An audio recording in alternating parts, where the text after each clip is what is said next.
Hi.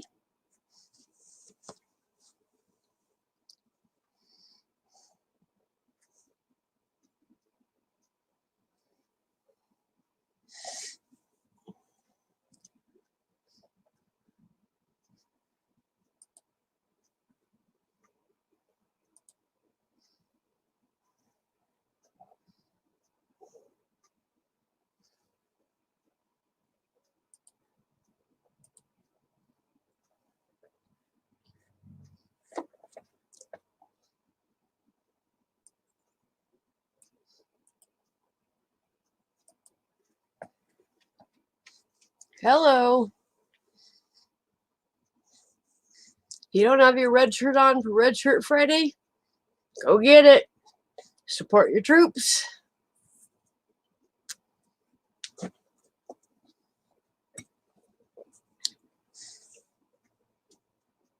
Welcome. Hi, Chloe. Chloe the Cuddler.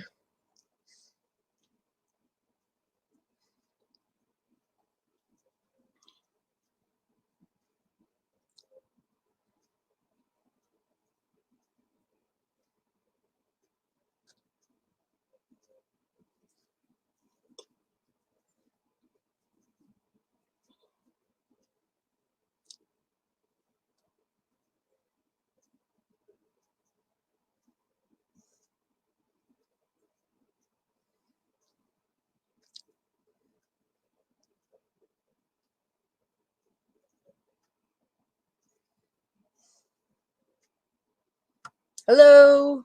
Welcome.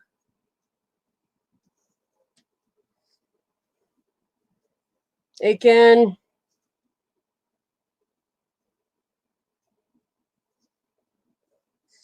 I think I got a different type of Jesse James than you get, Elisa.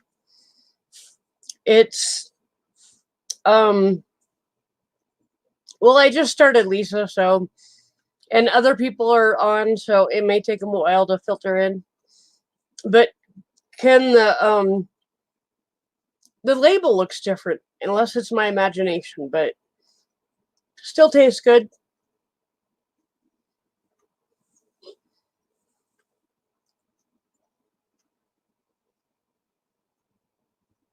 See, Ken, I got the red shirt on.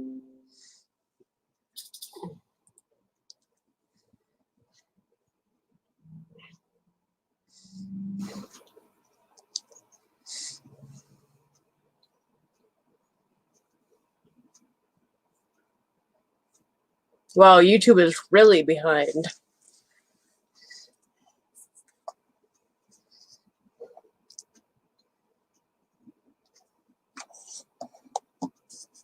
Okay, hold on.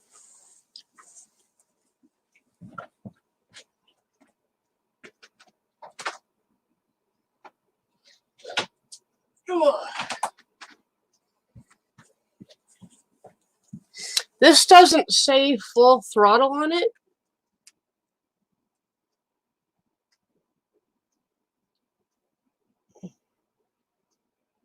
Hey, most innocent one.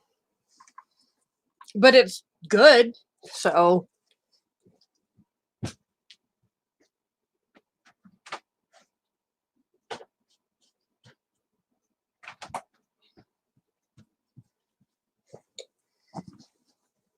Whoops.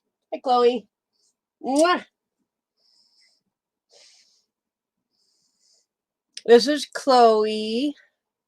And this is Spike.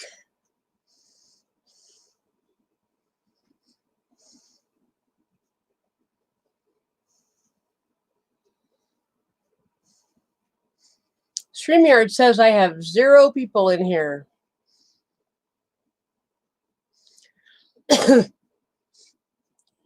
Yeah, that's what I thought, Ken. The label's a little different, but it tastes good.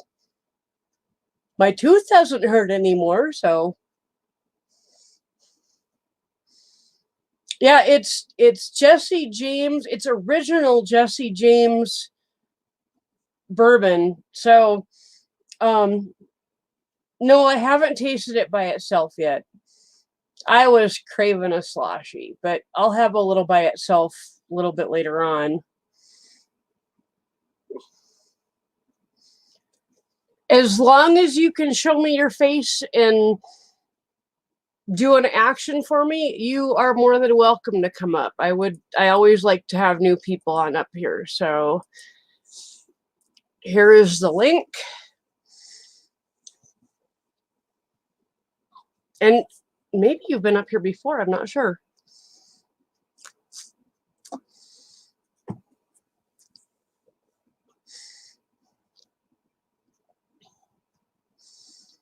But I know I can taste it in the sloshy, but it's really smooth. It's really good. So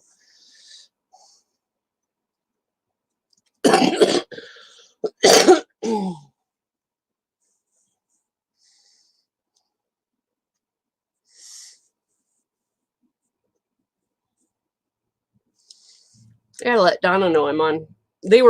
Somebody went up into Nick's chat and played a video of Donna, and then when they got up onto the panel, it turned into porn. So Nick got rid of all of his mods and is slowly putting them back. Hey, Gen Vlogs. And he's being much more careful. Hey, Skunkwater, pat your head. There you go. That way I know it's near you in the video. Because somebody did Donna earlier, did it to Nick. They played a video of Donna, and it was actually porn when they got on panel. Yeah, they did that to the Michael Maloney show a few days ago, too. Hey, most innocent one, let me see your face and pat your head for me. Oh, perfect. Hey. Welcome. How are you? Not too bad. How are you doing? I'm good. Good to have you up here. Yay. Good to be here. I think you might have been on my panel one other time. I recognize your voice, so. I don't know if the fact that you recognize my voice is a good thing or a bad thing. Yep, exactly. That's why I have them doing action. Yeah. Yeah, because Nick got duped by a video of Donna today, and Donna was quite offended by it. That somebody used her face to show porn on Nick's channel. But well, a couple of months ago now, a friend of mine was doing a live stream and had the same thing happen. Sorry, I thought I got kicked to the basement then because all of a sudden someone dropped off. Sorry. Yeah, that was Stillwater. I don't know where she went. No, it took me a minute to click to that though. Yeah, a friend of mine was streaming. Someone came into the basement under her friend's name. They didn't think about it, let the person up. They come up on panel flogging themselves. Oh, geez. Yep. Oh, sorry to see that. That was the politest way I can put it without being. Yep. Sorry, there's just no nice way to say it. No problem. No, I get that. That's nobody wants I can't to see chat. That. Sorry to anyone I've just pissed off. Oh no, people say it much worse here. Don't worry about it. Trust me, I'm not innocent. Oh, I'm innocent. Well, I claim to be innocent. My friends all say otherwise, but that's my story and I'm sticking to it. And Pup behind you is asleep. Yeah, that one. Oh, was. Hey, Chloe. Hi. Aren't you just adorable? She is half Chihuahua. Now just picture this in your mind for a second. And half Basset Hound. Yeah. Just picture that happening in your head a little bit. It'll kind of screw with your head. Yeah. Give me a minute. I'm going to go on mute and then I'm going to bring my dogs in. Oh, right on. Cool.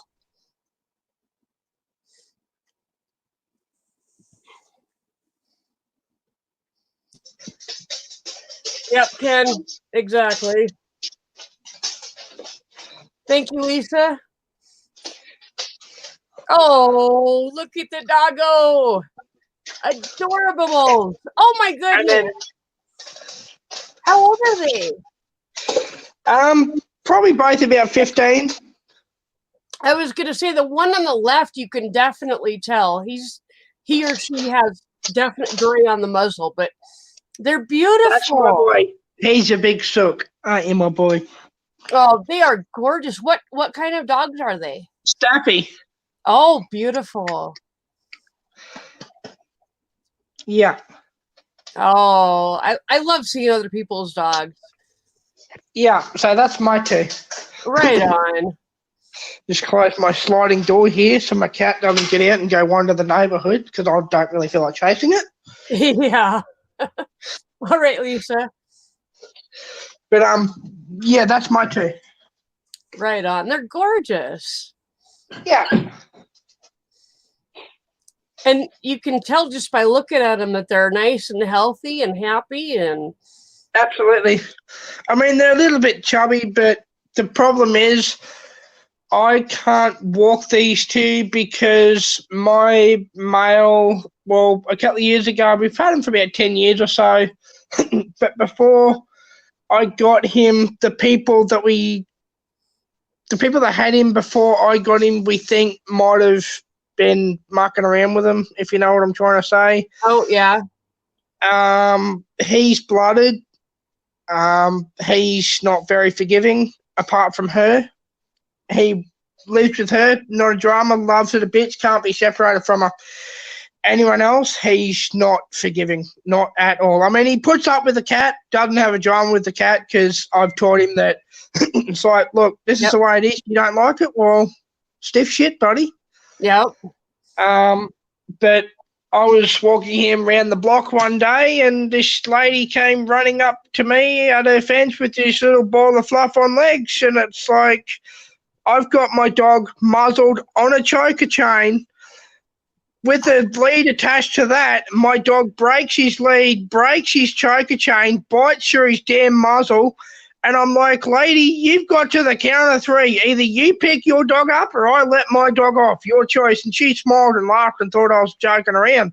So I went 1, 2, and on the count of three, she picked the dog up. I went, fucking good choice. Because I said, if you hadn't picked the dog up, guess what? Your dog would have ended up in my dog's fucking throat, woman. Some people are I'm not saying that to be nasty, but my dog doesn't fucking like anybody. Yeah. Well, and some people are so stupid. You see a dog with a muzzle and a choker chain, that's a really good indication that you should back off and keep control of your own fucking dog. And instead, I had control of my boy. I mean, he was going ballistic, but I had fucking control of him. Yeah. But I mean, I know muzzling him and putting him on a choker chain probably seems cruel, but I had to do that. I don't have a choice. Exactly. And let me tell you, I run a group on Facebook that's a Cesar Millan-based dog training group, and I've got 12,000 people in the group. We don't talk about choke chains a lot, but every once in a while it comes up and we have an intelligent conversation about how they are necessary with some dogs, and if the owner is properly educated, they can be used correctly. And muzzles, if your dog has a problem with other animals, a muzzle is always encouraged.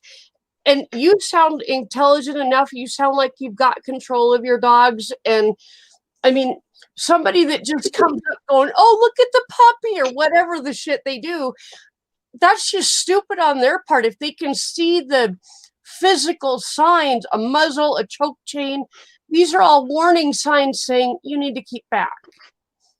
Like, he doesn't have a problem with the people. It wasn't the lady he had the problem with. Yeah. It was a little ball of fluff on legs he was going to have a problem with. Exactly. But people don't see that. They don't understand how their little ball of fluff on legs could be a problem to this other dog. They don't understand that. They just, because they see their little ball of fluff on legs as a little tiny baby that can't do anybody any harm. And they don't think of it in dog terms with dog psychology, that this other dog may just have a problem with any dog and they need to keep their dog safe. Absolutely. You're doing everything you can to prevent a problem, so they need to do their part too.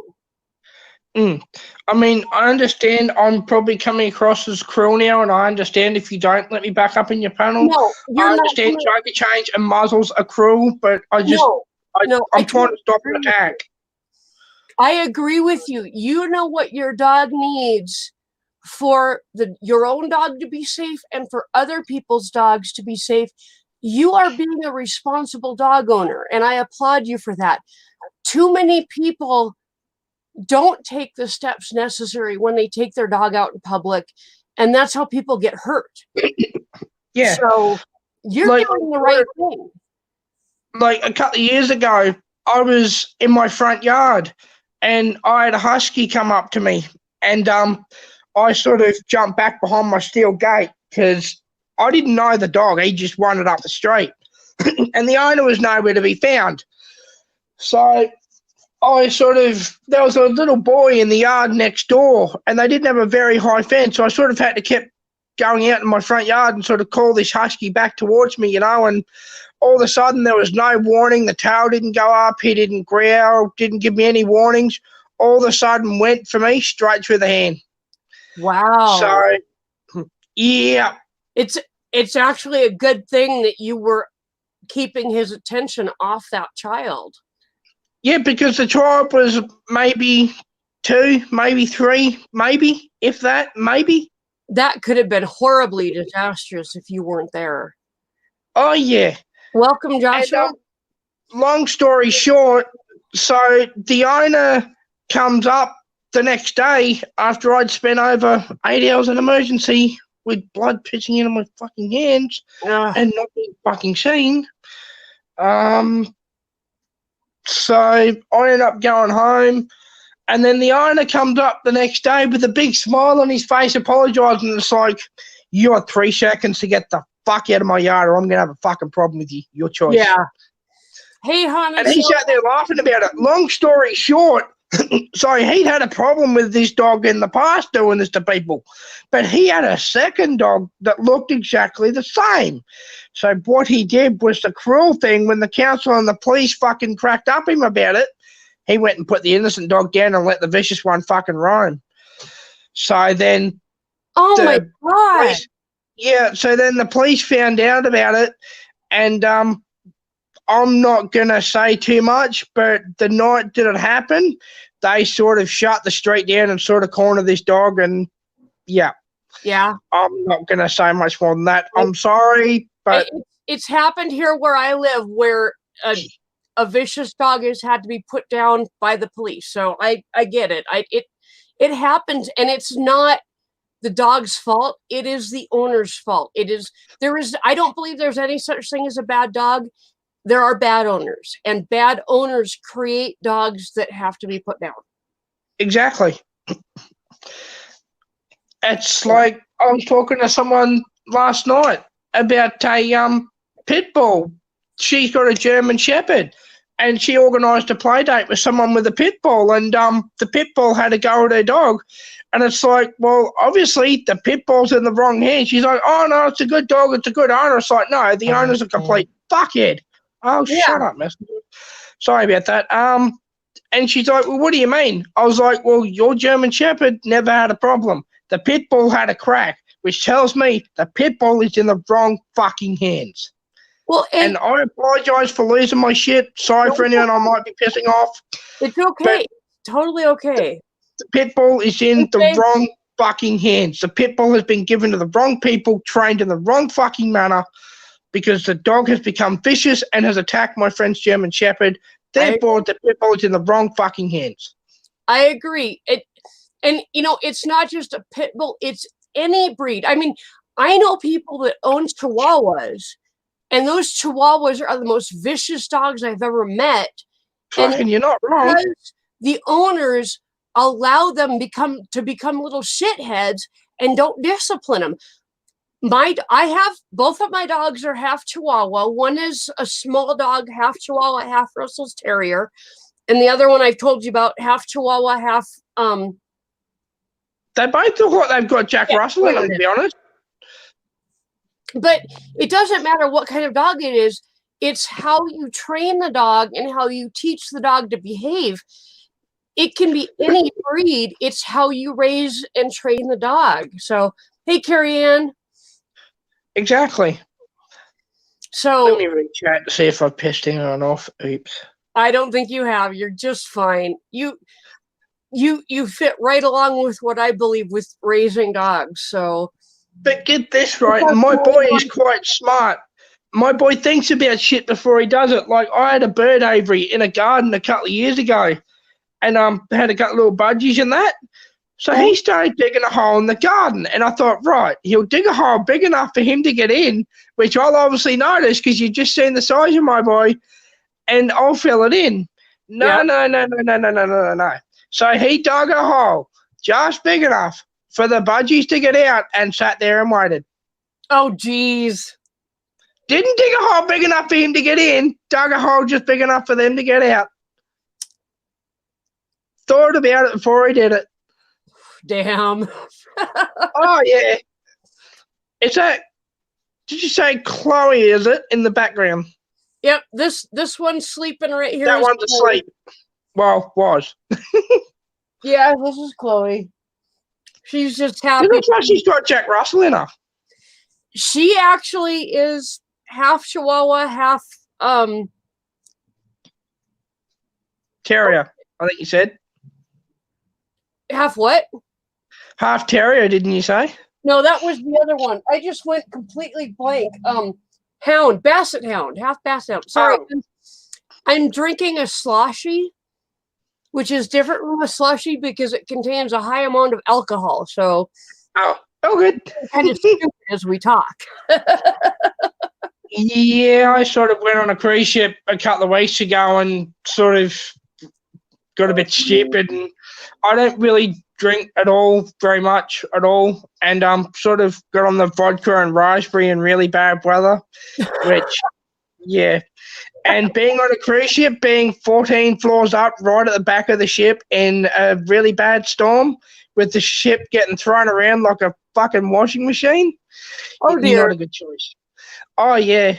We actually had someone, we left up north from where I am, and we went to leave port, and we actually had to turn around, and we actually had to have a chopper come out. Someone got extremely ill. Oh. And they were in critical condition. So they actually got a chopper out and extricated them off the top deck. Yep. You've got a message there from Carrie Ann. I put it up so you can see it. Unless you're on a phone, which then you probably can't. But yeah, Carrie Ann, I am. Yeah, and I'm in that area as well. So, oh God. Carrie Ann is good shit. She's a really awesome person. Mm. But for some reason, she never wants to come up on my panel. I think she's a little shy. Oh, good. But yeah, as we left port, all of a sudden an announcement came over from the bridge. This is the pilot. We're turning around. We will be anchoring up. We've got a chopper coming out. We've got someone that's in critical condition. We've got to get them off the ship ASAP. Wow. So, yeah, because if we'd have continued back to the port, they wouldn't have made it. So we had to get a chopper in. Wow, that's serious. Oh, yeah. Have you heard about all these like ships, especially in the U.S., like along the different ports in California, being forced to stay for like 2 weeks? There's one that's anchored up off San Francisco at the moment. Catch the wheel horse, pat your head. Perfect. Yep. And they're medevacing everyone off the ship and putting them in quarantine for like the next 3 weeks or something. Yep. Because I don't want to quarantine them on the ship because it'll just end up with a repeat case of the shit that's already going on that ship. So exactly. Okay, Carrie Ann. Welcome, Eric. I see that you typed your name in there. Yep. Good to see you in person. Yeah. Thank you. I like putting a face with a name. It's and a voice with a name. It's nice. Yep. That's cool. So what part of the country are you hailing? US. I'm in Cortland, New York. Oh, okay. I'm in western South Dakota. What's the weather there? Actually, today it was 65 degrees and clear skies, no wind. Freaking beautiful. It was warm down here too. It's tomorrow's going to be like 73, but a little bit of wind, but still just best weather we've had all year. So I'm hoping it just kind of stays around. That's good. And Carrie Ann, you let me know when you get that new phone because I would love to see you up on my panel. Well, if you want, you can have our share of winter as well, because I don't want winter. I hate it. You can have ours as well. I don't mind sharing. We've had plenty of winter. I don't need any more winter. I am sick of winter. I moved from Washington State where twice while I lived out there in 16 years, it snowed more than just a dusting, like enough to make schools close and the roads close and shit. And that was like 2 inches of snow. And I live in South Dakota now where we'll get 10 inches of snow and the schools will be delayed for 2 hours while they clear the main roads. Well, in the meantime, I can't get out of my trailer court because they haven't plowed yet and I don't have 4-wheel drive on my car. So, I mean, and last time we got snow, they plowed and literally my car was buried up to the middle of my windows because the plow buried it. Wonderful. Yeah. That's just perfect. That's just what you need.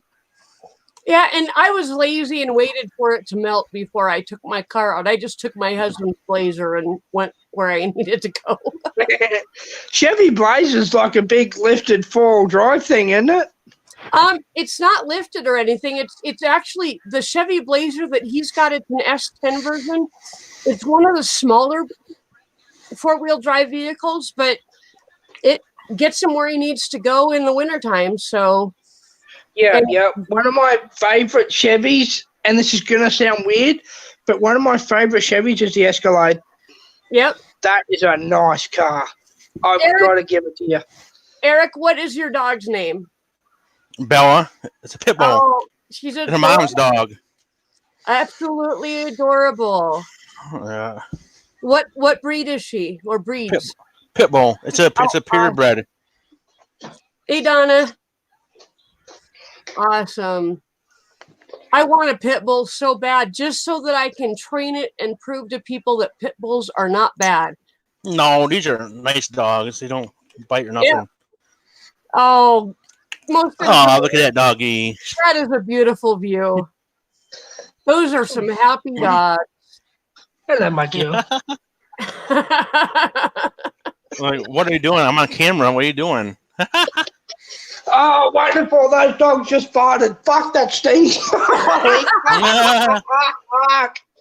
When baby was still alive, he died when he was 16. When he was still alive, oh my God, he would fart while we were all sleeping in the bedroom. He would wake everybody up but himself, and we'd all be like, what the fuck, Oh, that's rank. Fucking. They do smell. Oh, yeah. You see this? Bacon. I don't know if you have these in Australia. They're called bacon strips. They're bacon. No, but we have bacon sandwiches. Now these are dog treats. They're called bacon strips. The first ingredient now is meat. It didn't used to be, but they've changed it. And my dogs will make fools of themselves for these things. Oh, hi. Hi. Hey, doggy. Come here, Spike. Bella. Come here, Spike. No. Come here. Oh, hello, Spike. Spike. Spike, come. Oh, they're beautiful. Come on, Spike. He's not so sure climbing around on me. Hey, Spike. Like his eyes, how they are. Like, his eyes are funny. She's got the neatest blue eyes I've ever seen. And with her breeds, I don't know where the blue eyes came from, because she's half Chihuahua and half Basset Hound. And neither of those breeds are typical for having the blue eyes, but she's heck? got them. Oh, that's cool. That's awesome. Oh, good girl. Okay, let's see if you'll do it. Okay. Oh, good girl. Up here. Up here. Oh, good girl.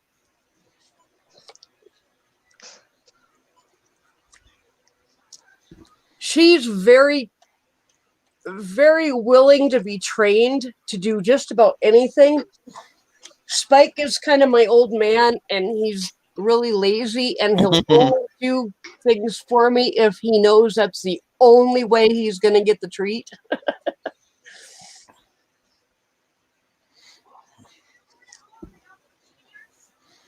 So funny, Donna.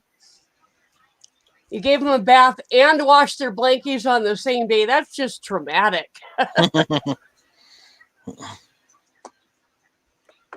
And Ken, they actually don't have a list anymore of what dogs we're not allowed to have. That was the old management. Now it's... I don't think they really have a preference as long as your dog is under control.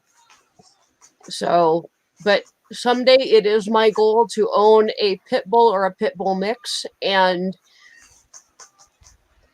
train it like I have these guys, and just prove to people that a pit bull is nothing to be scared of. There's no bad dogs. There's only bad owners. Yep. I've known plenty of, when I had a Maltese, and literally he was so small, he fit in my hand when I got him. And the first place I took him was over to my friend's house, and she had 2 full-grown pit bulls. They played with him. They knew he was a puppy.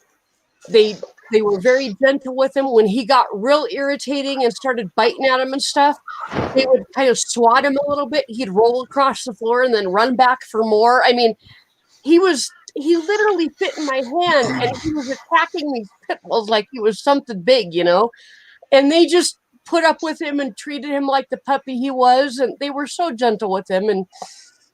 And that's how they were with me. And I hadn't been over there for like 3 years, and I went to visit, and Apollo, the older dog, got so excited when he saw me that he peed, and he'd never done that before. But he missed me, I guess. I don't know. So, oh, that's awesome. They're both laying on the same pillow and chilling out. Yeah, that rarely ever happens. So I think yourself lucky. Well, I can tell you've done a very good job with your dogs.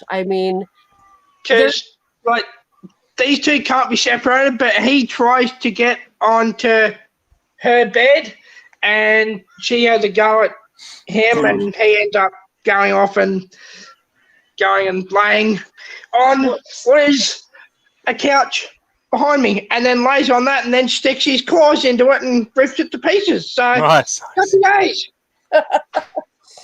Well, I have on my couch, I have a really thick blanket, and then I have a separate couch cover, and then the actual couch. So I've got, like, Chloe likes to chew on whatever is on the couch for some reason, and I need to get some bitter apple spray and try to break her of it. But so far it's kept her from actually chewing the actual couch, which my former dog, Mozart, kind of chewed through and scratched through and left holes in. So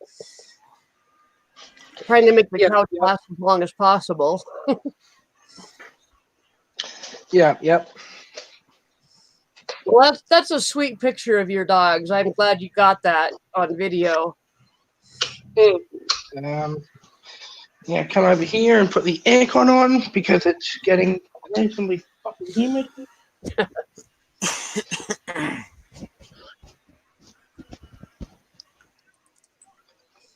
Put that there. Donna, here's the link if you want to hop up in the basement or even come up on the panel. I can drop down if others want to come up. I mean, that's not a problem. We've got plenty of room. There's still 3 spots left, so and it's not like anybody's clamoring at the door to get in. So Yeah. Knock, knock, knock, knock. shit, you just made me spit sloshy all over the screen. Thank you.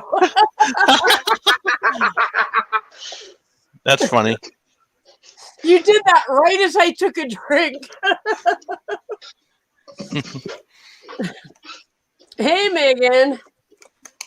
Hey, Megan. That is my stepdaughter, Megan. Oh, we got Hey, Megan. back. Welcome back. But Sorry, I got a phone call and got kicked out. oh, no problem. Well, Donna's eating right now, but the Mega Villaron Omatic is my beautiful stepdaughter. And Megan, there is a link higher up in the chat. If you want to come up on panel, you are more than welcome. If you're on your phone, which I imagine you are, all you have to do is it'll tell you that you need to be on a phone or be on a computer or something. Go up in the upper right hand part of your phone, hit the 3 dots, scroll down, and tell it to go to desktop mode, and then it'll bring you right in. So yeah, when our computer was down, we had to use Ken's account for getting onto live chats because I don't have enough people yet. I don't have 1,000 subscribers, but Ken does. So I was using his account and just had to tell the phone to go to desktop mode. It was more than happy to comply. So Huh.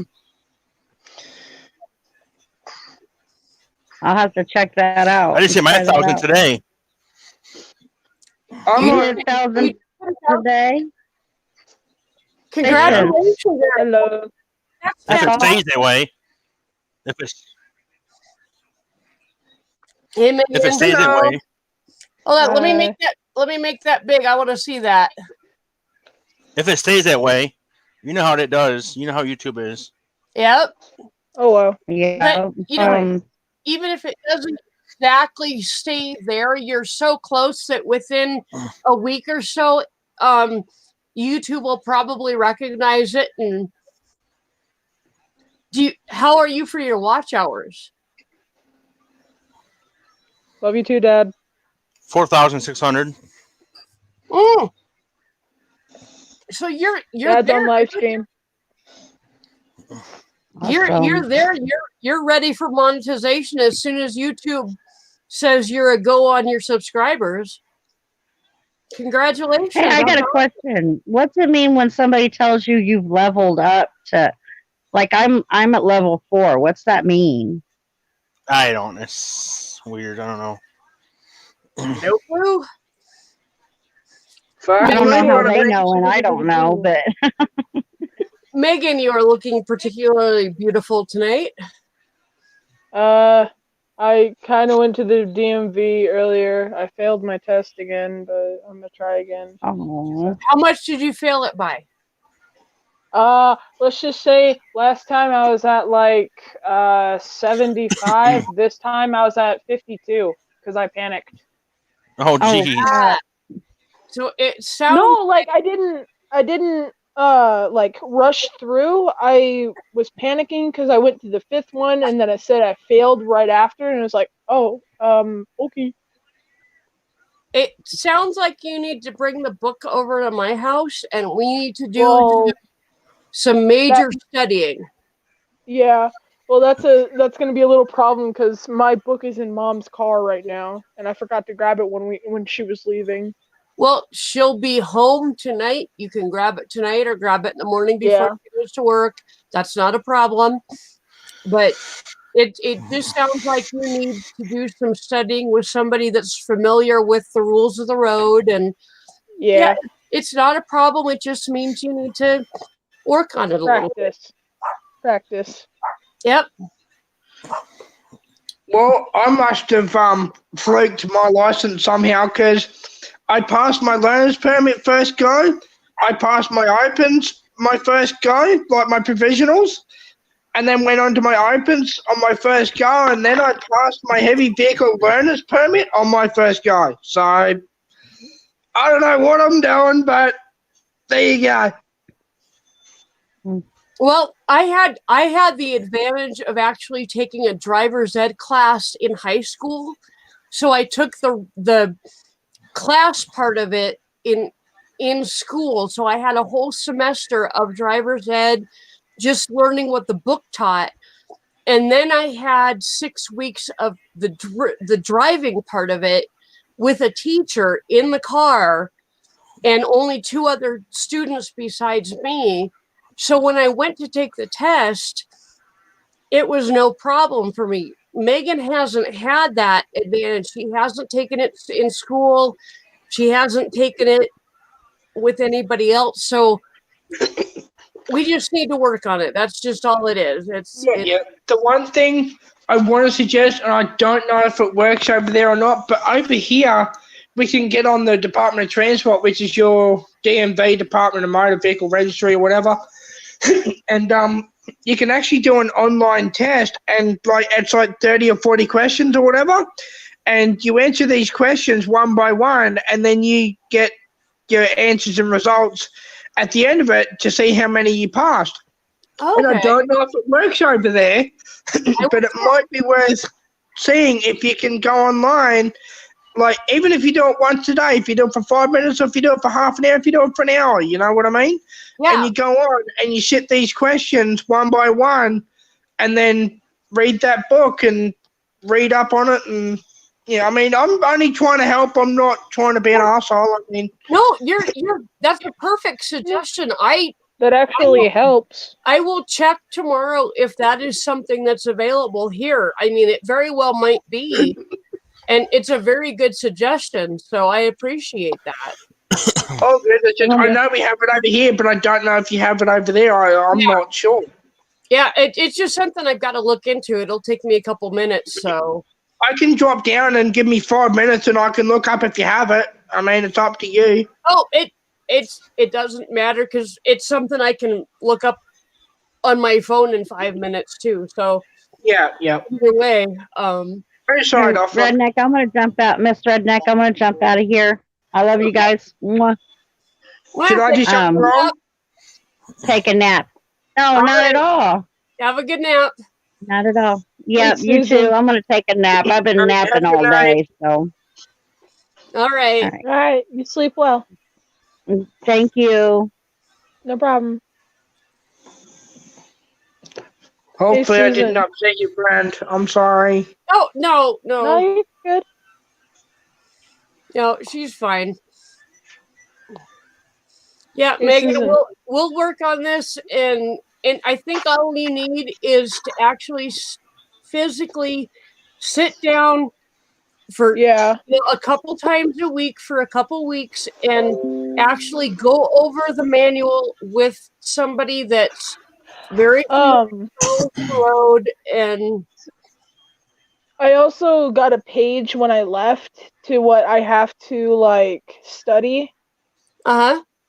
So I have to study page 1 or page 5 or something like that, or page 37. Well, it sounds like Okay. you actually you kind of lost your confidence on this test. Yeah, I lost my confidence because I got it wrong the first time. Then I'm like, oh, well, I got it the next time, and then I failed the next time, and then I did the other one, and then I failed another time, and then it happened 3 more times, and then it just said fail, and I'm like, crap, and I instantly wanted to fucking break down right then and there. No, I went to the car and broke down into tears. Yeah. Let's just say that day was not my day. And Megan Skunkwater says, honey, don't be so self-conscious. You're fine. Yeah. By the way, Dad says, Susan, is that the whiskey talking? LOL. Nope. I'm drinking That's it what Dad slow. That's what Dad said. Thank you, Carrie Ann. I claim her. She's my stepdaughter, but I absolutely... That's not stepdaughter, that's daughter. She's my mom. I don't even say stepmom. That's my mom. She's tattooed on my wrist, so she is mine. Yeah. And yes, she is absolutely beautiful. I totally agree with that.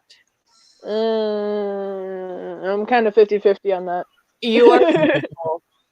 You are beautiful. You've all, Don't even disagree with me on that. You no, can't I'm argue just, with your mom. I'm not like pushing it all away. I'm just pushing some of it away. I know I'm pretty. It's just I'm still kind of working on my confidence. Think about this. You've got people in the chat that have never met you that are saying you are beautiful. You can't push that away because they've never seen you before and they're saying you are beautiful. No So down. you got to Right. take that all in. Just accept Yeah. that. Oh, no problem, most innocent one. Hmm. Megan, wrong button. Hey, White Wolf, good to see you. Hey, White Wolf, I've got my super long spoon straw.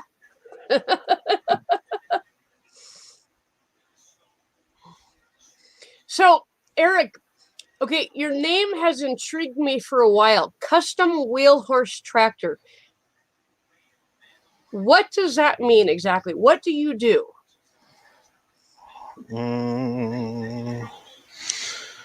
I saw your picture, right? Okay.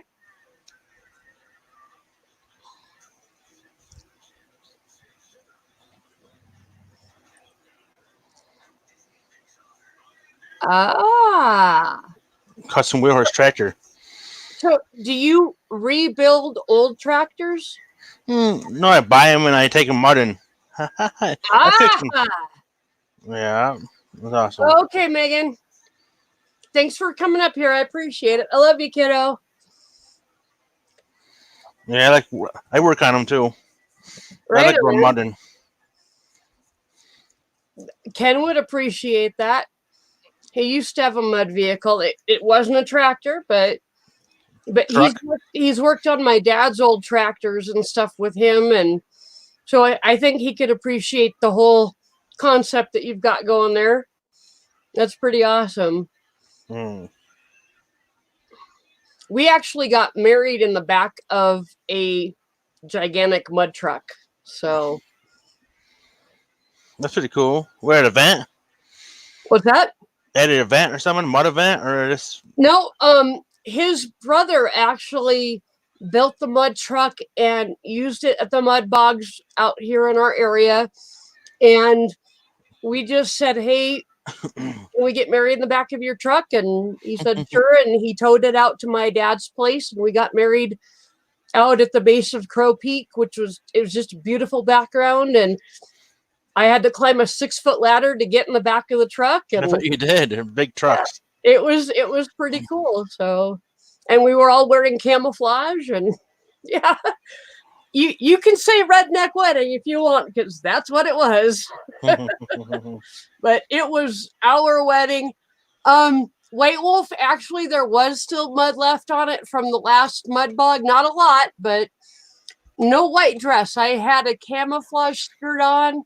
I had a white shirt on, but camouflage bow tie. Ken had the camouflage bow tie cummerbund. All of the groomsmen and the bridesmaids were wearing camouflage pants, and my flower girls were wearing camouflage pants. The dogs were the ring bearers and had camouflage t-shirts on.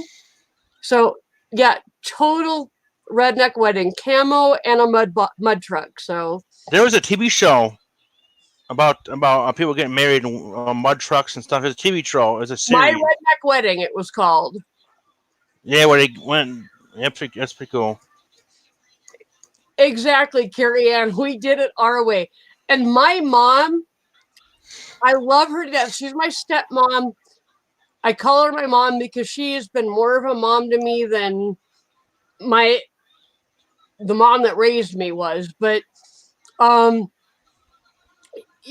she couldn't believe that we wanted to do this, and she argued against it until the last second. And finally, Ken put her in her place and said, hey, we're adults. This is our wedding. we've both been married before. We want to do it the way we want to do it. We want to have fun with it. And it's really none of your business the way we get married. And she finally backed down and went, you're right. And she had a good time and enjoyed it. And yeah, so White Wolf, it was just something that Ken and I kind of talked about and decided on as we were talking. It was like, that's just what we want. And we, my uncle was actually available at the time to come up and marry us. And so he came up from Indiana and was, available that particular weekend. And so it really wasn't that difficult to, get somebody to marry us. He thought it was pretty cool to be marrying somebody in a mud truck. He'd never done that before. And yeah, it all came together really easily in about 2 or 3 months. And so, what kind of mud events do you have up in where you live? Where we used to go, it's actually like a track, like a circular or an oval track, and there's big like mud pits, or like 5 foot deep holes filled with water that are just totally muddy. Is it on YouTube? I mean, is it on YouTube? The mud place, is it on YouTube?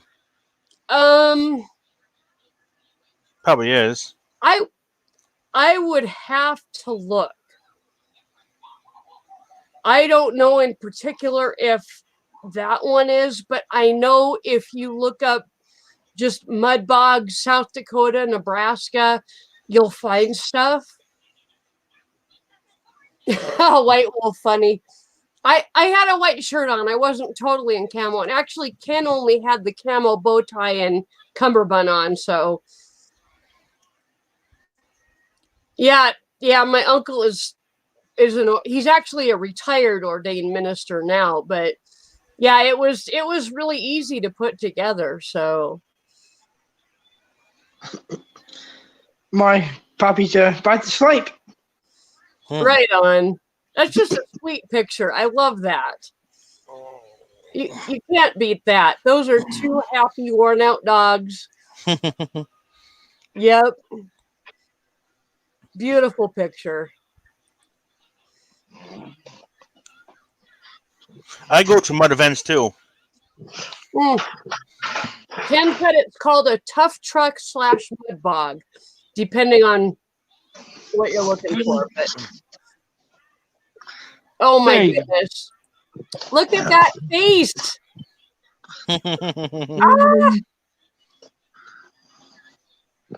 Gorgeous. I see those eyebrows moving. He's like, why are you staring at me, Dad? That's my girl, and that's my boy. So okay, she's like, that's Laura. That's Laura, and that's Axel. So right on. So yeah.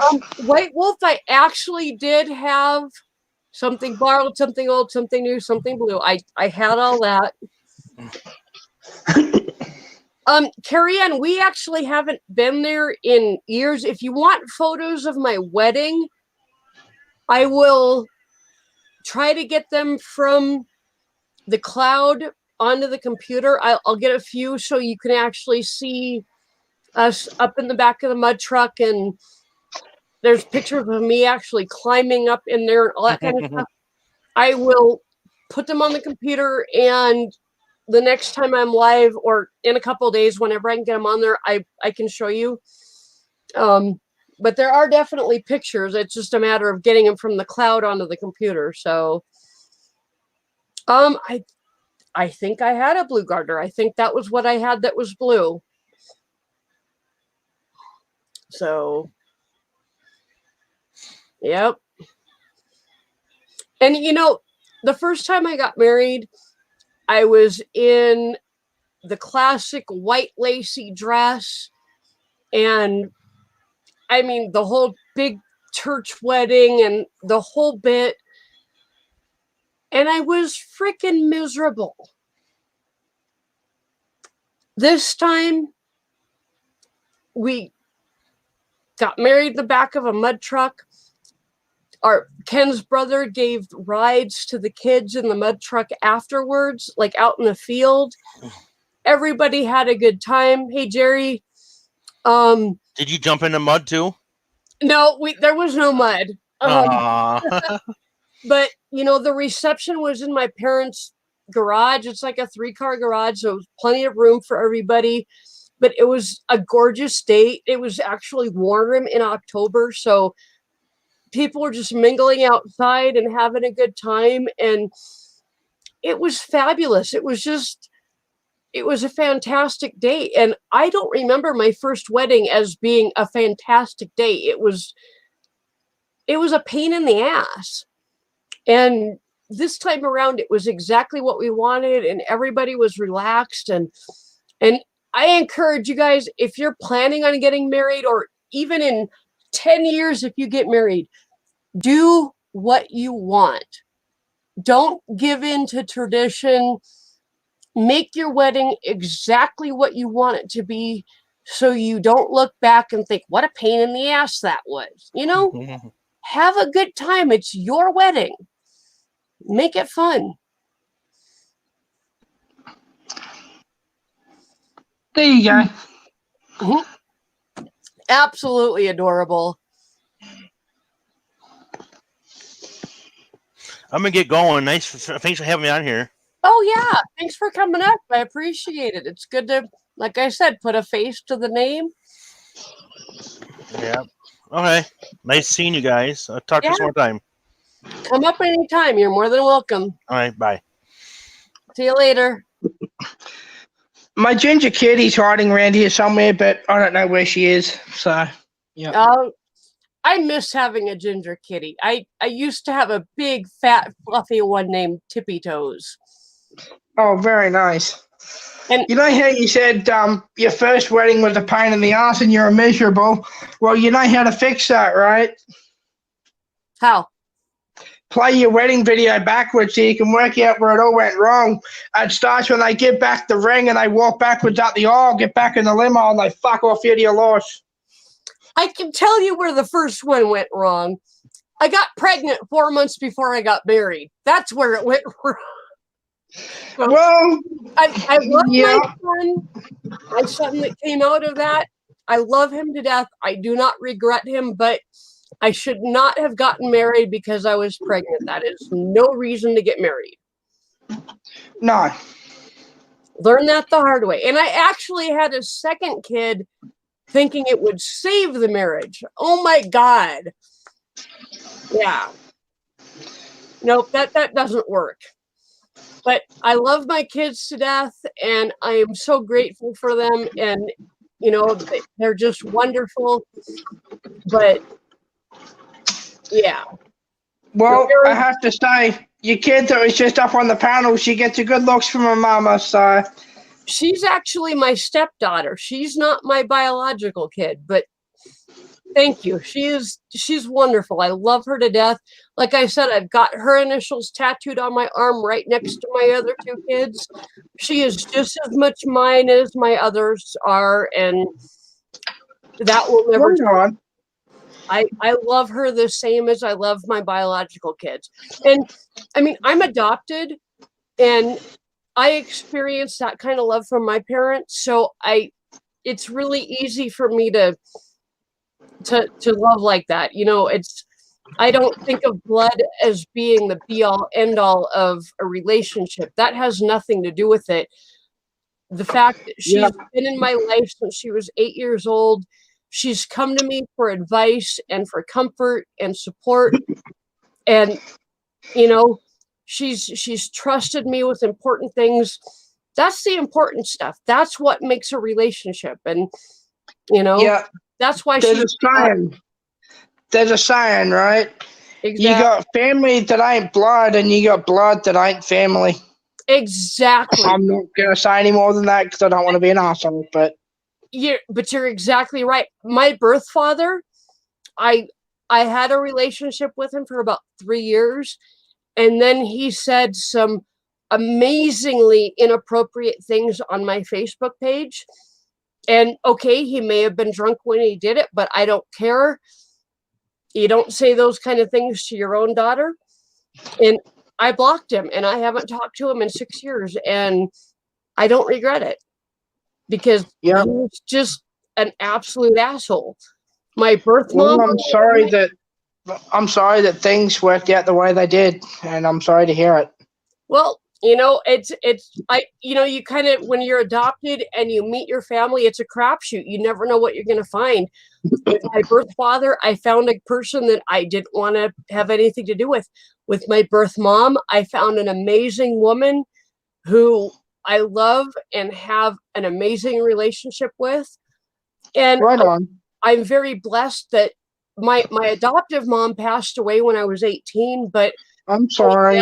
My dad married an amazing woman who is, she's my mom. She is just absolutely wonderful to me, and my dad is wonderful. So I don't lack for anything as far as family. I have bonus family, so I'm very. Hang on.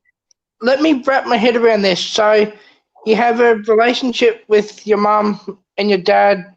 Your adoptive mom passed away, and you don't talk to your adoptive father. No, I don't talk to my birth father. Oh. I have a good relationship with my adoptive father and my stepmom. Oh, sorry. And my adoptive. I know it's confusing. That just spun my head. So. There's too many parents involved. Yeah. Mm-hmm. I wasn't going to say that, but yeah. Yep. It gets confusing. I know. Jerry, my biological mom actually splits her time between Washington State and Southern California. And I found her when I was 28. So. Yeah. Trying to find my ginger key to show her to you, but she's playing hide and go seek at the moment, and I can't find her anywhere. That's because she knows you want her. Yeah, pretty much. And Ken is absolutely correct. Megan is the female version of him because she doesn't look a whole lot like her mom. She looks a lot more like Ken, and she is a very beautiful young lady. So, yeah. White Wolf, I will tell you, Christmas is kind of fantastic because I'm 46 years old and I still rake in the presents, Yeah.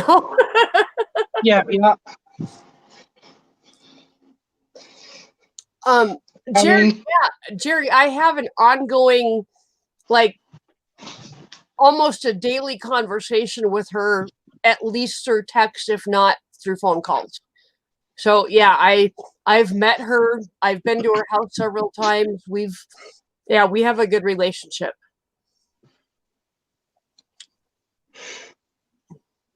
Yes, Ken, he called you beautiful. And I've actually helped a few other adoptees find their birth parents too, which has been kind of cool because I spent 10 years finding mine and learned some skills along the way. So it's been kind of fun to be able to help other people find their birth parents too. Yeah. I just realized how close I live to the train line. Like the bridge goes along the back of our property, like across one of the main roads into one of the local stations. But I realized they come around a bit of a bend and across a bridge, and I look out my back window and I can see the damn train going past across the back of my property. Wow. Yeah, oops. Yeah, that's close. Yeah, not as close as some. Like, I've got friends that literally they could kick a stone onto the train tracks because of how close they live. They live literally across the road from the train tracks. Like, sod that. And the train tracks that they live right next to is the main line that takes all the freight north and south. Okay. So they get all the big noisy stuff going past, whether it be the middle of the day or the middle of the night. Saw Oh, that for joke. White Wolf, excellent Slushy. Yes, you are absolutely right. And my tooth quit hurting about a half hour ago, so I know it's working. And Jerry, you do not have to apologize for asking. I'm open to most any question somebody can ask me. My life is an open book, so no apology necessary.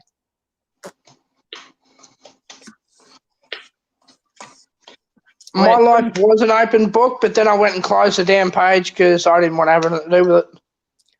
Yep, I've got parts of my life that are like that, but from about age 28 on, I'm willing to share just about anything. So Yeah. White Wolf, this is Cola. Yeah, I've been through a lot of loss from about the age of 9, 10, and it's just been one thing after another, you know. I mean, I lost my nan to old age. I lost my poppy to cancer. I've lost, a good friend to cancer. I lost my grandfather and my grandfather's brother. I lost my best mate to suicide. Wow. I recently lost my auntie to cancer back in December. Oh, I'm sorry. And, Wow.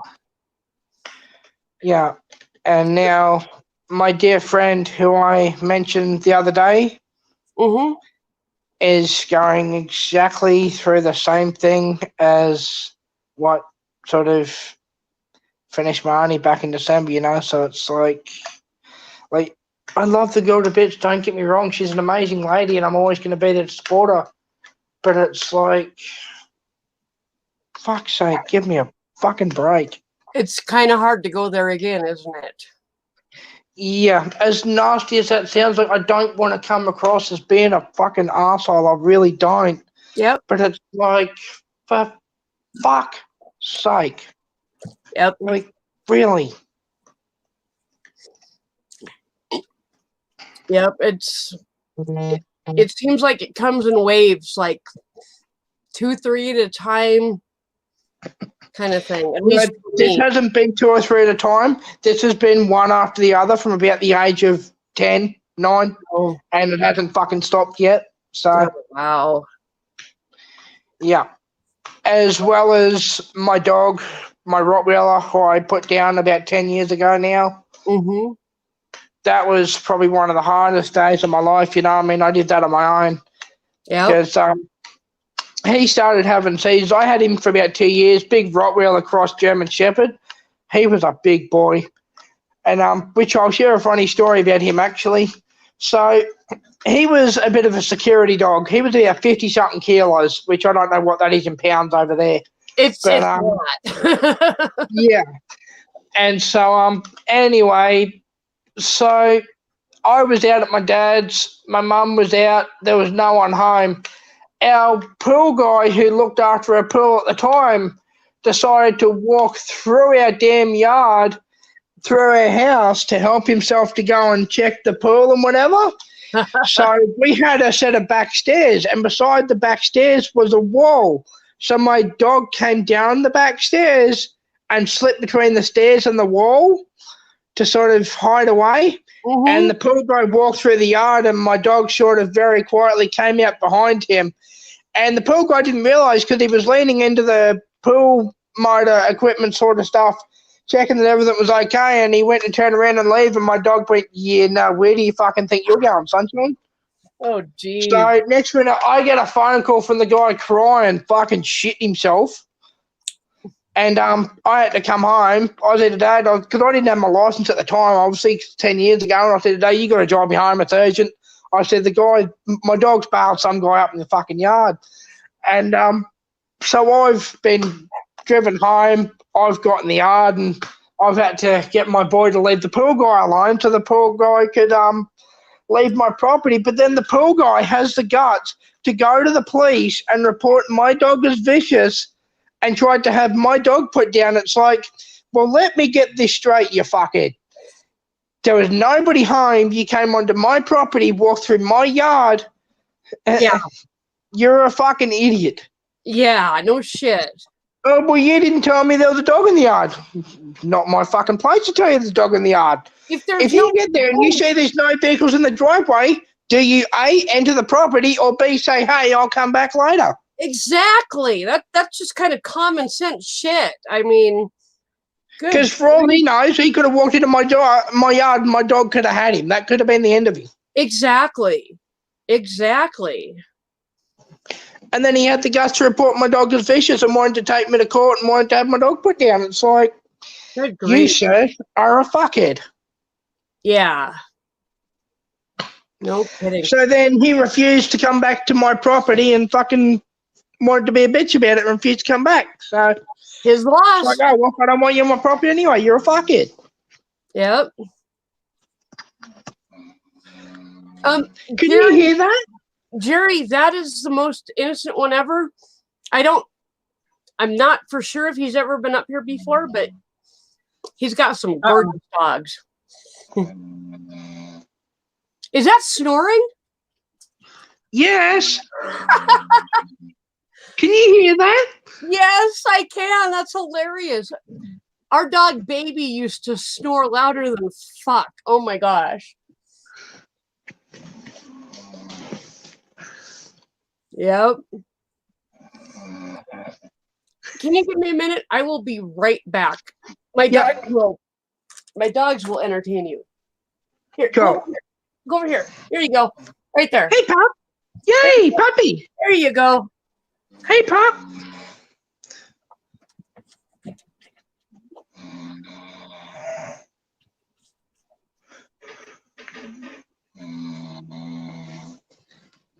I don't know if you can all hear that.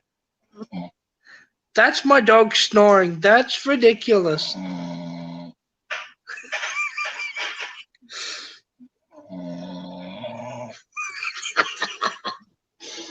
Oh, shit.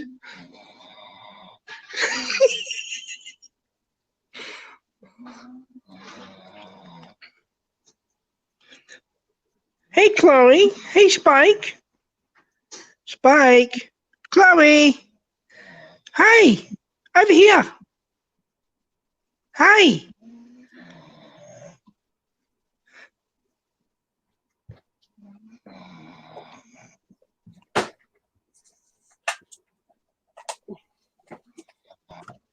Oh, hey, Ken. How you doing? Hey, Ken. Susan, can you hear that?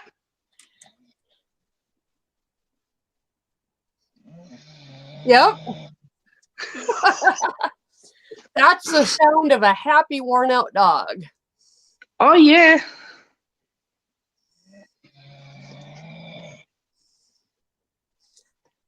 Jerry, are you talking you want the most innocent one ever's channel? I can't type in chat on phone. It won't let me. So Oh, okay. Well, Jerry, his channel is the most innocent one ever. I mean, just if you type that into YouTube, you should find him.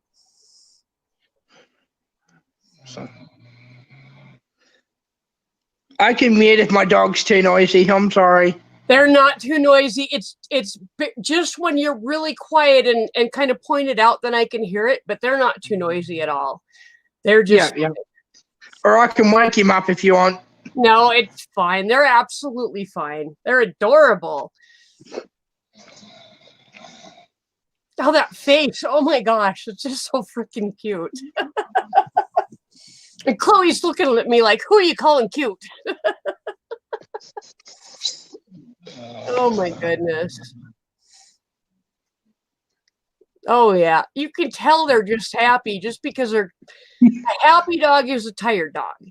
Or a tired dog is a happy dog, you know? Yeah, but they pretty much sleep all day. I mean, they've always been good dogs, but I mean, they're both sort of getting on an age, and they're just sort of getting the stage now where it's like, yep, I just want to be with my owners, and I'm just happy to cuddle up and just go to sleep. Yep. Yep. Yeah, that's ridiculous. Oh boy. Hey, wakey. Wake up, sunshine.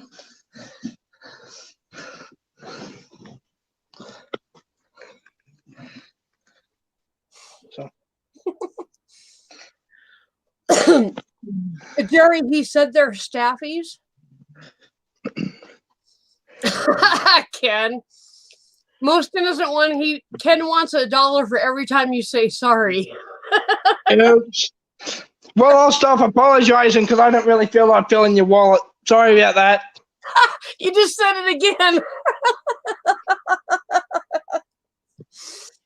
He's got that going with Nancy where she owes him $1 every time she says sorry. Speaking of which, you've got nothing to apologize for. Absolutely nothing. Speaking of which, has anyone heard from Nancy? How's she doing? Yeah, she's fighting pneumonia. And she had to go to the hospital and get stuff sucked out of her lungs and around her lungs. Oh God! But I think she's home now. I think. So she's just dealing with pneumonia and trying to get better. So she did so good when she was in Louisiana. I was about to bring that up. I was about to say I know it's a lot to ask, but we've got to get her out of there. And it's got to happen ASAP. She's got to get out. She literally may be too sick to make the move. Because I noticed from the minute she left, the minute she got back, she started crashing. The minute she got back to town. She started getting sick on the train, being around all those people. So if she gets well enough to actually make the move, we are going to have to raise enough money to get her a sleeper car so she can lay down, get out of her wheelchair, because it's a 3 to 4 day trip. And like this trip going back to Seattle, for 3 days, she couldn't even tip her wheelchair back because there was so many people in the handicap car. And that's absolutely horrible on her lungs, on her body. That's not acceptable because she traveled with Amtrak, didn't she? Yeah. Well, she started on the bus, ended up. I'm not even going to go there. I'm not even going to go there. I've heard that story. Trust me. I walked into fucking, what was it? Fucking Greyhound, was it? I walked into Greyhound here and I fucking let rip. I ripped shreds through them. And then went to upper management, and I ripped shreds for the upper management. Right, so I've now got myself banned from traveling with Greyhound. So, and then I abused multiple of their fucking drivers because of the treatment. Wow. So, yeah, I know all about the fucking Greyhound bullshit. Excuse my language. I've traveled on Greyhound several times, and I will never do it again. Nancy's not a brat. Nancy's a lovely lady. It really isn't any cheaper than taking the train. If you're going across the country, take the train. It's more comfortable, less stops. It takes less time. Yeah. I was about to say it'd be at least a little bit better for her health to travel on the train, wouldn't it? Well, surely it'd have to be. And if we can raise the money to get her a sleeper car, she can actually be in her own space. Without being surrounded by a bunch of sick people. She might have a better chance of making the trip safely. But the other thing you've got to worry about too is I'm not trying to be ridiculous, but this corona crap that's going on, everything, no matter where you go, is going to have some sort of infection to it, which isn't going to be good for her and her health. You know, I mean, I'm not trying to be an asshole. I'm trying to look out for her when I say this. I mean, well, I only want the best for her, you know? She lives in the epicenter of the United States virus problem right now. She lives in Seattle, which is where 12 people have died, which is the majority of the deaths in the United States. There's only been 14 deaths, and 12 of them in Seattle. So, I mean... Yeah. Like I said before, I know there's a ship that's anchored off the coast of... San Francisco at the moment that's being quarantined and they're taking everyone off the ship. Well, last I heard, but that was a couple of days ago. Yeah, Oh, fuck, those dogs just farted again. Fucking really?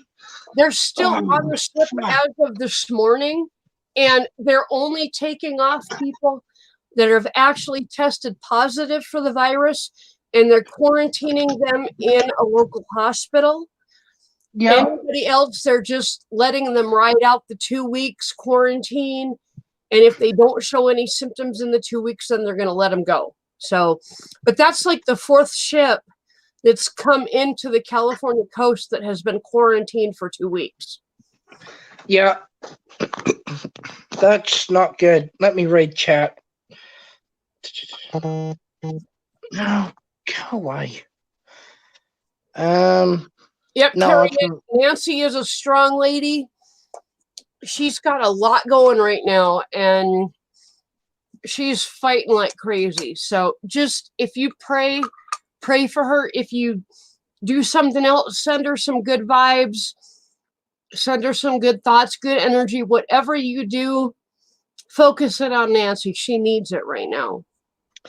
Can I drop down for 2 seconds, mute my social media, and come back up? That way it's not dinging and pinging and pissing you off.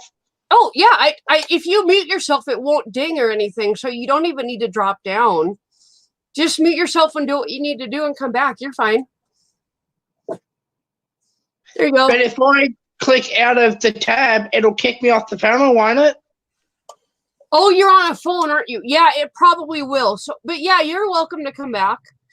Yeah, sorry. I just, dinging and pinging, and I don't want that to annoy everyone. No problem. No problem. Just come back when you're ready. Yeah, will do. Jerry, what state are you in? If I can ask. I know some people don't want to say, but.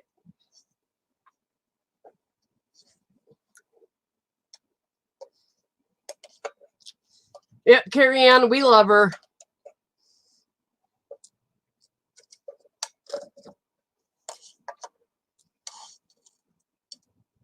What, Wolf, if you're still here, here's the amazing spoon straw.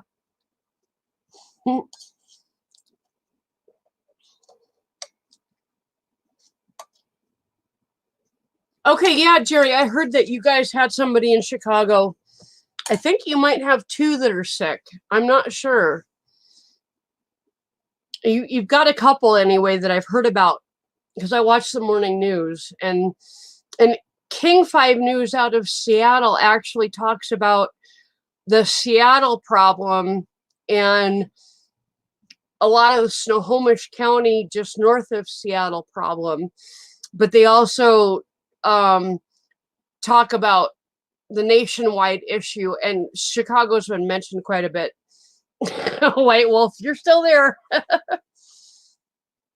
Okay, Jerry. Yeah, I knew there was a couple anyway that were hospitalized. So yeah, it's spreading. I mean, we're in South Dakota, and there's a couple cases in Nebraska, which is just south of us. So it's spreading. And I'm going into the healthcare field. So this is something that I'm kind of concerned about. But at the same time, it's like, well, only 3.4% of people actually get sick enough to die from the coronavirus. And those people have all been elderly with existing respiratory problems. I have asthma, but it's not like really bad. I mean, I can't go running down the street or anything, but it's not considered necessarily a pre-existing respiratory condition. So even if I, for some reason, got the coronavirus, I'm not too worried about it. I think I'd probably end up with just a really bad cold, and yeah. So I'm not freaking out about it. I just know well enough that if I start showing symptoms of a respiratory illness, keep my ass at home, you know? That's what they're kind of advising everybody right now. Just if you show symptoms of being sick, keep your ass at home. That's how you keep it from spreading. So, I mean, one lady went to visit her boyfriend that was on one of the ships that was quarantined, visited him overnight, and then snuck off the ship and then went and she was infected and infected a bunch of people in her family. So this quarantine period is important. There's the link, innocent one.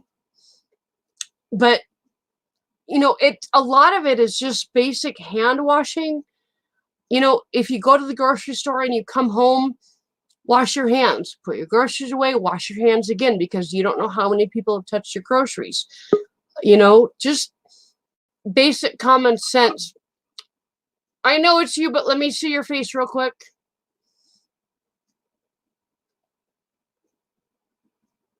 There you are. Cool. Thank you. Right on. Yep, no problem. Yeah, Jerry, a lot of people they're saying that like even the Costco around here and the Sam's Club around our area are limiting how many paper towels you can buy, how much toilet paper you can buy, because people were literally going in and buying like hundreds of rolls of paper towels and toilet paper. It's just ridiculous. It's like, I'm sorry, Well, I have like 2 weeks of toilet paper that I buy at the beginning of the pay period. And if we run out, I have shop rags and running water. I can wipe my ass with that. I don't need to stock up on toilet paper. a friend of mine lives over on the west coast of where I am, and she went to all her local shops, and there's no toilet paper in any of the shops. There's no paper towels. There's no hand wipes. There's nothing. The shops are fucking empty. It's ridiculous. The shelves are empty. Even like I went to the Dollar Tree here in town and they had like 3 bottles of hand sanitizer left out of a 6-foot wide shelf of hand sanitizers. And my best friend grabbed the last 3 bottles and I made fun of her. I'm like, what the hell do you need that for? You have soap and water in your house. And she's like, you're right. And she put them all back except for 1 bottle. And she's like, just in case I go out, then I'll have hand sanitizer. I'm like, okay, but they've already proven that hand sanitizer doesn't kill coronavirus. Washing your hands with soap and water for 20 seconds, basically long enough to sing happy birthday twice, is what kills coronavirus. So, Well, we say it's long enough to sing happy birthday twice. Normally I just turn around and go, happy birthday, you old bastard. Innocent one, Jerry wanted me to let you know that he's got your channel. So thank you. I did get a notification of that just as I came up. My phone made a noise. Right. Sorry about that. Yeah, White Wolf. They've shut down schools here in the United States. In Washington State, they've shut down dozens of schools so they can clean them. And because like maybe one student, their brother has coronavirus, so they shut down the whole school. And yeah, Carrie Ann, exactly. If stuff got really serious, all those stupid people, all they can think of is toilet paper. Like another situation with the coronavirus, and I'm not going to name airlines, obviously, for legal reasons, but a lot of airlines I've noticed have cut all flights in and out of China. Yep. They will not poke China with a 50-meter stick at the moment. Yep.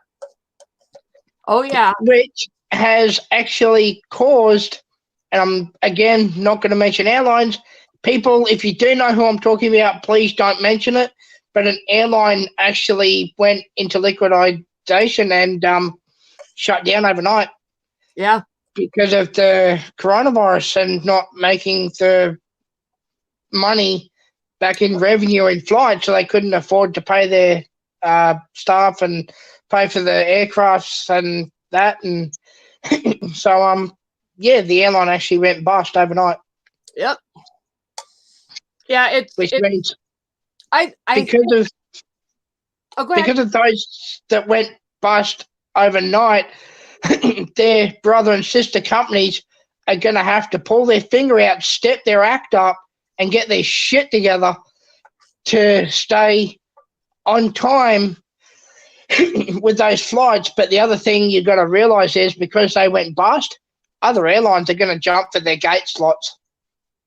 Yep. Because those slots will now become free. Other airlines will jump at it for more revenue, which means more money, which means more aircraft, which again means more revenue for them. Yep. So it's sort of a nasty business on that side of things. And what people aren't really understanding is that coronavirus is essentially a cold. It's only dangerous to people that are in a high risk group, like elderly that already have existing respiratory conditions, or like my daughter that was a preemie. She was 1.5 pounds when she was born. Wow. And she was very sick for the first year of her life. She would be somebody that at a young age would have been susceptible, but now at 23, she's fine. She's normal, you know. But yeah, the very old and the very young that are susceptible to this virus, and people like you and I, we might catch it, but we're going to catch a bad cold. And all we need to do is keep ourselves in our own homes for 2 weeks so we don't pass it on to anybody else. That's just called not being an asshole. You know? It's not bad, but my immune system isn't the best. Like, okay. I don't really get sick, but when I do, I sort of go down like a ball of shit. Okay, so you would be someone that you would need to be a little more careful than, say, somebody like me. Like, I managed to get bronchitis twice in 2 years, which started as a throat infection, which then went to a chest infection, which turned into a lung infection, which then turned into bronchitis, and I got that twice in 2 years. And then I found out in November I got heart problems, so there's that. And I'm only 22, so... So you're actually somebody that needs to be a little bit more cautious, but it's kind of hard to be cautious unless you just shut yourself in your home, because the professionals are saying that, like, all these masks that they're selling out of, they're really good if you're already sick. They're good for preventing the spread of the virus. But if you're not sick, they will not prevent the virus from coming in. Yeah. So there's kind of no point if you're not sick. There's no point to wearing a mask. And if you are sick, you have no business being out in public. So what the hell do you need a mask for? You know? Exactly. Exactly. But I went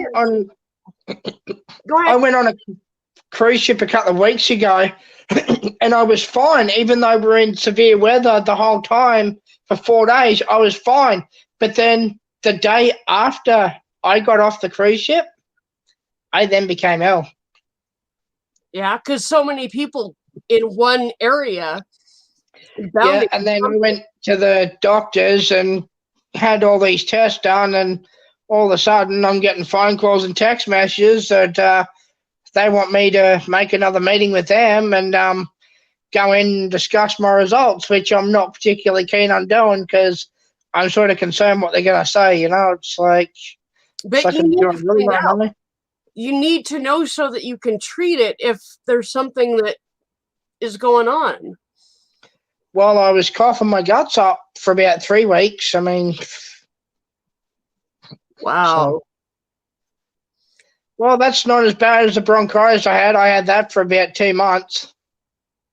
That's rough. Oh, yeah, twice. Yeah. And it's bad because you try to breathe, which results in coughing your guts up. So then after you cough your guts up, you try to get your breath back, which results in you coughing your guts up to the point you get a head spin and you become dizzy. Or you throw up. Yeah, which is great fun. Yeah. Not. Oh, and I'm just reading this. Carrie Ann said that Australia has just let in 60,000 students from China. Oh, great. What the fuck? Oh, my God. Am I allowed to be blunt here, or will I get kicked off for being racist? I don't see you as being racist. I see what the Australian government has done as being just plain stupid. It's not about race. It's about these people came from China. They have been exposed to that virus probably because there's so many freaking people in China and it started there. It's not racist to say that you shouldn't allow people from China into your country because of the threat of a virus. That's not racist. That's practical. What I was going to say is exactly that. The fact that that's where the virus has started and you're bringing it here. Yeah. Put them back on the thing they came over here on. Yeah. Fuck off. That's not racist. That's just looking at it from an outside perspective and saying, what the fuck are you doing? You know? Or I could sit here and be blunt about it and say, well, how about you turn your fucking boat around, go back from where you came and take your mates and do the same? Yeah. Sorry if that pisses anyone off, but that's just me. I'm one of the most sensitive people to racism you can ever meet. I am highly sensitive to it. Anything to do with race, sexual orientation, any of that stuff. I have been known to kick people off my panel just for saying the wrong thing about a transgender person or something like that. But you're not being racist at all. It's just pure practicality. If you know that this disease is coming from China, you don't let 60,000 people into your country from the country the disease is coming from. Exactly. That's common sense. That's not But racist. what gets me is they're letting these people in, yet they're quarantining everyone else. Why aren't the people that are coming from the place where the problem originally fucking started, why aren't they fucking quarantining these people? Why aren't they being put in solitary confinement? Why aren't they being fucking questioned about it? They should be quarantined for the minimum of 2 weeks to make sure they're not sick or carrying the virus. But then again, you got to think to yourself, where the fuck are they going to stick 60,000 fucking people? Well, why the fuck are they letting 60,000 people into your country in the first place? I mean, that's exactly what I want to know. Yeah. Turn around, go back from where you came, take your mates, do the same. And yeah, White Wolf says our other peeps are upset in Oz about it, and Carrie says yes. I mean, that's insanity. I mean, yeah. That's just insanity. It's just fucking ridiculous. But another point I will make on the subject that, like you said, and hopefully this doesn't get me kicked off, but I support transgender, same-sex marriage, all that sort of thing. I don't care if old mate Billy Bob goes and marries that tractor or that sign down the road, or if old mate's happy marrying a tractor or a sign, let him go and marry the tractor or the sign. As long as A, it's not hurting anyone, and B, they're not forcing someone to do what they don't want to do, then C, who gives a fuck what someone does with their life? And D, who the fuck is anyone else to say what the fuck they do with their life? Let them do what they want to do. Let them be fucking happy. Leave them the fuck alone. Damn straight. I totally agree with you. One of my best friends in the entire universe lives in Washington. And when I met him, he was Dawn, spelled D-A-W-N. He was female. When I met him, I thought he was Don, spelled D-O-N, like male version Don. I never thought of him as a female. I always thought of him as a male. So when he got a hold of me after I moved and said, hey, you're my best friend, I want to let you know I'm transitioning to male, I went, I'm not surprised. This is not a shock or a problem for me at all. I'm happy for you that you finally figured it out, you know? But yeah, I figure if somebody feels that they are male and that's how they're happiest, let them be that way. If they're female and that's how they're happiest, let them be that way. I mean, you know, there's a checker down at the what the hell? It's a dollar store or almost a dollar store close to where I live. And you go in, and this checker's name is Crystal. And she looks male. Yep, that's fine. Male, but she's got long hair. She's clean shaven. She wears pretty perfume. She wears makeup. You can tell she's male, but she wants to be female. And I always tell her she looks very nice. I like her makeup. What perfume are you wearing? I try to encourage her.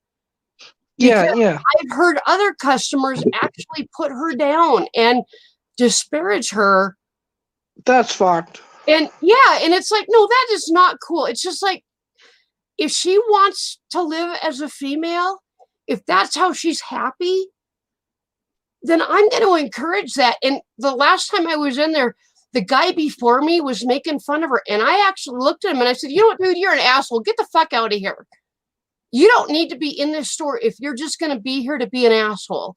And he left and he didn't buy anything. He left without paying for anything. He just walked out. And she looked at me and she was like, thank you so much. And I'm like, hey, you deserve the same respect as anybody else. And she was like, but so many people know that I'm not really female. I said, hey, wait a minute. Do you feel female in your mind, in your brain, in your heart? And she was like, yeah. And I said, then it doesn't matter what dangles between your legs. That is pure physiology. That is not about who you really are. Who you really are is in your mind, in your heart.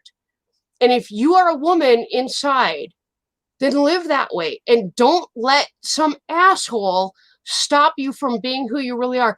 She came around from behind the counter and gave me a hug. Wow. That's awesome. One of my best friends in the world is transgender. I can't be any other way. You know? Yeah.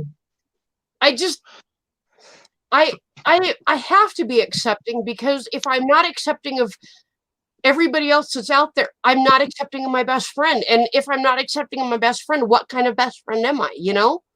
Yeah. But, I want to put a fan on, but I don't know if it's going to cause background noise or not. oh, go ahead. See what it does. Go ahead. I want you to be Just comfortable. let me I know know. it's really hot where you are, so. Just let me know. Okay. That fan's on. Is that I don't hear anything. cool? Awesome. I- Right on. I just wanted to check first. That's all. I'm looking back at chat. I've been kind of ignoring chat a bit. White Wolf, when you said they're abrupt up front and ain't scared to ask awkward questions, what did you mean by that? What were you referring to? And have you heard or seen that news report ever? What news report? I'm innocent. White Wolf, I'm innocent in case I've done something wrong. I don't know. Oh, you haven't done anything wrong. The whole time you've been in my chats and on Ken's chats, I have never seen you offend anybody or say anything offensive. You've always been wonderful, so you don't need to worry. Ken's muted me once because I wouldn't fucking shut up, but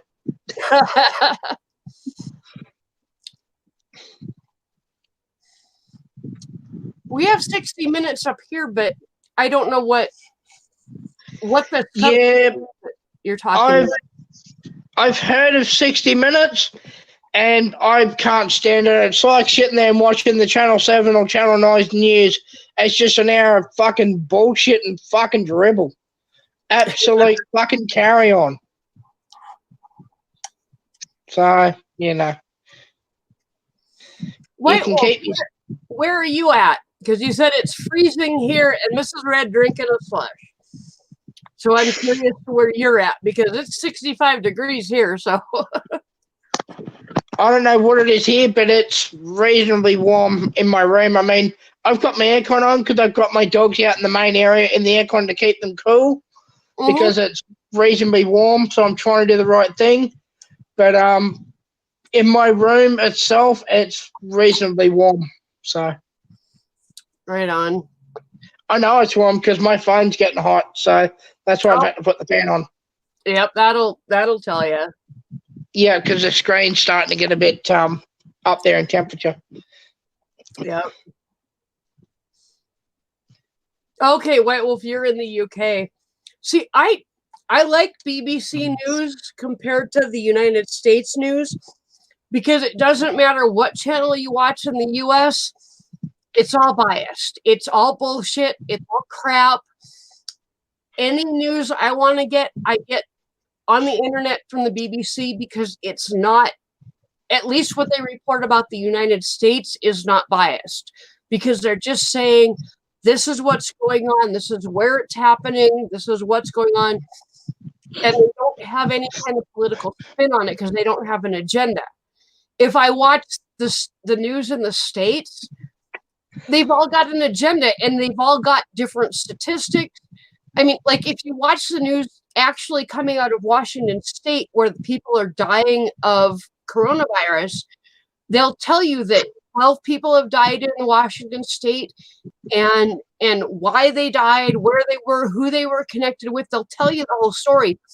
But if you watch like Fox News, they'll tell you that only 8 people have died and that they weren't connected to anybody. And it's like, wait a minute, in Washington State, 8 of the 12 people that died were connected to one nursing home. And they aren't telling you that on the national news, even though it's like, why not? You know? But the vice president's office is supposedly filtering all the news that we're supposed to be getting about coronavirus, which is stupid because the Washington State News is reporting it as they get it. They're not filtering it through the vice president's office. So, well, before I say anything about the vice president, how do you feel about your president before I state my opinion on him? Oh, sorry. Well, in that case, the reason that your vice president or your president, whichever it is filtering the news is because your president is a fuckhead. I mean, if you look at him, it looks like someone's just run up and tipped a fucking bottle of orange juice over him. Oh, shit. Did I say that out loud? I did, didn't I? Oh, shit. I will tell you something. I hate to get political on my channel, but if somebody wants to come on here and tell their opinion like that about Donald Trump, I welcome it. Because I can't stand the guy. I think he's a complete fuckhead. I think he needs to get out of office. We need somebody different. I don't care if it's a Republican, a Democrat, or a fucking alien. Let's just get somebody in here that has a clue what they're doing. Because Donald Trump is a fucking idiot.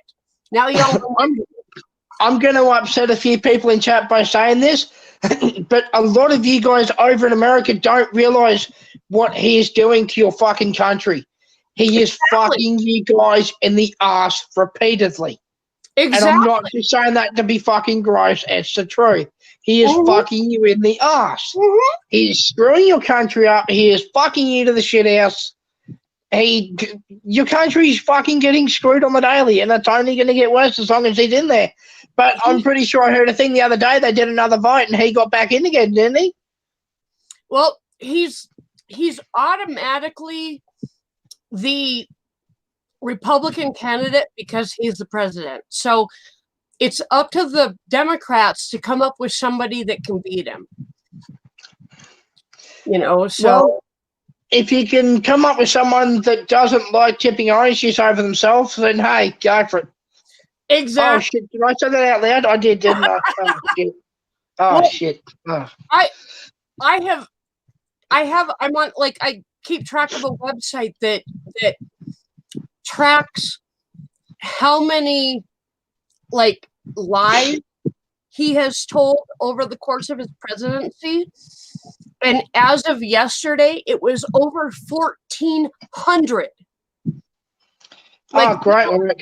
1,400 things that this man has said that he's either gone back on or that hasn't happened or that has actually been proven to be literally a lie. And yeah, you know, I agree. Some people didn't like Obama, and Obama didn't do everything right. But honestly, no president does everything right. But I've never seen a more dishonest president. And that's what bothers me the most, is that this man cannot tell the truth. If it was right there in front of him, written in plain black and white English, and all he had to do was fucking read it, he still couldn't tell the fucking truth. So let me get this straight. You've gone from Barack Obama, a rack of llama, to a bottle of orange juice. And- Right. Okay. And I can't say that Obama did a lot of good for our country. He helped some people, but, you know, like Obamacare, for a couple of years, we were forced to get insurance for Ken, and we had to get basically what they call catastrophic insurance, where we didn't have to pay a premium, but if we wanted to use it, we literally had to pay $6,000 to $8,000 out of our own pocket before the insurance would kick in, which we can't afford that. And now, with, you know, Trump has basically just said, okay, you don't have to have the insurance. You know, you're not going to get fined if you don't have the insurance. Okay, that's great. But you haven't made anything available for people like Ken, who has a job but still is under the poverty level and can't afford regular insurance. So we still have Obamacare for him, which is still a $6,000 deductible before the insurance kicks in. So if he has a heart attack, it'll be great. But for a regular doctor's appointment, we've actually told them that he doesn't have insurance, and they've put him on a low income sliding scale where he pays like $31 an appointment, which is still too much. We can't Exactly. do that most of the time. So, Like, I don't know if you can get it over there, but what we do over here is we get bulk billing. Now, I don't understand how any of it works with insurance or payment or billing. I don't know how any of it works, but we do bulk billing. But yet, what I don't understand is I don't ever see any of it come out of any of my accounts or mum's accounts.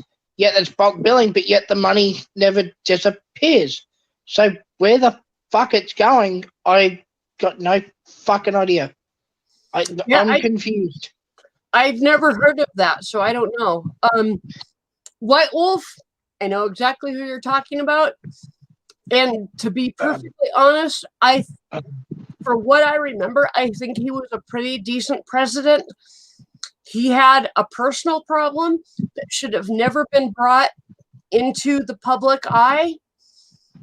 And he should have not been impeached because he had an affair.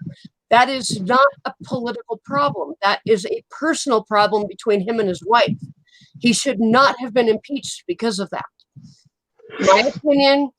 And honestly, it was the opinion of our Senate, because he did not get removed from office. They agreed that he should not have been impeached because of that. It was not, he was I'm not. not going to say too much, but I'm guessing that was Mrs. H and her little boy toy, if I'm correct. If that's who you're on about. No, I'm Bill Clinton. Yeah, Mrs. H and her little boy toy. Mrs. H. Hillary. Oh, okay. And a little boy toy, yeah. Okay, I got it. Yeah, well, if we have skeletons all over, exactly. I mean, even George Washington, everybody wants to think George Washington, our first president, was some kind of fucking god. He had slaves. He mistreated his slaves. He had slaves that died under his care because they were mistreated. And people think George Washington was some kind of freaking god. No, he was just like any other slave owner. He just happened to be more respected than most of the other people in the colonies, and so he got elected president. The decent thing that he did was, after 2 terms of 4 years apiece, he said, I'm done, and I think that any other president should only have 2 terms. And then later on down the road, Roosevelt said the same thing and actually made it a law that our presidents only have 2 terms. Now, the worry that people have is that Trump is going to take over to the point that he makes himself a kind of a dictator and goes beyond his 2 terms. But I don't think that just the general people living in the States will allow that. I honestly think that he would get assassinated before people would allow more than 2 terms from him. I'm not saying I would do it, but I've heard a lot of talk. So, Yeah. and they, Carrie Ann, they're doing it. Oh, I'm sorry. Hold on, guys. I gotta go correct my dogs. Hey, inside. Chloe, Spike, what are you doing? Ouch. Come here. Hey, Oh, good. what are you doing? Good listening. Take it. Hey, Chloe, You go. Spike. Chloe, you little shit. That was Spike. Okay. I take Spike's biscuit. It's mine. Yeah, Spike will sit and lick his treat to death. And Chloe's like, fuck you, you didn't eat it fast enough. I'm eating it. Okay, watch out. Yeah, they were out barking at some neighbor driving up. Yeah. My dogs are a bit weird, and this might sound weird, but like if I come home from being out somewhere, I walk in and my boy just wants to give me kisses. It's like, oh, hi, kisses. Hi. Oh, that's not weird at all. When I come home, my dogs are at the door barking, and I'm at the gate, and I'm like at the gate outside, and I'm like, hush. And as soon as I say it, they're quiet. And when I get to the door, I open the door about that far, and I say, couch. And so by the time I open the door, they're actually on the couch. And then I put my stuff down, and I'm, get all settled. And then I come sit down, and they immediately swarm me and kiss me and all that stuff because they're happy to see me. So Yeah. But the other thing I want to mention is another subject change. But with Ken's back being the way it is, surely there's got to be some sort of legal arrangement around that, right? With medical insurance, because he's got to have medical insurance because they've got to cover it because he's got to have the fucking operation on his back, I'm assuming, which means somewhere along the line, someone's got to pay for that, which means somewhere along the line, medical insurance needs to fucking step in. So somewhere along the line, you're covered by medical insurance somewhere. That somewhere along the line happens after we've paid the $6,000 deductible, and then his insurance. What's deductible mean? I got no idea. Well, basically a deductible is like we have a $6,000 deductible, which means we pay $6,000 out of pocket, and then the insurance kicks in and pays 100%. But if they're paying 100%, why do you have to pay $6,000? And the reason I ask that is because I'm not very bright with this stuff. Why are you paying $6,000 when they're paying 100%? If they're paying 100%, why are you paying $6,000? That doesn't make sense. That makes no sense. They only pay 100% after we've paid our out-of-pocket amount, which is $6,000. We have to pay $6,000 cash before our insurance will cover anything. Or I should say his insurance, because I'm on a different insurance. I'm on state insurance, which is Medicaid, which I basically pay a $3 copay for anything I need done. But that's because I'm on SSI. So, but Ken is not, and he's a working stiff, basically, and the insurance basically says, okay, we'll cover you after you've paid $6,000 out of your pocket. He doesn't. Oh, so you're paying for the insurance, which means you're covered by insurance, so then insurance pays the rest because you've paid to cover yourself by insurance. If I've got that worked out somewhat. It basically, if say for example, Ken had a heart attack. Ended up in the hospital. Maybe he needed a bypass. Yep. We would have to pay $6,000 and then the insurance would come in and pay the rest of it. Oh, okay. But we That- do have programs here where I could apply for financial aid to the hospital and say, show them our income and our resources and our bills. And they would say, okay, you're low income enough. We will write off your amount that you have to pay in cash. So you don't owe that anymore. And then we'll just go for the insurance. So, why not do that then? Which, look, I'm sorry, I'm just trying to work this out. So if you, say for example, with Ken with his back, right? So if you go in, you say, hey, this is the deal. Here's my low income amount. Here's my proof. Here's the proof of my bills. They should slide your $6,000 and they should pay 100% up front, which means you guys can get Ken's back started, if I'm correct. Unfortunately, it doesn't work that way. You have to actually incur the bills first and then prove you can't pay them. That's what I'm saying. So if you take the proof to them, then they should say, well, okay, we now realize your situation. Let's slide the $6,000 and we'll pay that so you guys aren't out of pocket. So if you take your proof to them, then they should pay up for Ken's back, shouldn't they? Well, I have financial aid forms that I'm filling out so that Ken can qualify to get an MRI without charging us a shitload of money. Because that's the first step, is to get an MRI for his back. And then once we get that, we kind of move on and figure it out from there. Hey, Seth. But it's not so cut and dried as you think it would be. It's really gray. I mean, I don't know if he'll qualify for assistance. He has in the past, and he hasn't gotten a raise, but qualifying for assistance has gotten more difficult in the last couple of years.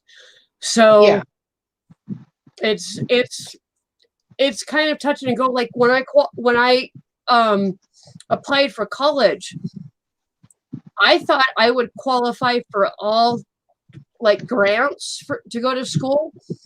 I was wrong. I have to pay for about half of my schooling, which kind of surprised me. But and where do you come up with that money? Like, what have I just got that money lying around on the fucking table? Government provided student loans that you don't have to start paying back until 6 months after you've graduated. So they give you time to find a job and actually start getting paid from that job. And hang on, I got to answer this question. Seth asks, why are you wearing red? Which is a very fantastic question. Fridays is Support Your Troop Day. And it doesn't matter what country you live in, any country. Friday is Support Your Troop Day. You wear red to show your support for your local troops, whether it's Army, Navy, Air Force, Marines, whatever branch you've got around you. It's just to show your support for your troops, because we've got a lot of troops overseas. A lot of countries have a lot of troops involved in things all over the world. So this is just a way for YouTubers to show their support, and for the people that are overseas fighting for us to go online and go, hey, they're wearing red. That's for me. So that's what it's for, Seth. White Wolf, yes, I do still have to pay. I filled out financial aid forms, and I get about half of it paid for by grants, but the other half I have to come up with, and that's paid for by grant or by student loans that I will have to pay back. So yeah, Jerry, that's basically what I'm doing. I'm borrowing money from the government, and the loan that I've got right now is a no interest loan. At least it's no interest until I start paying it back. So that's the other loan I've been offered is the interest starts as soon as you take the loan out. So I turned that loan down. I may actually have to take some of that loan. I'm waiting to find out for sure. But Yeah. Yeah. But in the end, it's going to be worth it because I'm going to have a career that I will be able to pay the loans back. I will be making more than enough money to, definitely make up for the loans plus some. And yeah, it'll be definitely worth it. So. What are Spike and Chloe doing? Because I noticed Chloe went off screen before, but Spike has literally just been staring into space for like the last 20 minutes. Like just staring, ears pricked up. It's like, hello? Well, they actually just went outside to bark at something. I might have to go out and correct them again, but Spike likes to just sit by me. He just... Yeah, I've noticed that. And Chloe likes to go outside and bark at shit and come in and go back outside. And it's been so nice out that I haven't closed the door yet, and it's 7:30 at night. And for us, normally it's below freezing by 7 o'clock at night. So they're happy to be able to be still running outside and not being cold. So. Well, here in winter, it gets down to about 5 degrees and I start complaining. So where it's below freezing, you can keep that. You can have it. I'm good. See, let me think. Now, 5 degrees for you would be about, I'm thinking about 40 to 43 degrees for us. I've got no idea. I don't know much, but 32 is freezing. Yeah, but 5 degrees here, your face and your hands start going numb and everything stops working, and it's like, yeah, that's cold. Yep. I actually turned our thermostat down. It was set at 72, which is comfortable for in the house during the winter. I turned it down to 65 so I could leave the door open all day and not have the heat come on and waste heat, because I had the door open since 10 o'clock this morning and it's been fantastic. So, and tomorrow it's supposed to be even warmer. So for us in the wintertime, but with that slight breeze, it might change things as well. So, well, we're supposed to have a 10 to 15 mile an hour breeze tomorrow, but it's supposed to be 73 degrees, which is unheard of for the beginning of March here. So it's going to be nice no matter what. I'm sure I'll have the door open all day tomorrow too. So yeah.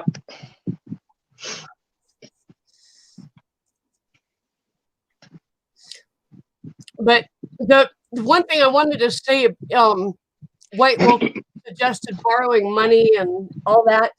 Yes, I'm borrowing money, but the great thing about the field that I'm going into is that it's not limited to just like one place you can get a job at. I can get a job at a hospital, at a clinic, at a blood donation center, anywhere that they take your blood, I can get a job, which is actually, there's over 25 places here in town that I can get a job at when I graduate. And several of them, like 8 or 9 of them are hiring right now. And they're hiring like 6 or 7 people at a time, which is really good for this area. So I'm thinking that when I graduate, I'll probably have a job lined up. So I'm quite excited about that. And I'll be 47 when I graduate. And I just want to say it's never too late. I've always wanted to have a job in the medical field, and I could not follow my dream of being EMT because my physical body would not let me. But this is a good second choice, and I am quite excited about it. So I think that's Chloe behind you. That is Miss Chloe. Chloe. Hi. Oops, I just woke her up. Oops. She was asleep. Oops. Nah, she wasn't Aw. asleep. She just likes to lay down by me. She had her head on the pillow or the blanket behind her. She was actually asleep. Yeah, she just takes advantage of the pillows. She knows what they're for. Yeah. When I got her on my birthday 2.5 years ago. She came from a home where she literally lived in a cage 24 hours out of the day. Oh, God. I have spent the last 2.5 years rehabilitating her. The last couple things we're working on Oh, were good girl. harness and leash training because she's absolutely terrified of the leash. So I think they actually beat her with a leash. So I'm working on that. And I mean, I know I'm a long way away, but I'm willing to help if there's anything I can do. I mean, I'm willing to try. hey, I'll take any suggestions. I've got some things that are working, but any suggestions are welcome.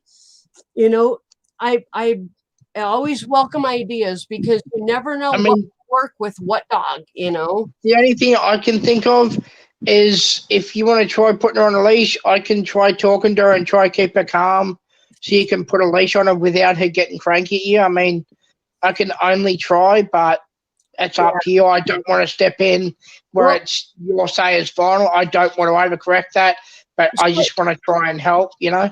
I actually tried just putting the harness and leash on her one day. She went nuts to the point that she was frothing at the mouth and like doing flips and shit in the yard on the leash. And I'm like, okay, wait a minute, we got to go back to the beginning.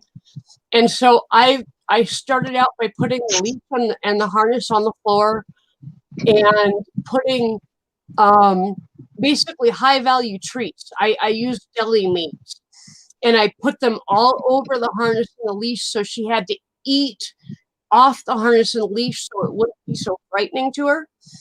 Yeah, and yeah. The next day, I basically just draped the harness and leash over her back after she was a little more acclimated to it and she was eating off of it again. Then I draped it over her. And hey, Cherokee.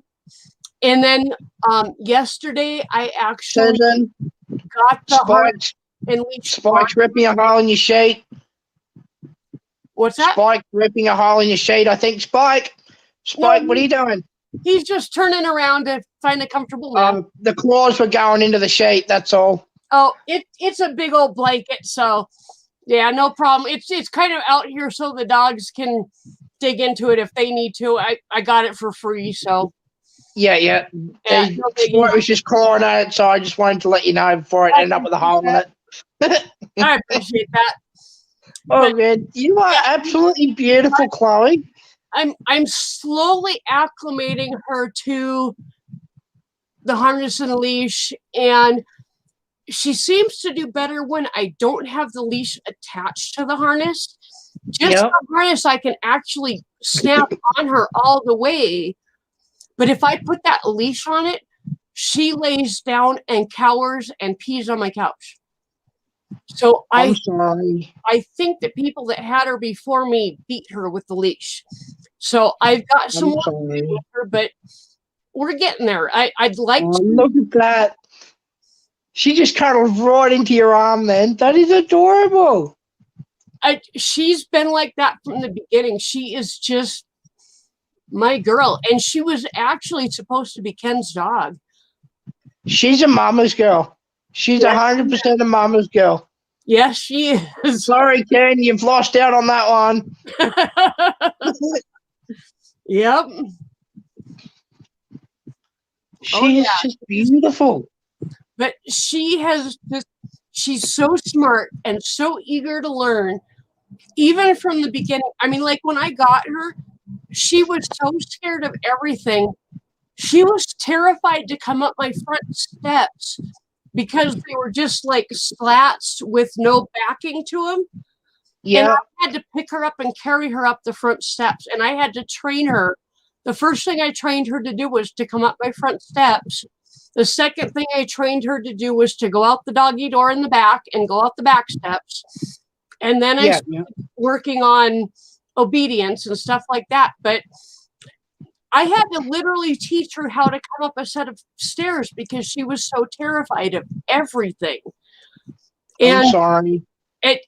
You know, I don't look back and say I'm sorry too much. I just look at her now and I see a happy. Oh, look at that. Look at her eyes. Wow. She's happy. Wow. She's She's got blue eyes. She has got blue eyes. Wow. Show them your eyes, baby girl. Oh, now she's going to be stubborn. Oh, wow. Look at Oh, those. love it. Love it. And her breeds, Basset Hound and Chihuahua, don't have blue eyes. So I have no clue where those blue eyes came from. But the picture that I got of her before I adopted her was just her in this giant kennel all by herself. And I literally thought she was the size of Spike because that kennel was so big. And all I could see was just this curled up brown spot and these blue eyes. And I'm like, I got to have her. You know, and the people brought her over and I did not ask a lot of questions because they seemed kind of sketchy. And they kind of dropped her off without a lot of information. And it took me all of about 10 minutes to figure out she'd been abused. And I don't want to sound stupid here, but did you end up running her tag ID if she's got one on a microchip? And I don't want to sound stupid, but maybe to see if they hadn't knocked her off from somewhere. Because that sounds sketchy. They didn't give details. Like it almost seems like they'd knocked her off from somewhere. I'm not trying to be an asshole. I'm trying to be smart about it. Like, when I had her spayed, they checked her all over and she did not have a chip. I'm sorry, but that's sus as fuck. I'm sorry, but it is. The people I got her from told me that they'd had her since she was a pup and that they got a job that the lady of the house used to not work, but they got a job when she was just a couple months old and they started leaving her in the kennel with the other dog that they had. And she's wrong. Then they'd come home and she'd be so frantic for attention that they'd just leave her in the kennel because she was annoying. And that's when they figured out, when she was just a couple months before she turned 2, they finally figured out we need to give this dog to somebody that can actually pay attention to it and deal with it.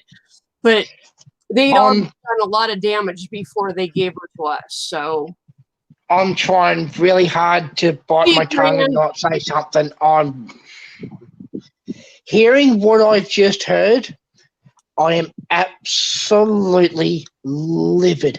Like my blood is boiling. I'm at the point of fucking exploding. I was too when I first got her. It's taken me a long time to get over. I still have their phone number. And you don't know how many times I've wanted to call them and say, what the fuck did you do to my dog? But can I ask a question? Yeah, go ahead. Can we get him on the phone? Can I speak to him? Because I'm fucking pissed. I am fucking pissed. About 6 months ago, I actually tried to call that number and it was disconnected.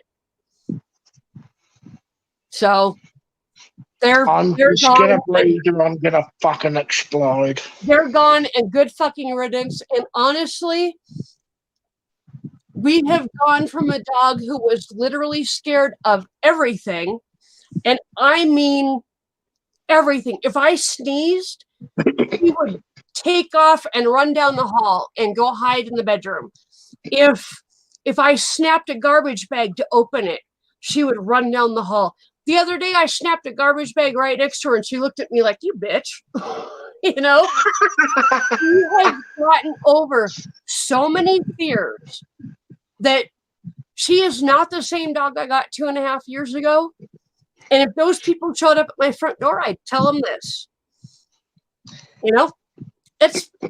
She is not the same dog. And I'm very proud of her because she has worked very hard. As I've led her, she has just followed and has allowed me to teach her and take her beyond her fears. And the harness seems kind of like the last real big step for her.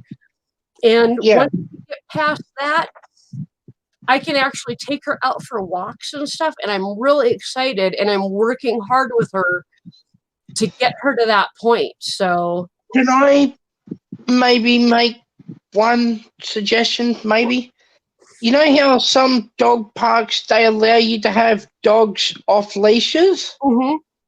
If you take her to one of those, the reason I'm suggesting this is so you can take her out and she doesn't have to worry about the leash. She won't be scared. She won't be upset. You won't have to deal with her stressing out, which won't upset you. And she can still be out in public. She can still run around. She can still have a fat time, and she doesn't have to worry about that leash. The only thing is that when she sees other dogs besides Spike, she goes ballistic like she's going to kill him.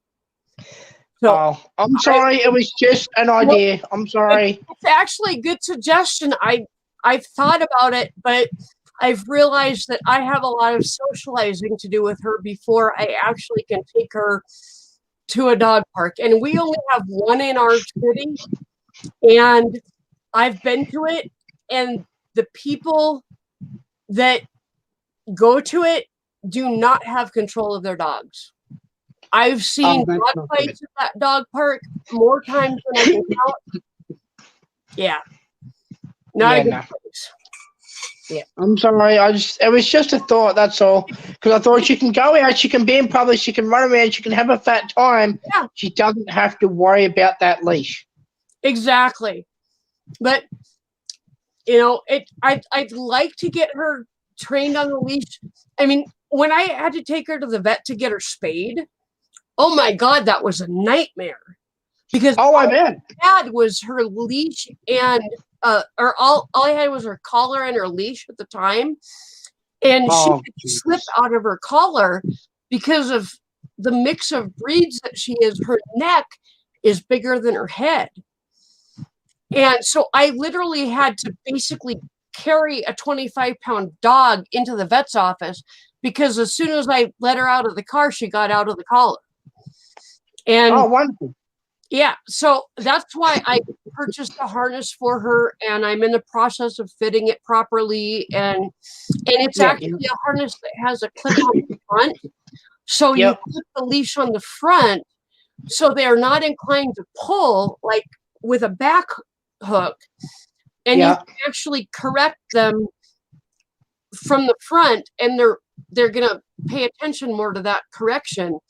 So the other place I was thinking maybe, and it depends on temperatures and stuff, but can you try her at the beach in the same sense that she can run around like in a area away from other animals, obviously, but she can run around, she can have a fat time, she can be out in public, and again, she doesn't have to worry about that leash.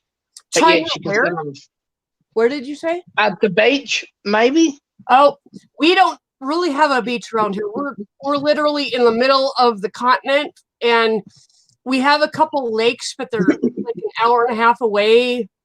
So I'm sorry, it's just it's the only other place I can think of. So I would love to have a beach. Trust me, I'm so fucking landlocked here. I lived 16 years on the coast. This is ridiculous. I have no beach. Wow. But yeah. We do have just kind of a big open lot across the street from us. That once I get her leash trained, I will take her there and then let her off leash and make sure she will come back to commands. And because I know Spike will, because I've tested him many times. I've taken him off leash many times out in our trailer park. It's just a matter of her. It's up to you and Ken, and whatever you guys say is final. But I'm willing to do a video call with you while you take her to the place so that if anything happens, I can sort of be there to sort of help call her back and sort of help you with it and sort of be there to sort of provide assistance. But Ken, I understand if you don't want that. I understand. Totally understand. Like I said, I'm only trying to help. Hey, I appreciate any help I can get. Any suggestions? Hey, I've got 12,000 people in my Facebook group, and I get tons of suggestions, and I use them all. Excuse me, I've got to go deal with my barking Yep. dog. I will be right back. Yep. Enough. Hey, in the house. In the house. Whoa, now. Spike, now. Hey, now. Get in here. In the house. In the house. In the house. In the house. Come on. Spike. Now. Spike. Get in here. Chloe, in the house. He just ran that way. Yep. Spike, come. Chloe, come. Come on. Come on. In the house. In the house. Come on. In the house. Thank you. I'll have to shut the door for a while. You guys weren't listening. Couch. Good puppy. Chloe, Spike, what are you doing? There was a loose dog on the other side of the fence, and they were going absolutely apeshit. Hey, Running Bear, welcome. Good to see you. What area are you in? Do you want me to call animal control to come get the dog, or? The owner was actually coming up the walk or up the drive looking for the dog. So Right. yeah, no problem. And I've got animal control on speed dial. Right. I signed off for assistance. I appreciate it. We've got a white dog that lives kitty corner behind us that actually caused my neighbor's dog and I call her my step ex-wife. She's my stepdaughter's mom. Both of their dogs got loose one night, and this white dog that lives back behind us got loose, and the two dogs attacked the dog that lives behind me. But this dog had gotten loose and attacked them multiple times. So they were just getting their revenge. Exactly. They got taken away and put down. Oh, what the Yeah. My stepdaughter's dog and my neighbor's dog, the two sweetest dogs you've ever met, besides this one right here. And they got taken away and put down. And the dog that lives behind us is still alive back there, getting loose, attacking other people's dogs, barking all fucking night. Yeah, I'm not a happy camper.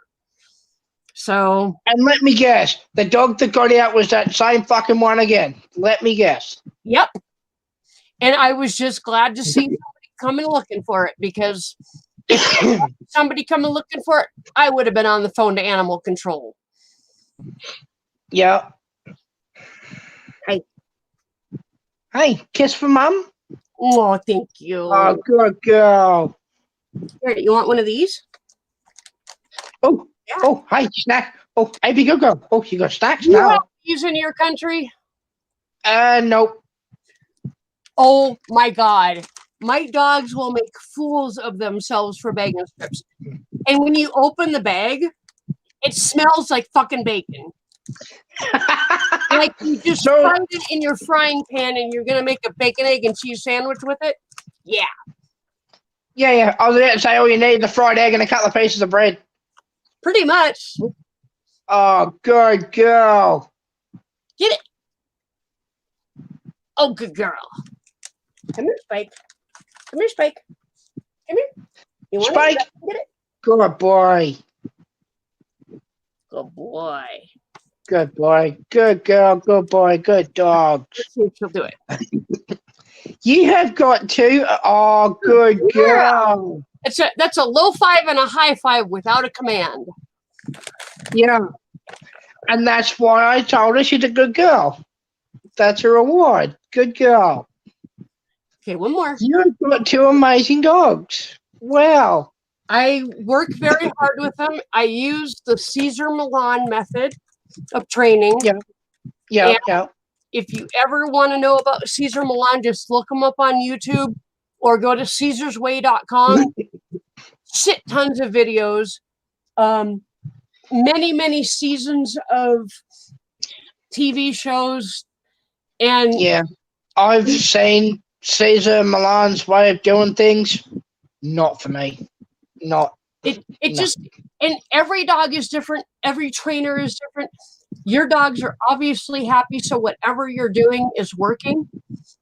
You know, I'm just letting them enjoy the time they have left. I mean, they're both around 15, you know. I mean, they've Yep. had a lot of good times and fun memories running around the yard being brats, but now they're just sort of at the stage with their life where they just rather lay down, relax, be comfortable, yeah, and just sleep and just be with their owners and be happy, you know.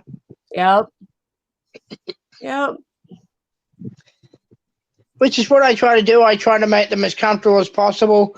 I mean, last winter I found that my boy really struggled with the cold. I had to keep him rugged up with the blanket all winter, but I find, as mean as this sound, I didn't rug her up because you can't see it from the video, but her fur on her is like fucking a thick blanket, like a weighted blanket on her. But his fur is like really thin for some reason, always has been. So he sort of feels it a bit more, so I sort of had to rug him up and sort of keep him warm. And Yep. Well, so. you know your individual dog's needs, and it's like Spike will go outside when it's 50 degrees outside, and he'll be outside in the sun for 10 minutes and come inside. Whereas I got to leave the door open for an hour for Chloe because she wants to be outside that long, you know? So it just depends on the dog, and, you know, but it's really obvious you've done very well with your dogs. And, you know, it doesn't matter what method you use. A trained dog is a happy dog. And, you know, it doesn't matter. I prefer the Caesar Milan method. It's worked for me with several dogs, but not everybody likes it. So, you know, it just, whatever works for you and your dog, you know? I mean, I did rug her up a couple of times when it was really needed because a couple of nights last winter it got considerably cold, like ridiculous. So I rugged them both up. So it's like, you know, get warm. Yep. Yep. Like someone said to me, it was really cold. So which I sort of replied with a bit of a smart ass comment, you know, because someone says, "Oh, geez, it's cold." And I turn around and I'm like, well, look, you know it's cold outside when you walk outside and it's cold. Yep. So. You know, it's cold outside here when you go outside and the mud puddles are all frozen over. Yeah, that's cold. Yep. Like, we're going to have 73-degree weather tomorrow, but in a week, all our mud is going to be frozen and it's going to be a fucking skating rink out there. So it's South Dakota in March. You never know what the weather's going to do. Yeah. Chloe, what are you doing? Give me a kiss. Kiss from Mom? Kiss. Give me a kiss. Kiss. I don't have any treats. Give me a kiss. Chloe. Chloe. Chloe. Hey, give me a kiss. Please. Chloe, give a kiss. She's adorable. What's really cute is when Ken comes home from work, like at 10:30, he put all his stuff down, and then he sits down on the couch and he puts his arms out like this and he says, "Give me a hug." And both dogs run up and cuddle onto his chest, and it is adorable. And the first night that I had Chloe, I got in the afternoon and Ken wasn't home. He was already at work. And so by the time he got home at 10:30 at night, her and I had already kind of bonded and she was starting to trust me. Yeah. Opened that door, all of her hair stood up on end. She bared her teeth and barked a big dog bark at him. And she was like, "Fuck you, get out of here. This is my mommy and you can't come anywhere near." Well, in a sense, she was doing the right thing. She's protecting you in the house. I mean, I'll share a story with my Rottweiler that was sort of the same thing, right?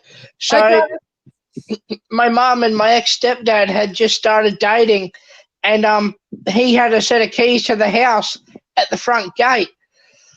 Well, to get in the front gate anyway. And anyway, Mum was upstairs. She had music going, and I was in my room or something doing something. I can't remember. And anyway, he cracked the lock with the key and opened the gate. Well, my 50-kilo Rottweiler got up, went flying down the hallway, went flying down the stairs, went flying out the front gate, through the front yard, and chased him down the fucking street. Nice. Oh, he was not happy. Like, I mean, he was really not happy. Nice.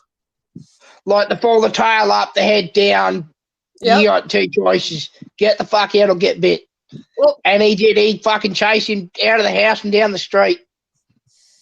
I've had people come to my door at different times of the day, and usually I know who's coming, so I calm Chloe down and get her on the couch and tell her I've got it, it's okay, and she calms down, and I let the person in. Usually it's somebody she knows, so she calms down right away and goes over and says hi to him and stuff. Yep. One night, a guy came to my door at 9:30 at night, and it was somebody that I knew, but she had never seen before. And it was somebody that really wasn't welcome to be knocking on my door at 9:30 at night. And especially since he was looking for a fucking cigarette, And so I opened the door for him, but I opened it wide enough for Chloe to get out. And she went out, and she was right at his pant leg, barking the big dog bark. And he backed all the way down to my gate, and he was like, "Hey, I was just looking for a cigarette." And I'm like, "I got no cigarettes. Sorry, dude." And he left in a hurry. Good girl. Back because he knows that dog is there, and she's going to bite him. Oh, yeah. Good girl. Yeah, and normally I don't let her go off like that. I normally keep her under control, but somebody shows up at my door at 9:30 at night, I'm gonna let her go off because I was about to say 9:30 at night, someone knocking on your door. Yep. Let her go. I want them to know I've got protection, and I know she will protect me. I mean, it's just a matter of allowing her to do it, because she will listen to me. If I tell her to get on the couch, she will settle down. But if I let her go, it's their fault because they came over that late at night, Yeah. Travis, I'm only going to say each to their own. You're welcome to share a video of huskies, but I'm not keen on them, man. Not keen on them. Not at all. Don't trust them. Don't like them. Had bad experience with them. Don't like them. So if they're well trained by somebody that actually knows how to train them and exercises them enough, they're fantastic dogs. But I have not met a husky owner in the lower 48, hey, Paul Michael, that actually exercises their husky enough. So every husky I've met in person has been overexcited, not exercised enough, and an absolute brat because they're not trained well enough. So, but yeah, well, like I said, Travis lives up in Alaska. I think he's moving, but he's got sled dogs, so they're well trained. They're, they're doing their job and they're well taken care of. Unlike a lot of people that own them in the lower 48 that just think, oh, I want a husky, and don't do any research and have no idea when they get this dog that it's going to turn into a hyper monster if they don't do what they need to do with it. So yeah, well, that was the sort of dog that got a hold of me that I had the problem with. The one I was telling you about earlier, and with the owner and all that and all the drama. Yep. Yeah, well, that was a husky. And I know I shouldn't blame all huskies off one dog, but from first experience of what I've had of a husky, no, not for me. And I will be the first to admit, and cop me out if you will for this, but I'll be the first to admit I shit myself when I see a husky. It's like, don't come near me. Don't bring it near me. Fuck off. Cross the street with it. Don't want to know about it. Don't want to see it. Don't care. Not interested. Fuck off. It took me years to see a husky or a husky mix without freaking out. And it wasn't until I met my best friend and she's got a husky mix. Her husky mix is well exercised and is well trained. And I went over to her house, and I mean, the first thing I see is this dog coming at me, and I like, what the fuck? And all of a sudden she's like, Lilu, chair. And the dog veers away from me and jumps up into the chair and sits nicely. And I'm like, oh, okay. And that dog and I have become best friends. I mean, I go over there and the dog comes and sits at my feet and I pet her and I love on her. And she's the sweetest dog because she's well exercised and well trained. And I imagine Travis's dogs are the same way because they're well exercised and well trained. But yeah, and I understand that. And like I said, I know I shouldn't blame all huskies off one dog, but from first of what I've had of dealings with huskies, no, not for me. And there's nothing wrong with being cautious, especially because you live in a state or in a country that does not have sled dogs. We don't old enough to have sled dogs. Therefore, huskies are not worked like they're supposed to be in your country. So you're probably going to run into most huskies that you run into are going to be hyper, are going to be aggressive, are not going to be the good huskies that they could be if they were properly taken care of. So I understand your fear completely. It's completely feasible to have that fear. I mean, I understand as an adult I shouldn't be scared of dogs, but even just thinking about it, talking about huskies makes me fucking anxious. Like, yep. Oh no. Well, if you've been attacked by them or had to deal with them in an unpleasant way, it's completely understandable, and it's not the dog's fault; it's the owner's fault. But I understand that. You still have to deal with your emotions about it, and it's understandable. I mean, people just don't deal with their huskies the way they should, and so a lot of huskies are uncontrollable, and totally understandable, completely understandable. Yep. Hang on. The Rottweiler came from Rockwell in Germany. They used 2 herd bulls. What? Huh? White Wolf, do you mean the Rottweiler? Rottweiler? Rottweiler came from Rottweiler. I'm confused. Never mind. I'm confused too, but that's okay. And I'm not sure about using bulls to I've heard of a Kangal dog. Oh, now I know what he means. They were using the Rottweiler in Germany to herd the bulls. Yeah. I think. Yep. I now that I reread it, I think you're right. Yeah, they did use Rottweilers for herding dogs and stuff like that. Ken says a chow does the same thing to him, and it does the same thing to me too. I've never had. I worked in a bathing shop in a PetSmart in the grooming department, and I was lunged at by several chows. I will never trust a chow. I do not like them. I do not. Do you mean chihuahuas or? What's that? Do you mean chihuahuas or? No, a chow chow. I don't know what they are. It's about probably almost 3 feet tall. They're very big dogs. They have hair that's probably about this long, and it's usually red. Some are black, but they all have blue tongues. Oh. They're big, fluffy dogs with blue tongues, and they are very aggressive. Unless they are trained to be non-aggressive, but their nature is to be aggressive, They're used as guard dogs in Japan and China, and so yeah. Well, I just remembered something my friend told me, right? So it's a quick subject change, but the coronavirus, it comes from China, so it's guaranteed it won't fucking last long.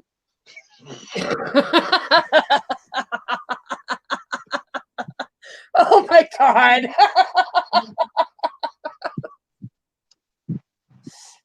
It won't please many people and it won't last long. No. I know, I shouldn't say that. I know. I'll shut up now.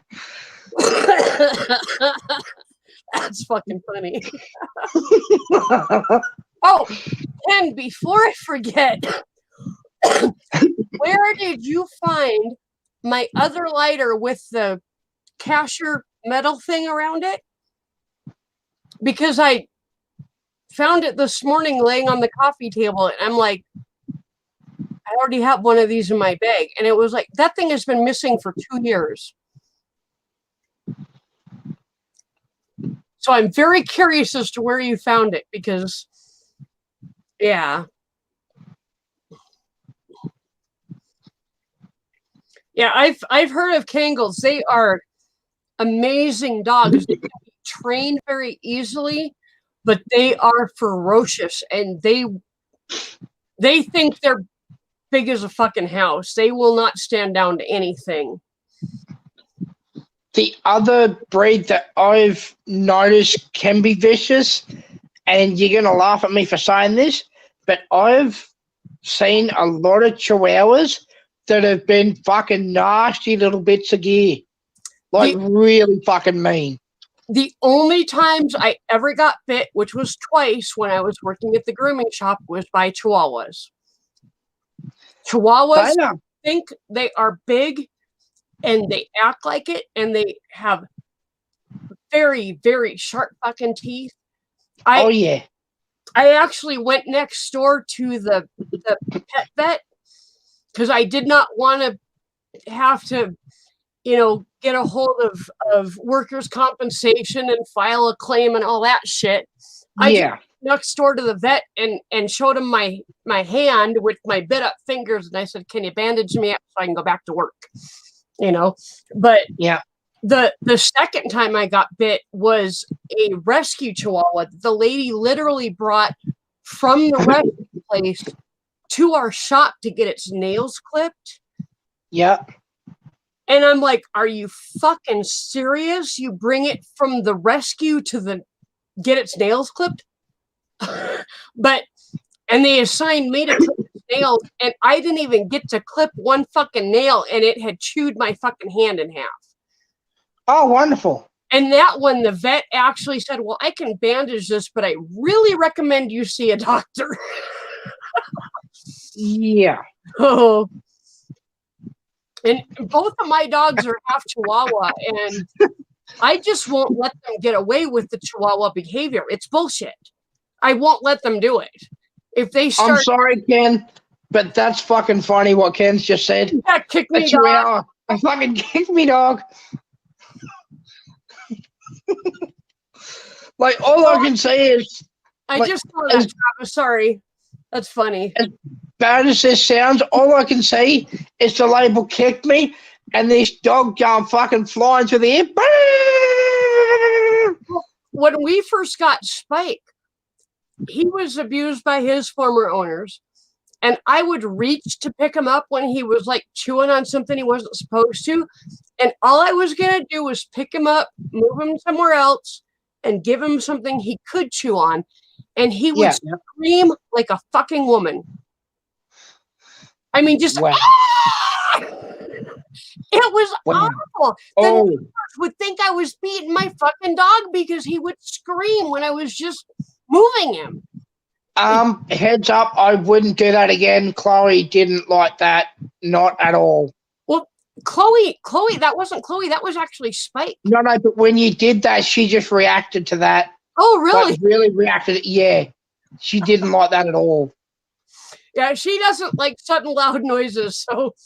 No, she wasn't happy about that. Just letting you know. Chloe. Hi. My pretty girl. Hey, Chloe, you are just beautiful. You are just adorable. Ken calls her his blue-eyed, red-headed girl. Well, I think you've lost out there, Ken, because I think Chloe's a mama's girl. So I think you've lost out there, brother. She's learning to trust him. She will actually, I close off there's a door between our living room and like our hallway and our back bedrooms. And I close that off during the morning when Ken is sleeping to give him like more dark and less noise and stuff like that. And Chloe will actually go and sit by the door and whine because she wants to go back and cuddle with him. So she's still a mama's boy, but or mama's girl, but she likes to go back and cuddle with daddy sometimes. Travis, it's gone, and it was a Sloshy. I have to say, I wish I could cuddle your dogs. I really do. They are adorable. Well, this one would probably eat your face off if you tried to cuddle her without getting to know her. But Spike would probably lick your face off if you came in the house because he likes everybody. So, Yeah, that's pretty much my girl too. My boy will run up to you, roll over, and want a belly scratch, and my girl just wants to lick you. So, yep. But as weird as this sounds, her way of like telling you she loves you is she'll go out and she'll bring you a stone, or she'll bring you a stick, or she'll bring you a leaf. Nice. It's like, I bought you something.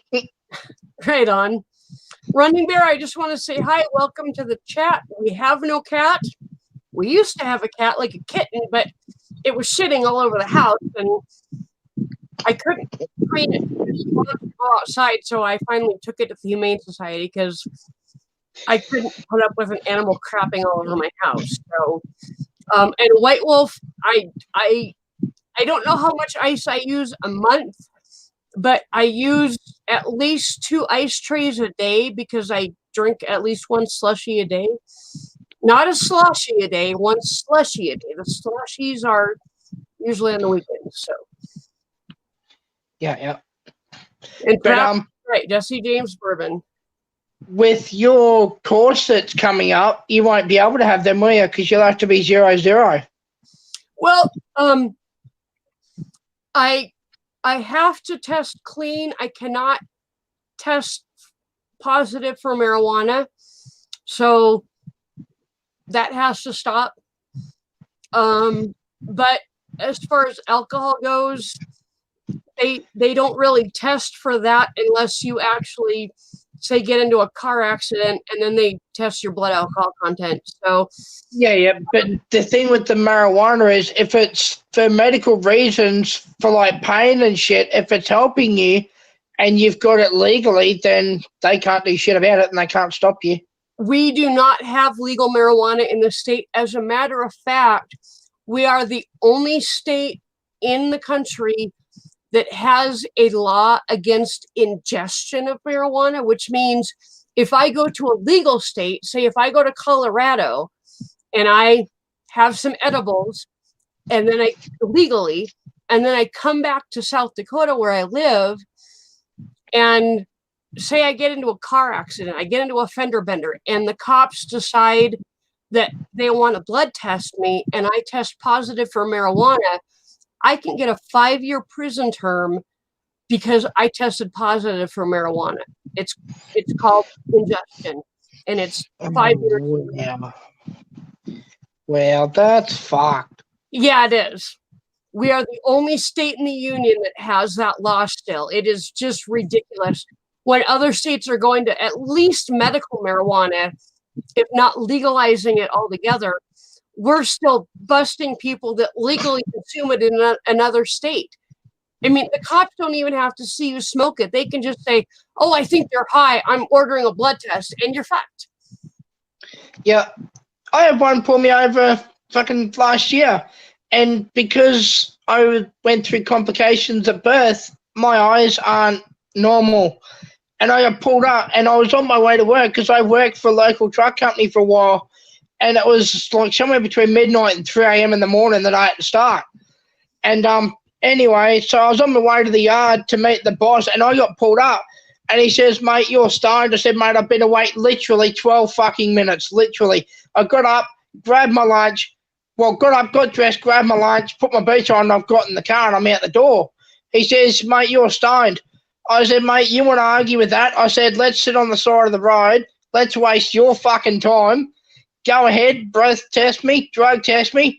They said, "Fine, we will." So they did both, and both came back negative. I said, "So, how do you feel about having wasted your fucking time, officer? You have a good night." Fuck off, idiot. Yeah. Now, you said you had complications at birth. Do you have strabismus? What was that? Do you, in your eyes, do you have strabismus where your eyes go like kind of a different direction from each other? No, they don't open up all the way. Oh, okay. When I was born, my body shut down. I collapsed. I crashed 3 hospital monitors because of my blood pressure and a few other things. I had to be worked on medically over stuff with meds and shit, I think. I'm not exactly sure. I haven't been given the full story, but I was worked on for 7 hours medically to get me stable enough to put me in a chopper to send me to another hospital where I was then placed on life support in the critical care unit. Wow. Yeah. My daughter was a preemie and was on life support for about a week before they could take her off the breathing tube, and then she still needed a lot of care, and they told us that she would be blind, that she would have learning disabilities, that she would have, cerebral palsy, all sorts of stuff. And she's 23 years old and nothing wrong with her at all. I mean, but I know they were just trying to warn us of the worst that could possibly happen. But, she's, absolutely broken now. So, but I've met a lot of preemie parents and a lot of parents of newborns that have had other problems. So, and strabismus is one of the most common one with the eye. So that's why I was asking about that. Oh, good. But because of the lack of oxygen I had at some stage, apparently, I've got an acquired brain injury and I'm autistic. So. Oh, okay. Yeah. It's not something anybody could tell by talking to you. So. Oh, a few people probably noticed it in the chat. I'm not sure, but well, shit happens. I've had quite a few friends that are autistic, and I wouldn't have guessed just by talking to you. I mean, yeah, so you've actually what I would guess is that you've spent a lot of time dealing with what's in yourself to get it under control and deal with it, because I'm on the autism spectrum. My daughter is on the autism spectrum. And I know that it's not the easiest thing in the world. Even the mild part that I deal with, it's sensory integration issues. And I know even that freaks me out sometimes. So, and I know a lot of people that are, definitely more on the scale than I am. And yeah, I don't know where I am on the scale, but yeah. I've been to therapists, I've been to a fucking psychologist, psychiatric stuff. I've been on all sorts of meds. I've been in and out of different hospitals. I've been to mental units and had tests. I've had MRIs and fucking, yeah. Sounds familiar. But one of the medications I had, and I won't name it obviously because I don't know if I can legally on YouTube or not. But okay, so I had Strattera for a couple of years, and anyway, out of all the years I'd had it, one day I just couldn't swallow the tablet, and I ended up accidentally chewing it.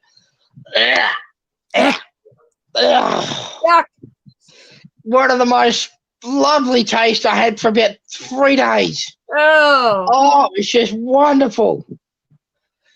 Oh, yeah. Oh, I imagine. Ew. Ken says both of my daughters were preemie. I forget because I wasn't there for Megan's birth. Megan was early and had a lot of problems too. She had, if I'm remembering correctly, she basically had poop in her lungs because she inhaled it. Ken, correct me if I'm wrong, but they had to airlift her to a How? hospital, and she was in the hospital for a while. So I just forget about Megan because I wasn't there for her birth. I showed up when she was 8 years old, so I forget about that part of it. But Hang on. Ken's saying both your daughters were pre-you. preemie. So what? They were pre-you, Ken. Hang on. We don't need any more Kens running around. One's enough. No, they were preemies. He just spelled it wrong. My biological daughter was 1.5 pounds at birth, and I'm not sure how much Megan weighed, but I know she was early and had respiratory problems, and they had to airlift her to another hospital. And she was in the hospital for a while because of that. So I'm sorry. And here's what's really cool. It's kind of a connection between my biological daughter and my stepdaughter, who've never met. When my biological daughter was born, she was the second child in the country to have artificial surfactant used in her lungs, which is basically our lungs produce surfactant, and it's used to keep our lungs from sticking together when we breathe. Yeah. And the University of Washington developed artificial surfactant, which they were using sheep surfactant, which was making babies, it was helping some babies, but making some babies sick. And they developed this artificial surfactant that literally helped 100% of babies without making them sick. And my daughter had to sign all these consent forms because she was the second baby in the country to have it used on while she was alive. And Wow. she was born in 97. Megan, my stepdaughter, was born in 2002. And by the time she was born, they were automatically using artificial surfactant on babies because it was working. And hold on, Ken says, no, the stuff that makes your lungs pliable was not being made by her body. Every breath she took was turning her lungs to stone. Yeah. And the surfactant, the stuff that makes your lungs pliable, was the stuff that was experimented on with my daughter and was given to Megan as a matter of course, because that's what they had started using by that time. So what they experimented on with my biological daughter helped save my stepdaughter's life. So it's kind of a cool connection between the two of them. So, well, one of your daughters and I have something in common. I was born in 97. Really? Yeah. Holy crap, you're the same age as my daughter. Yeah. Wow. But the other thing that I've apparently been told, because I've got a few American friends, is that I don't sound like an Aussie. A few of my American friends have said that I sound like an American, but I don't get that. I don't understand it. But yeah. No, I picked up that you were an Aussie right away. That was pretty obvious to me. But then I've got several Aussie friends, so it's a accent that's really familiar to my ear. Yeah, I had someone ask me the other day if I was from the UK. Oh, geez.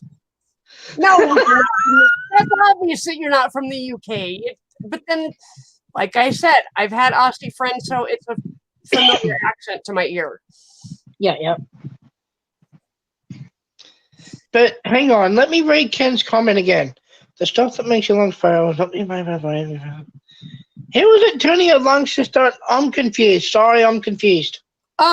When your body doesn't make enough surfactant, or when it doesn't make any surfactant, depending on how early the baby is, every time the baby takes a breath, it dries their lungs out. because the surfactant keeps their lungs moist. It keeps you actually have surfactant in your lungs as an adult, and it's what allows you to take a deep breath without your lungs sticking together. And so Megan, when she would breathe, her lungs would stick together and get hard because she didn't have any surfactant. And Ken said they had to sign papers because it was still being tested. So I guess I was wrong. I guess they were still testing it even in 2002 when Megan was born. I thought by then it was nationwide, because I know by the time I had a couple of friends that had preemies in the early, like in 1999 and 2000, by that time in Washington State anyway, it was automatically being given to preemies. But Megan was born in South Dakota, so, different state, different rules. So, Ken, I have to say, the fact that you can remember back to 2002, you've got a fucking good memory, mate. I can't remember what I did 5 fucking minutes ago. Hell, I lose track of time. I'm only 22 and I forget what day it is sometimes. I just lose track of time completely. What month is your birthday in? November. Oh, okay. Okay. Yeah, my daughter just turned 23 in February. So. Yeah. Mine's November on the 29th. So. All right. Yeah. Yep. I think I need more of that bourbon. Well, go and get it. Go and pour some more ice in your cup and go and get some bourbon. I have a special cup for just sipping bourbon out of. I made it. I'll be right back. Yeah. Hey, Spike. Hey, Chloe. Spike. Chloe. You are both adorable. Hello, Spike. Hey, Chloe. You two are both adorable. You really are. You are adorable.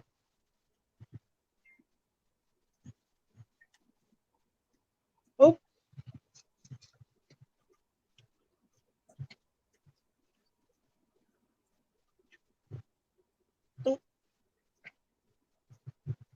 Spike. Spike.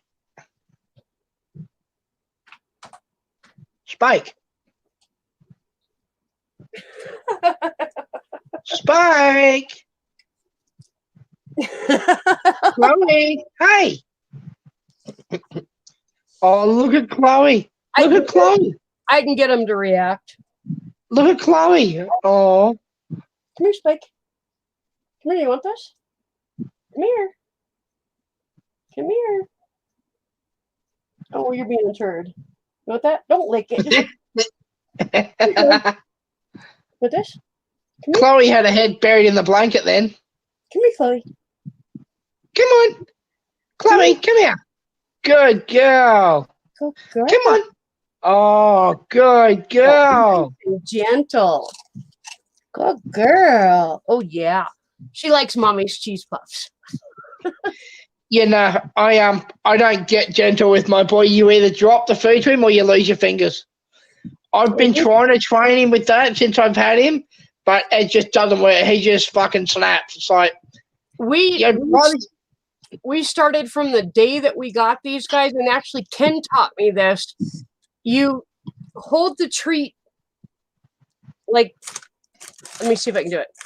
You hold the treat here, but then put your other finger here like it's cocked back. Yeah. And then if they snap and bite your fingers, you go like that. And just, it doesn't hurt them, but it flicks their nose or their mouth. And, and you can't do it hard enough to hurt them, but it gives them a start to say, hey, that's not acceptable. And Spike learned it within a couple days. Chloe, it only took her like twice, and she figured it out. And all we have to do is say gentle to either one of them, and they are like super gentle. But we did that from like the first day that we got them, and they figured it out pretty quick. It's your dogs are what you said, 15, I think? I think they're around the age of 15, yeah. Might be tough to teach them that now, but You know? No, but we've been trying to train them since we've had them. So That's actually what Ken taught me. That's the first time I've ever learned anything to teach a dog to not like rip food out of your hand or to bite your fingers. That's the first time I've ever found anything that actually works without hurting your dog. I mean, because you literally, when you're holding a treat here and cocking your finger back right here, you can't get much power from that. But it's enough to startle your dog and say, that's not acceptable. So, okay, I got to show you. This is my cup. I made it in pottery class years ago, my first time I went to college. And it's heavy as fuck. And my professor in pottery said that it would explode in the kiln because I made it too thick. Didn't explode in the kiln. My favorite cup. And I only drink booze out of it. Nice. Hey, Joseph. Woo! The one thing with my Rottweiler as well, when I had him, is we had a pool at the time, and I actually taught him to get in and out of the pool. So at the time, because I was back in school, I could go to school and my parents could go to work, and I could leave the pool gate open because I had taught him that he can go in at the steps or he can jump in from the side. But then I taught him how to get out at the steps. So I could leave the pool gate open on a hot day, like a really, really hot day. He could go in, have a swim, paddle around, cool down, and get out. See, that just proves to me that you're a good dog owner, because a lot of dog owners that have a pool don't think about pool training their dog. I didn't have a choice. Dogs can swim. All you got to do is teach them where to get in and where to get out. And especially where to get out. If you teach them where to get out, they're not going to have any problem. I didn't have a choice on that because one day I was swimming in the pool and next minute I heard a massive splash and I turn around and here's my boy paddling towards me. And it's like, oh no. So I had to go over and grab him and it's like, here you go, look, here's the steps. Up you go up with the steps. Go up with the steps. Good boy. Hello, Steve Larson. Good to see you. Well, either way, okay, you may not have had a choice, but you still took the time to teach him. Absolutely. I had to. Like I said, I didn't really have that choice. But then after that, I took months and months, and I made sure I took plenty of time to teach him. You can either go into the steps, you can jump in, either or. But you need to learn that you can go out with the steps. Yep. So I could go to school, parents could go to work, leave the pool gate open on a stinking hot day. If he got hot, he could go in, jump in, walk in, whichever, paddle around, have a swim, cool down, and get out. And that's perfect, especially where you live. It gets hot as hell. I mean, that's perfect. Then the dog can cool down, and you don't have to worry about the dog drowning because it can't get out of the pool. And exactly, that's just being a responsible dog owner. You've got the pool, teach it how to get out of the pool. Whereas my 2 old dogs that I've got at the moment, well, they're not exactly fond on water. They haven't been since I've got them, so I'm not exactly sure. But it's like if I pick up the hose, they're fucking out of there. They are gone. So it's like I think the people that had them before us, do you get what I'm trying to say? Yeah. These 2 are afraid of the hose too. I pick it up, and if there's any water trickling out of it, they run into the house. What I can do, I've found with these 2, is if I turn the tap on very, very gently, so it's just drip drop, and I wet my hands, what I can then do is I can gently run my hands along the top of their head and down their back and along their tail, and I can very lightly wet them down, ever so lightly. And it's just enough to sort of say, well, here, let's cool you down. Let's get you nice and like wet with the water. Nothing's going to happen. You're going to be okay. I'll cool you down. You can shake it off if you don't like it. If you don't like it, I won't do it again. Yep. But they seem to not mind it because they'll only shake a little bit. They will shake a little bit, like just to shake excess water off, but they'll leave enough on that it'll go into their skin and cool them down on a really hot day, I've got a spray bottle that I use for my plants that in the summertime I will spray the dogs down, but I put it literally like right next to their skin and spray it so it's not a big spray all over them Yeah. because Spike will put up with it, but Chloe, if I try to just mist her, she's out of there. But if I hold it right next to her skin and just kind of spray it all along her body, she'll allow me to do it. And then she doesn't even take it off. She just goes outside and lays in the sun and lets it dry her naturally and cools off Yeah. that. So My dog's the same in that sense. He'll put up with water. He doesn't mind being cooled down. Whereas you take water near her, you sort of get given the look. It's like, you come near me with water, I'm gonna bite your fucking head off. But my ex stepdad, and I can say ex because my mum broke up with him because he's a fucking idiot. But he was silly enough to drag them both into the pool by their fucking collar and drag them into fucking deep water and drag them around the fucking pool. It's like, they don't like water. They don't like the pool. You call them over to you when you're in the pool and they don't want to come near the pool. They don't like water. They don't like it. Why force them to do it? well, And I sat down with him so many times and I tried to explain this to him. And it's like, oh, I'm the adult red here. I make the decisions. You're the child. You do as you're told. It's like, righto, chief. Okay, boss. Yeah, righto. yeah. I assume you're signing my paycheck, are you? Oh, no, you're not signing my paycheck. Fuck off. Stop telling me what to do. Yep. Well, I kind of found out the hard way. I mean, this is kind of a long way around to this, but my Maltese that I used to have, his name was Mozart, and he was my service dog for many years when I lived in Washington State. Yeah. And I brought him out here and slowly got to a point where I didn't need him as a service dog, so he just kind of became a pet. But he hated water other than getting in the shower with me once a week, which he was used to because he was a service dog, so he had to be cleaned regularly. Yeah. One day I actually, hey, Awesome Epic. One day I took him outside to our pool, which is just a wading pool, basically.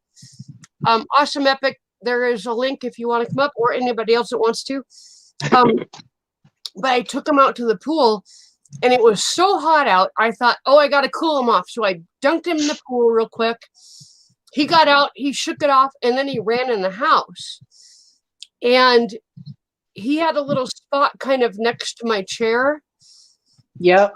I had a, it's called a pedicure. I don't know if you guys have them or not, but it's basically a Dremel tool for a dog's nails.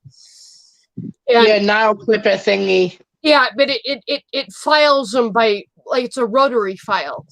And it was a rechargeable one, so I had it plugged in, and it was setting way behind my chair. He got in next to my chair and then went back behind it and stepped on the connector and got electrocuted, and it took him an hour to die. I'm sorry. And that's really sad. Two things there. Number one, I put him in the water when I knew he hated water, which I shouldn't have done. I should have cooled him off some other way. I knew better. And number two, I should have never had anything electrical on the floor that he could have stepped on. So anybody that's listening, do not put anything electrical on the floor where your dog can get to it, either to chew on it or to step on it, because it can kill them. I've learned the hard way. Question. Yeah. How many beers has Ken got in the fridge? He doesn't sound particularly happy. This many. Oh. Because he's like, oh, God damn it. I just want to go home. I don't want to go to the beer store. So I figured I'd try and save him from going to the bottle shop and see if he had beers or not. Ken, at least it's not windy out tonight. It's a nice night. You have an easy drive. And I already went and got the whiskey, so you don't have to go and get the whiskey. We're good. Oh wait, I'm good because I got the whiskey. So yeah, whatever. I don't like beer. Well, Susan's drinking the whiskey, which means you'll have to go and get more whiskey, Ken. Oh, it's a gas bottle. Trust me, I won't. He won't need to go get more whiskey. Oh no, Joseph. He'll make it home with the beer. He doesn't drink and drive. He knows better than that. Awesome, Epic, you should come up. I'm happy to drop down if you want to come up.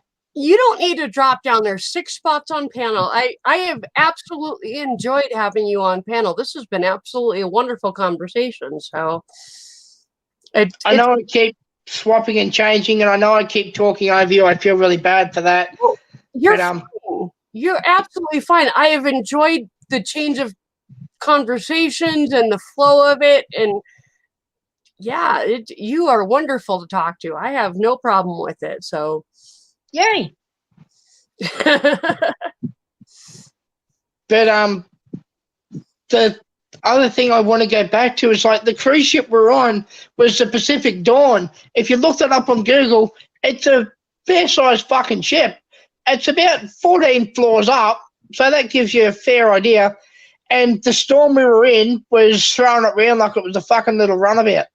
Oh, scary. Oh, fuck, yeah. When you say runabout, all I can think of is a Star Trek runabout. What do you mean? Like a little, like sort of, like, you know those little tiny runabouts that people go crabbing in and that? Okay, yeah. Yeah, like in rivers and creeks and shit. I'm a freaking nerd, so all I can think of is Star Trek when you say runabout, but I know exactly what you're talking about. Yeah, but we were getting thrown around like one of those little things. Yeah. And this is a 14-story fucking ship. Which is why I won't go on a fucking cruise. They scare the hell out of me. I'm from up in Queensland, sort of. Sort of. Sort of. Now, who am I talking to from Awesome Epic? Is this Bree or Andy? Dang. Well, that's what I was sort of wondering. Well, I don't want to come across an asshole though, but there's 2 people there, so. You're not an asshole if you ask. I'm not an asshole yet.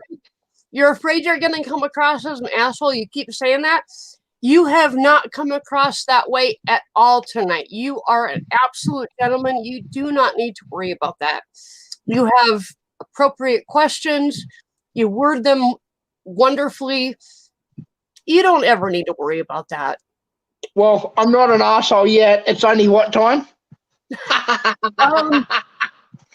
It's 20 to 9 p.m. my time. Well, by about 9 p.m. I should have pissed you off. Give or take.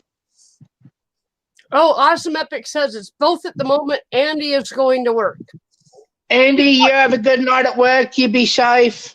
Have a good shift. Bree, put him in a bra real quick and get him on panel. I'm going to bite my tongue. I'm just going to bite my tongue. Thrown up on panel in a bra a couple times to raise money for people. So. No. Yeah, actually, no, I'm not. I'm not. Never mind. I'm not. Never mind. I don't want to come across as, being you're fine. inappropriate of sorts. You don't need to worry how you're going to come across on this channel because most people are a lot worse than you, and you haven't said anything remotely offensive. You have been an absolute gentleman. You do not need to worry about it.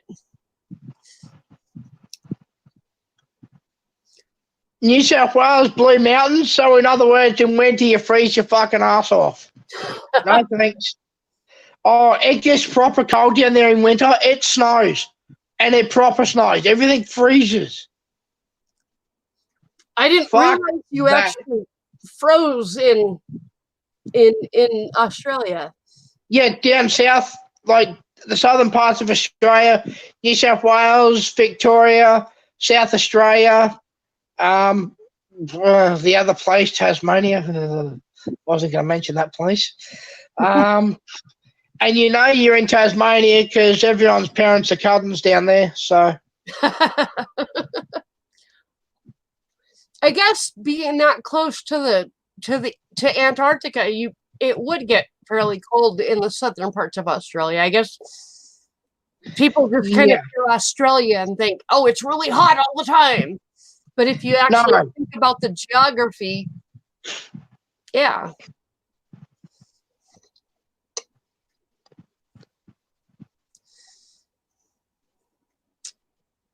So I'm rather unfamiliar with Australian geography.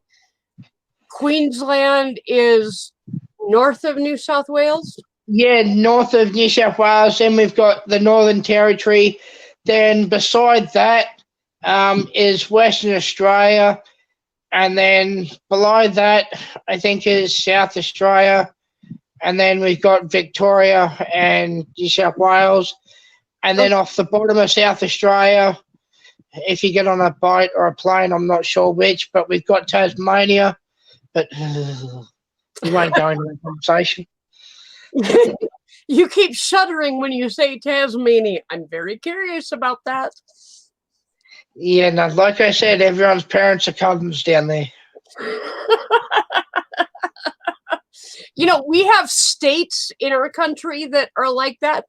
Like if you say you're from Alabama, everybody assumes that you're related to your brother by blood, by like your parents having sex. So yeah. Yeah.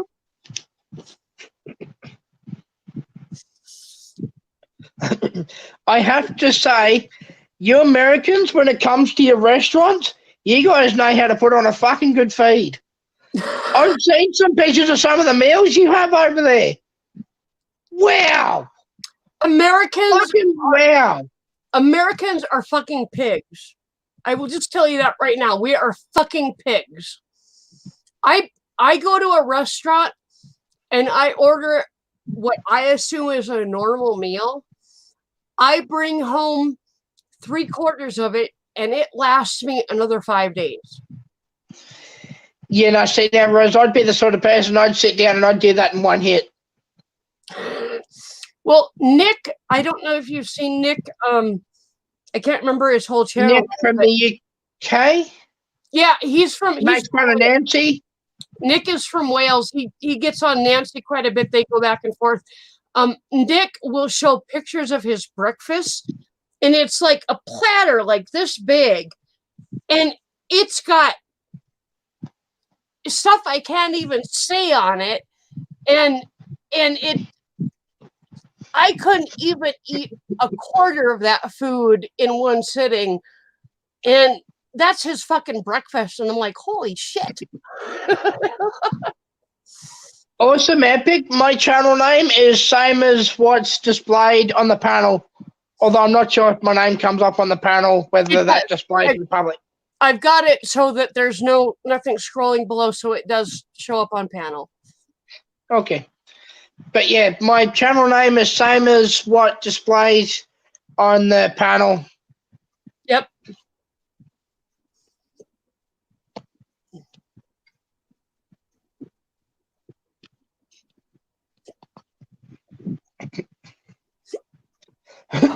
Fuck, I got the hiccups.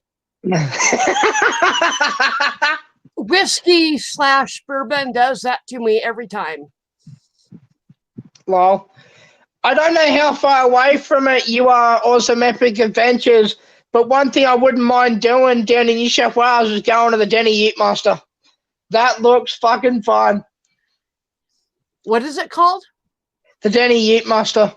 It's a fairly feral situation of like pickups and all that sort of thing, and just go out and have fun and yeah. Awesome Epic, he can't type in chat. He can just talk on panel, but it's the most innocent one ever. It's pretty easy to find on YouTube search. So that's actually how I found it the first time, was just looking on YouTube search. So, hey Donna, welcome. Good to see you back again. Mm-hmm. Here's the link again. If anybody wants to come up, you're more than welcome. Awesome Epic. You don't have to fix your face. Just come up on chat. You should come up.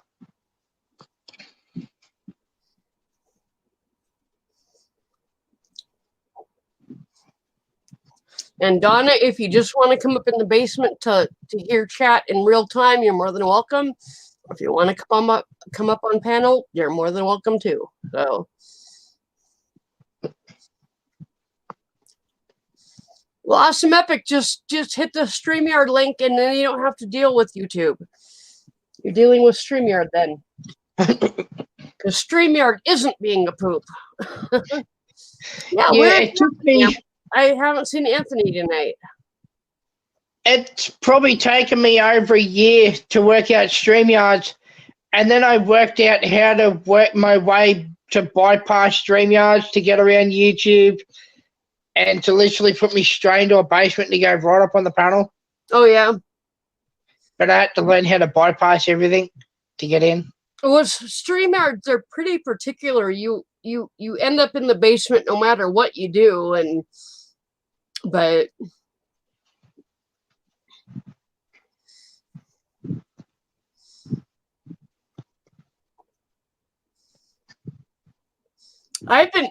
Joseph, and Donna, I've been growing I wait about 6 months between dyeing my hair purple because I'm waiting for the gray hair or the silver hairs because my birth mom has beautiful silver hair, but so far nothing. And she had hers by the time she was 40. So I guess Hey, Susan, what's that?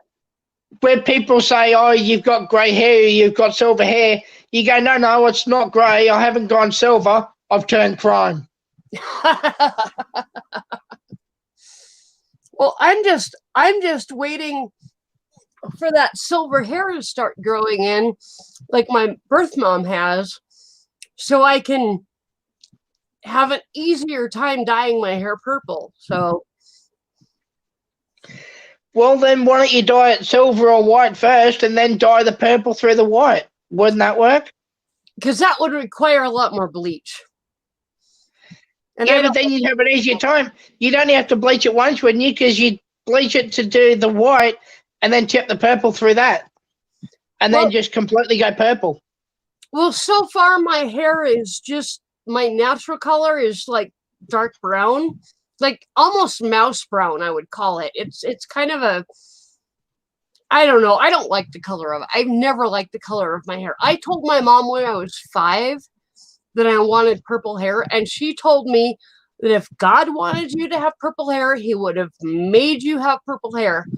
And when I was in my mid-20s, my roommate introduced me to purple hair dye, and I went, look at that. God wanted me to have purple hair. He made the scientists invent purple hair dye. So here I go, and I've had purple hair ever since.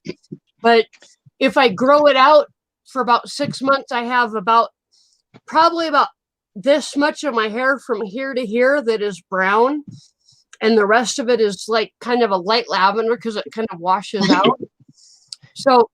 So far, I haven't turned silver or gray in any of my hairs. I still have mouse brown hair, so I keep dyeing it purple. I want to know where Donna's living at, because it has dropped from 75 down to 45 in one hit. She is in Louisiana. That's insane. 75 to, so what you're at about now, down to 45 in one hit. That's almost unheard of. I'm trying to see what temperature it is here. We were at 65 earlier today, and hold on, I gotta find my weather thing. I can't remember what it's called though. Weather thing? Hold on. KOTA. There it is.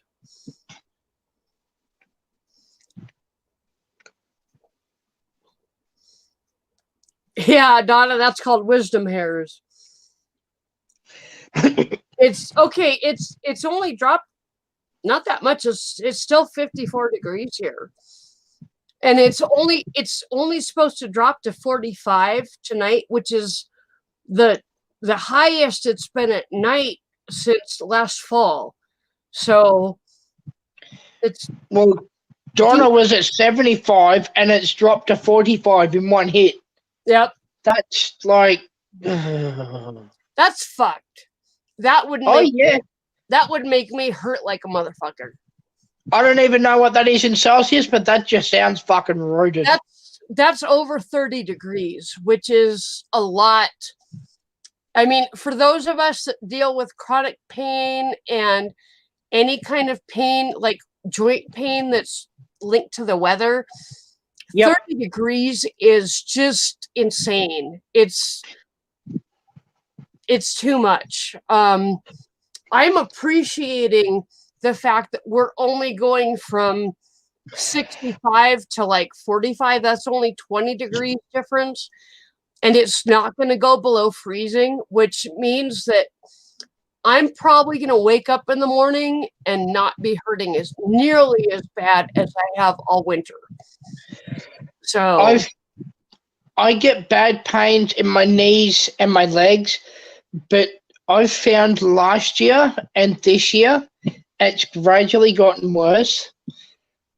But the thing that sucks is some nights I can get on top of it. If I get warm quick enough, it'll settle enough that I can get comfortable and get to sleep. But some nights I can take Panadol and it'll knock me out. Others I take Panadol and it doesn't do a fucking thing. And those nights I end up in so much pain, I'm like literally crying in fucking agony. And people are like, oh, go to the doctors. It's like, well, I can't go to the doctors till I'm in pain. But by the time I'm in pain enough to fucking do something about it, it's too late and it hurts too much to fucking move anyway. Exactly. Ken has found that if he gets home and like I've got a big ass, this is a comforter that's on the couch right now. And I put it out here specifically for Ken so that when he comes home at night, he can lay down on the couch to relax his body from the day of work, and then he can cover up his legs because his legs get like they ache and they cramp from the cold, and so he can cover up his legs and then he doesn't have that problem. But like in the morning, sometimes I'll get up at like 5 or 6 in the morning and come out here and watch the morning news and snooze a little bit. And like 9 or 10 in the morning, he'll text me from the bedroom and he'll be like, can you come fix my blankets? And I'll go back there and all his blankets are on the floor because he's kicked them off during the night. And his legs are hurting so much he literally can't get out of bed. And I've got to cover him up. And he's got like 3 heavy blankets and a quilt that go on him at night. And the only way he can get out of bed is if I cover him up with all those blankets and that quilt. And he sits there for a while and then his legs will settle down and he can get out of bed. So, yeah, I get that. It's not fun. No, it's really not. No. As bad as it sounds, I'm only 22 and I already deal with this crap, which isn't good. You know that you got to stay warm. I mean, you're probably not a person that can wear shorts when it's warm out because the second the temperature drops, you're going to be hurting. Pretty much. I've only seen Ken wear shorts one time and we've been together for over 9 years. Wow. Yeah. Yeah, I'm 22, deal with pain, and I've got heart problems. Yeah, that's not a fucking good sign. What kind of heart problems do you have? I didn't exactly get told much, but last November I was at a public event and started going, like I felt really sort of unwell and like dizzy and lightheaded. And I went to the paramedics that were on site and I was dehydrated, but then they did a thing where they hooked me up so they could look at my heart, and they said, well, half your heart's not exactly performing at 100% like it should be. Oh, wow. Yeah. Have you followed up on that? Nope. Because I don't want to know. And my blood pressure, the paramedics had dealt with me previously to that a few months prior, weren't exactly impressed with my blood pressure either. So, Ken, I'm not making fun of you. I'm just telling it like it is because other people deal with the same thing you do. I am not making fun of you. And innocent one, you need to get checked out. You really do. I worry about you if you're not getting checked out, but you've got half of your heart they're saying is not working properly. I don't care how old you are. I know people that were born with heart defects that, they're younger than you and they've got to have things dealt with. It's worth it to get checked out, because if you get it checked out and they can deal with it, you may feel better in the long run. yeah, but the thing is, I don't want to worry my mum because she had a heart attack at the end of last year.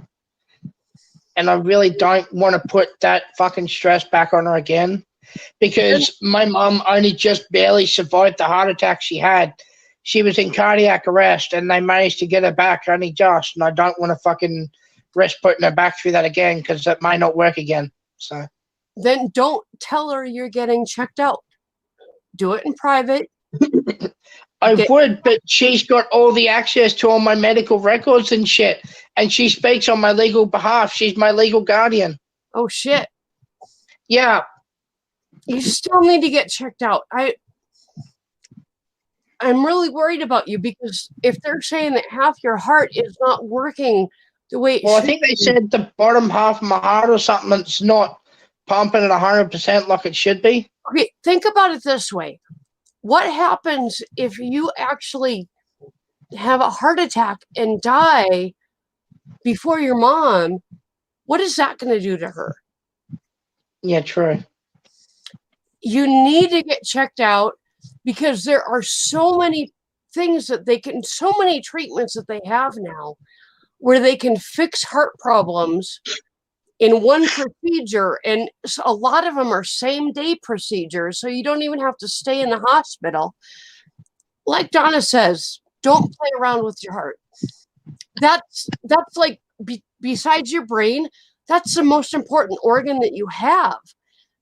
Yeah. And it's worth it to get checked out, find out what's wrong, get it fixed. Because if you don't, you could literally only have years to live, versus if you get it fixed, you could have decades to live.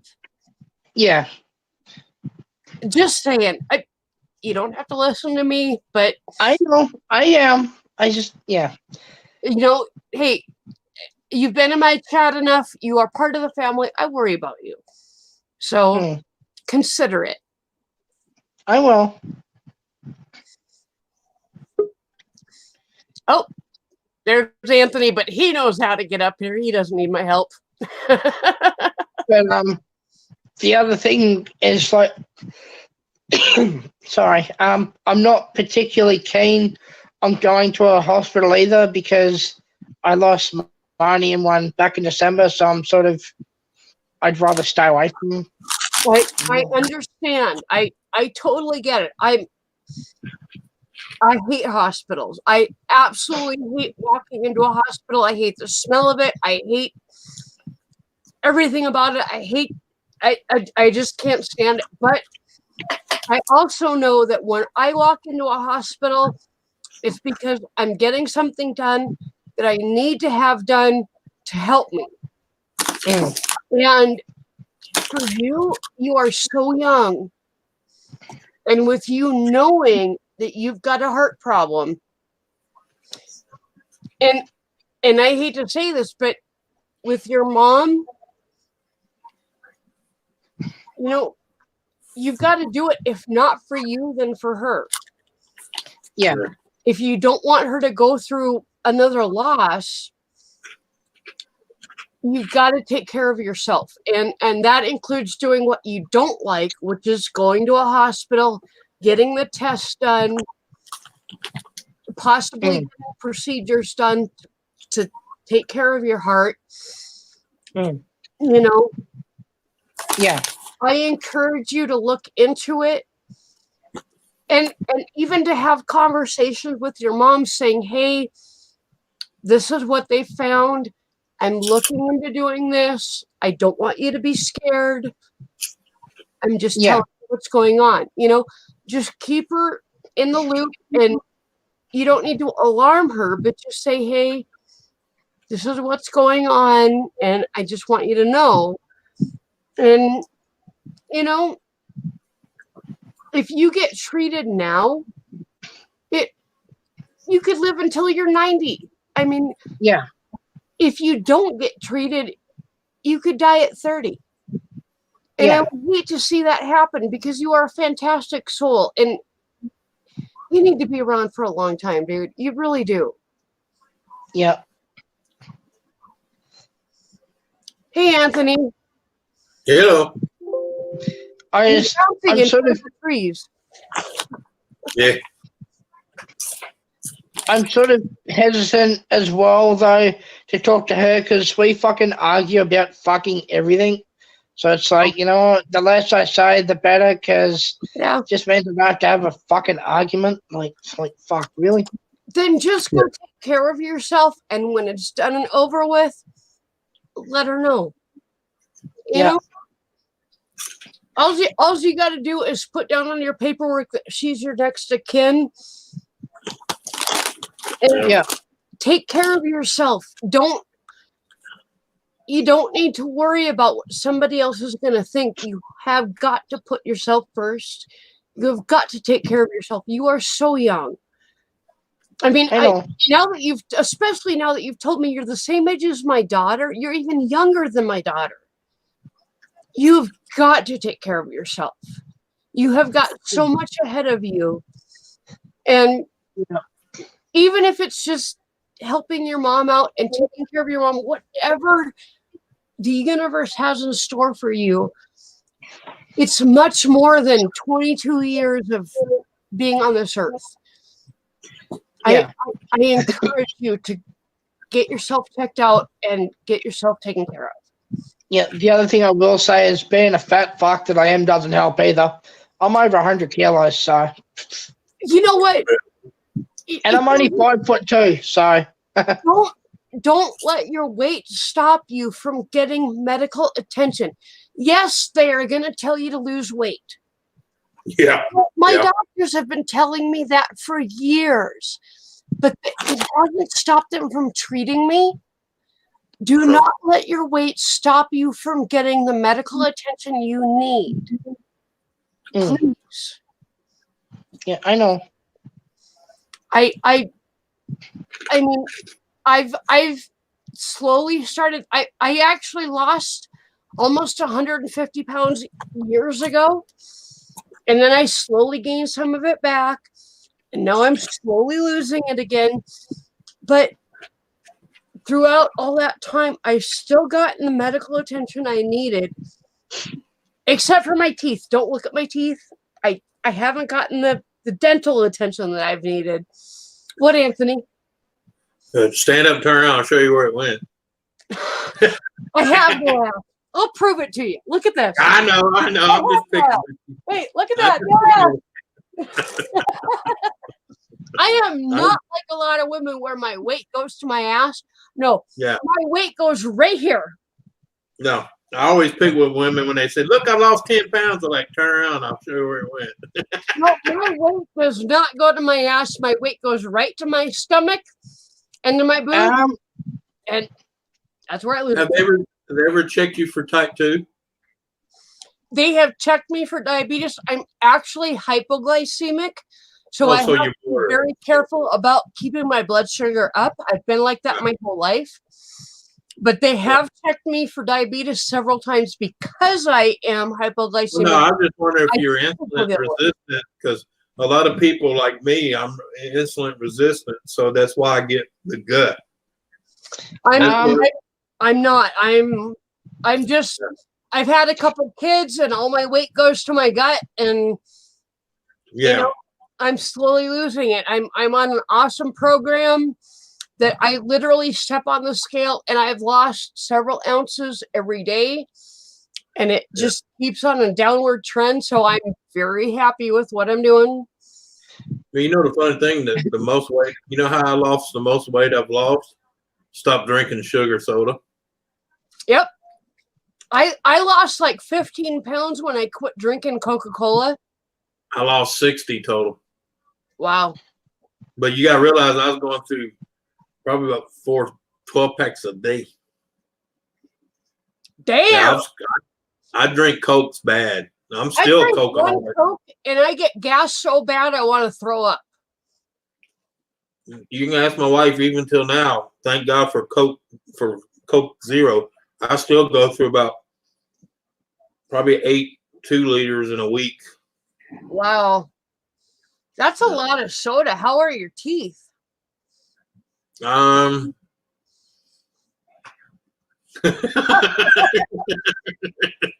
smile at people and I look like a fucking meth head, so. Yep. Yep. But you had a lot of your teeth shot out of your head by a bullet. So Yeah. you know, I mean, you're not exactly the best example of what Coke does to your teeth. No, because most of my teeth got shot out, beat out, punched out, explosions. Yeah. So, Seth, how old are you? I'm curious.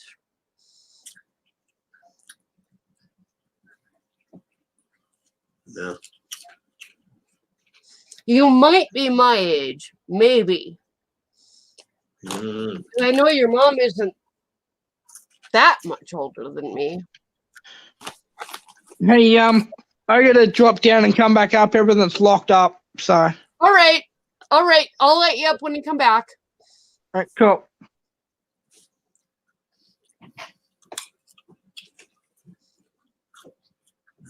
So what's your background today, Anthony? I don't know, some trees I found. I can see ocean way off in the distance. It looks kind of like Hawaii. It's no, actually it's oh man, I'm trying to remember the name. It's an island off the coast of it's a small island off of the one where David and his wife are gonna go to. Not Tahiti, but the other one. Jamaica? No, not Jamaica. I know Jamaica. I've been there. Bora Bora. Oh, okay. Bora Bora is beautiful. Mm-hmm. There's the innocent one. Right on the other side of those trees, there's a beach. Right on. Let me see your face, innocent one. But yeah. All right. Cool. Yeah. Welcome back. Yay, sorry about that. Hey, Custom Wheel Horse, welcome. Seth, I still want to know how old you are because I don't think you're younger than me. Yeah.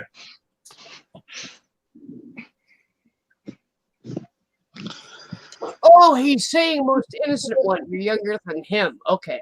I get it. Yeah. I wasn't even planning to go live tonight, and I just kind of did, and here I am. Well, you're approaching nearly 4 hours, so there's that. Yeah, well, it's been a good conversation, so I've been ready for it. Well, where you say a great conversation, I probably bored you out of your fucking brains. Actually, you haven't. You are a great conversationalist. It's been a fun conversation. I've very much appreciated it. It's way better than staring at the fucking TV. So, yeah. Custom Wheel Horse, you are 36. Okay, you're a little older than my son, so you're a little too old to be my kid, but you're still younger than me by about 11 years. Well, no, wait a minute, no, because I'm 50 and I got a son that's almost 30. So Seth is 32, will be 33 in May. Yeah, of course, I did have my first kid when I was I would have 16, had to but- have been about 14 to have been 30, to have been Seth's mother. But I was 19 when I had my son. So, yeah, you know me, I started early. yep, you did. But hey, you know, I look at this though. You know what the funnest thing is? Even at my age now, when my kids around me, hey, you gonna ask your brothers and sisters to come in? I'm like, that's my fucking kids. They're like, huh? You've Yeah. got a hell of an advantage. You can enjoy your grandkids now. You can Oh play. yeah, I got a grandkid. She's getting ready to hit 50. I got a granddaughter getting ready to hit 15. Yeah, you can really truly enjoy your grandkids. And Yeah, my grandma said that to me when my son was born when I was 19. They came out to visit when he was 4 months old. And Yeah. my youngest is she pulled me aside and she told me, she said, you know, when I first found out you were going to have a baby, I wasn't sure. But Yeah. now that he's here, yeah. I'm actually really glad that he's here Mhm. because I can enjoy him when I'm younger. And my kids got a chance to know their great grandparents when they were I'll older. tell you the main reason I did what I did because my dad was one of them dumbasses that waited till he was in his mid 40s, and my dad was dead and buried before I hit my 20th birthday. Wow. So Steph, I'm not younger than you. I'm 40. I'm 46 and a half. and I mean, if you think about it, my dad died when I was 19. Yep. He died like 2 months before my 20th birthday. Yep. And the farthest back I can remember him was probably age 9 or 10. Okay. See, So technically, I spent a little over 9 or 10 years knowing who my dad was, and then gone. my birth or my adoptive mom died when I was 18, and I actually have memories all the way back to like age 2. See, I don't remember that. A lot of it's because a lot of those memories are not good. right. So, It's funny how the not so good shit you can remember it like it was yesterday. Yep. And the good shit you can't even recall. Because weird most how time there was no good shit. It took me years of therapy to remember one good thing about my adoptive mother. And then when I actually started remembering one good thing, all the bad shit flowed in. no, actually oh damn it, I got the hiccups. Yeah. I started remembering all the good stuff. Yeah. And it had a focus to go from there. It made a huge difference in my therapy. Yeah.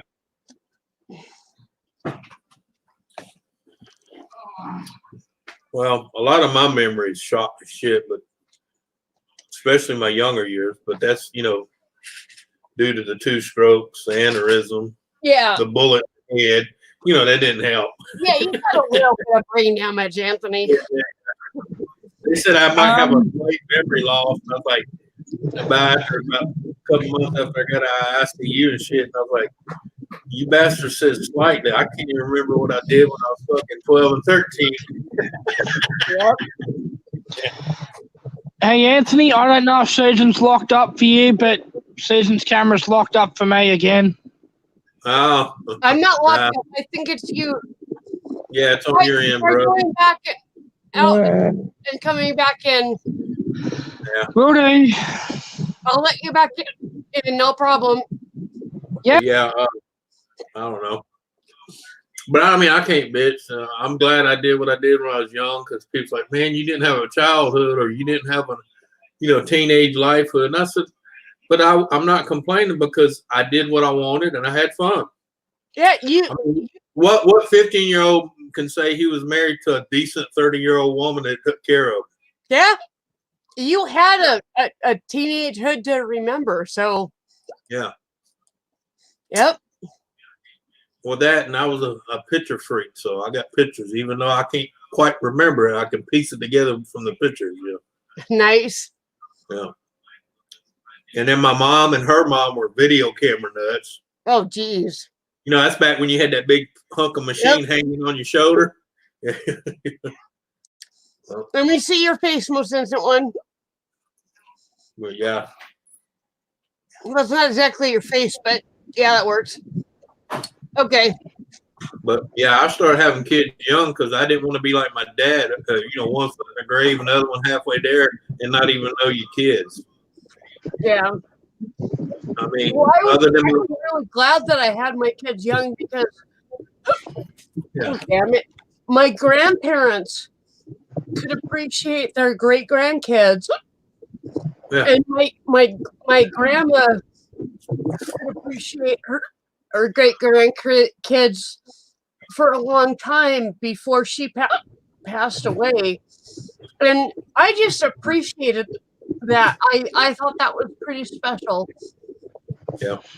Well, not that. If you look at some of the old photos, you'll see this big family surrounded by an old woman or an old woman and old man. Nowadays, you don't see that because grandma and most of them are dead because they waited till they were in their 30s or 40s to even have kid number one. Yeah. And Now, if I had waited until I was 30, I would have never had kids because I had a medically necessary hysterectomy at 28. right. So I was really glad that even though I was kind of stupid and didn't think about it, Yeah. I had my son at 19 and my daughter at 23. I would not change that for the world. I absolutely appreciated that because damn hiccups. Yeah. I could appreciate that and appreciate the impact they had on my family. Yeah. Excuse me, guys. I gotta go get some water. All right. Hello, Bree and Andy. Or Andy and Bree, whoever it may be. Yeah. But yeah. No, I don't regret starting young because people's like, you know, I'm still at the age that I can enjoy my grandbabies. And I'm also at the age if me and my wife decide to get up and go do somewhere, I'm not, you know, beat up, miserable, and halfway dead, you know. You know. Donna, do you want on panel? Wave at me if you do. Okay. Okay. No, she just wanted closer audio. No problem. No. But yeah. Okay, I see that, Donna. I didn't catch that in chat because I was getting a drink. Yeah. Fucking whiskey, bourbon, whatever it is. Good shit, though. But yeah, it just, you know. And I mean, I had fun. Don't get me wrong. I mean, well, yeah. People think I didn't have a young, you know, adulthood and stuff. I did. It's just I had a good teacher. She was well educated. Donna, it doesn't matter if you're in your house coat. We're only going to see you from here up anyway. Oh, fucking A. Hey, she's the one that got to take makeup to go to the grocery store. Okay. If you see me in makeup once every 3 years, it's a fucking miracle. I hate makeup. Yeah. Well, I let her know you do that for you, not for me, because it don't do shit for me. Yeah. If I put it on, Ken was like, "Wow," but I can't stand the shit. It is. I tease her when I catch her in makeup. I go, "Hey, who's your new boyfriend?" Oh my god, I've got the hiccups so bad. Holy shit. Yeah, I hear that. But yeah, I don't know. I don't regret nothing, you know. And don't get me wrong, you know, I've said this 100 times. I'll say it 100 times again. I was a whore in my younger days. Okay, you know. You're not the only one. Yeah. I'm surprised I didn't end up with some kind of disease or. Well, yeah, but the thing is, I did. But back in them days, a shot of penicillin, you was good to go.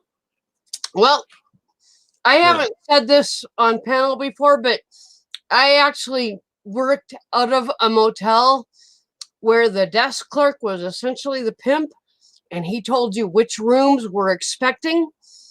Yeah. And you went up to that room and did whatever they wanted. And this was in essentially not a small town, but a city in North Dakota where it wasn't expected that there was hookers, but I managed to find a place where I could make some money. And not something I'm proud of, but it's something I did. It's part of my past. It's part of who I am. And I wouldn't do it again, obviously, because I know better. But, you know, it's... Well, the key thing is you survived. I survived. And I survived a lot of shit because a lot of those guys were really fucking weird. But, you know, it's all in the past. And what is now, and I'm happy. I'm getting ready to have an amazing career. I've got 2 amazing dogs. I've got an amazing husband that works his ass off for me, even though he hurts every fucking day he goes to work. And I'm blown away by that because if I were him, I would be on disability right now. So what's that, Anthony? Huh? You were waving your hand like you wanted to talk. I was waving at Nancy. Oh, okay. Hi, Nancy. Good to see you. Oh, there's most innocent one. Let me see your face again real quick. There you go. Welcome back. Sorry. As I came back up, I got a phone call and I had to drop down again. So. Okay. No problem. You can just drop into the basement and I won't kick you off of the chat, and then you can just wave at me to let me know you want back up. I don't know how to do that from a phone, so. Click. I think is it Leave Studio, Anthony? No. Just click your own. I don't know how to do that. I'm sorry. I don't know. Anyway, I'll let you back up no matter what. Don't worry about it. If I'm still streaming, I'll let you back up. Yeah. Yeah, I don't know how to do all that shit on the phone. So. I don't do none of that on the phone. I mean, I could, but it's just pain in the ass to me. Just know that you're always welcome on my chat, so don't worry about it. If you need to drop down again, I will let you back up if I'm still streaming. So I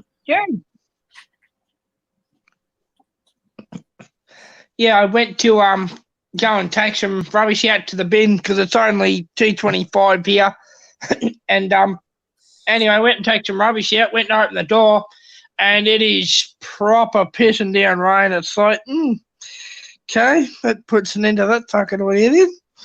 Yeah. Hold on, Ken. What do I have to do? I'm reading back. Hold on. Uh-oh. Oh, Seth, your mom and I have a lot in common. She was 20, I was 19. Yep. Ken, I don't see what. Oh, he's probably talking about dropping him down in the basement. He just kind of randomly appears and says, Susan, you have to do that. I don't know what he's talking about. Yeah, I mean, I can do it too. I can drop him in the basement. Yeah, if he shows up, I'll drop him in the basement. I don't think he will because he's at work. So, yeah. Well, Nancy, your body might be too over. It might be used to more activity than you're giving it now. I hate to say this, but you may want to wheel circles in your apartment. Use your arms a whole lot until you're tired, and that might help. I know you're coughing a lot, but you may have to wear yourself out. You may have to lay in bed and just go like this with your arms for an hour until you're tired. You may have to work your arms until you're worn out because your body's not getting enough exercise. That's why I hate those power chairs. I really do. Because they have, I mean, don't get me wrong, some people need them. I understand that. But they have done more damage to people than they have helped. Well, I've known quite a few people in wheelchairs that have gone to power chairs, and they say that they have literally restless leg syndrome in their arms because they're quadriplegics and they can't, there's nothing to do to move their arms, and so they get hyper in their arms. Yeah. And that's what I'm saying, you know, they lose all the upper body strength because they're not doing this before. They're not willing themselves. So, Nancy, you may need to actually do some exercise with your upper body. I know you're sick. I know you're coughing a lot, but if you can do anything, even if you just lay in bed and go like this, like you're pawing at some invisible being. I'm surprised they didn't do 10 minutes. It may wear you out. Yeah. It may settle your body down a little bit. Just try to do some kind of motion with your arms to get your body to realize you need to rest. Or do like my buddy. He's in a power chair, but he's got one of those bicycle deals. He sits on the countertop. Yeah. He does it with his arms. And he tightens it up. Yeah. I've seen people. I watch. What the hell is it called? Oh crap! It's a show on Saturday morning about 9 a.m. my time, and it's two guys, Colton Smith and some other guy, that they go into all the national parks in the United States. Plus, they go into different places outside of the U.S. and they go hiking and biking into different areas. And like last week, they actually had a guy with them that had to use a hand cycle because he was quadriplegic from like literally here down. And he had limited motion of his arms, but he had worked himself up to be able to cycle a bike. And he was testing a new power bike that would help him get over big rocks and big hurdles. Yeah. But he had to power through the rest of it. And they went up a 10,000-foot mountain with him just using his power bike. They didn't have to help him at all. Yeah. And he was able to get up to the summit by himself. It was incredible. I'm trying to remember the name of the show, but they do it every week, like at 9 a.m. my time.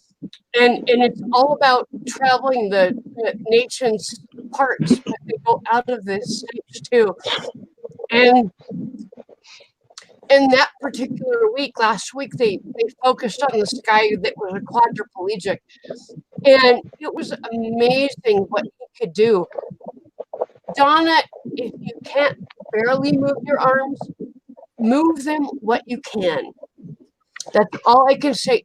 I'm not experienced, obviously. I'm a able-bodied person.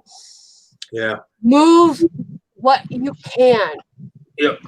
The movement and exercise that you can. If all you can do is this, do this. I'm deadly serious. Get the movement and blood flow and exercise that you can.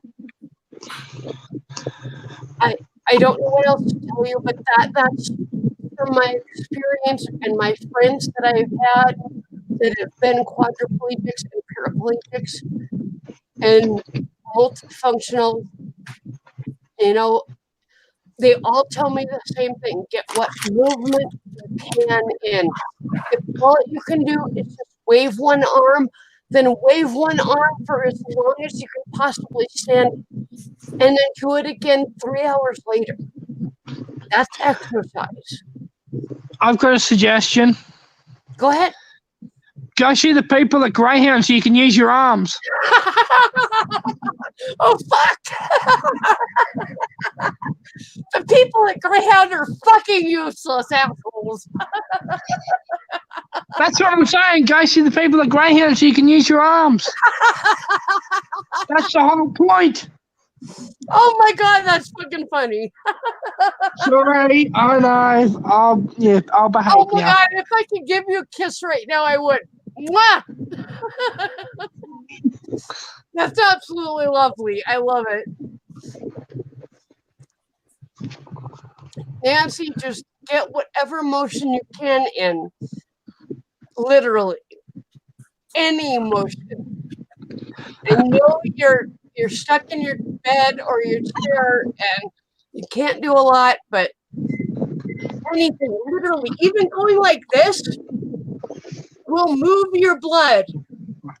And when I'm on my bad days and I cannot get out of bed or I can only move from the bed to the couch and that's all I can do, I will literally go like this while I'm watching a TV show and it moves my blood and it gets me going and it helps.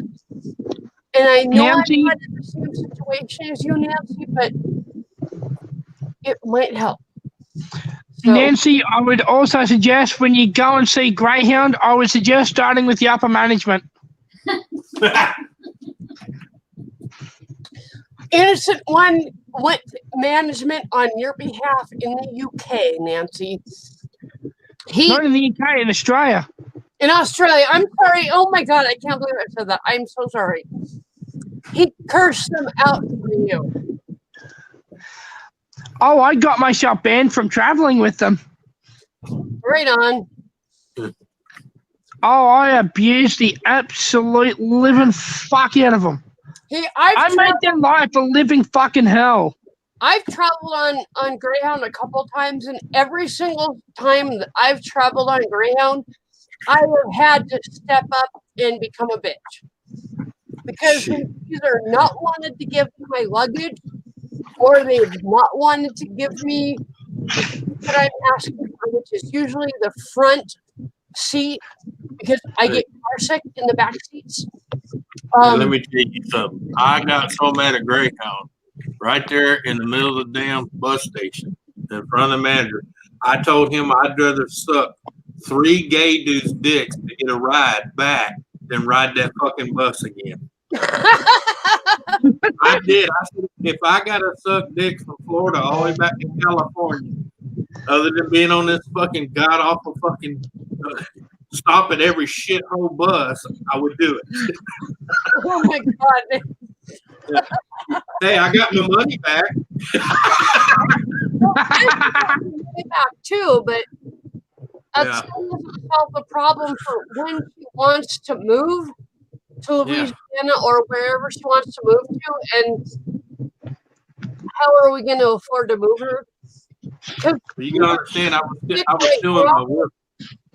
was still in my wheelchair when that happened. So, even though she's sick right now, we need to start thinking about how do we get Nancy from Seattle, where she's sick all the time, to Louisiana or somewhere comparable where she wasn't sick and she might have a chance of being healthy.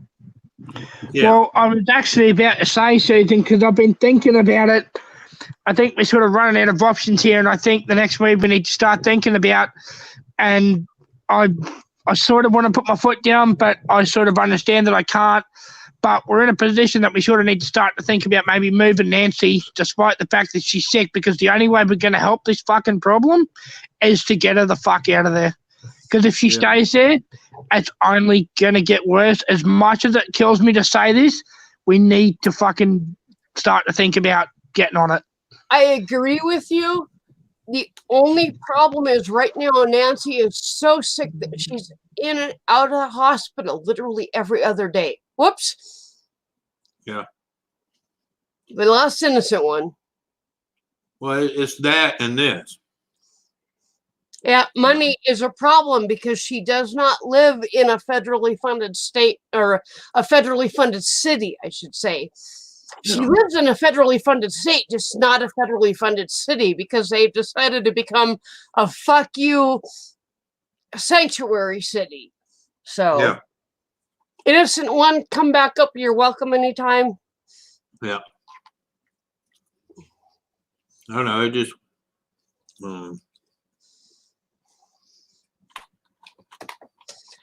Seth, I don't think Nancy needs a caretaker with her when she goes to the doctor or whatever. I think it's just a matter of getting her healthy enough to make the physical move. Yeah. Because she got sick as soon as she got back to Seattle. I mean, before she got back to Seattle, she was getting sick. So it's just a matter of getting her to the point of being able to physically get on that Amtrak train. And we need to raise enough money to get her a sleeper car so she can lay down, stretch out, do what she needs to do for her body while she's on the trip, and actually stay away from other people while she's on the trip, and then start her life in Louisiana. Yeah, warm Jello is good. It's a good thing to help the throat and soothe the areas around the throat. Definitely, Don. I agree with that. Come back, Innocent One. You've been a fantastic conversation. I appreciate you.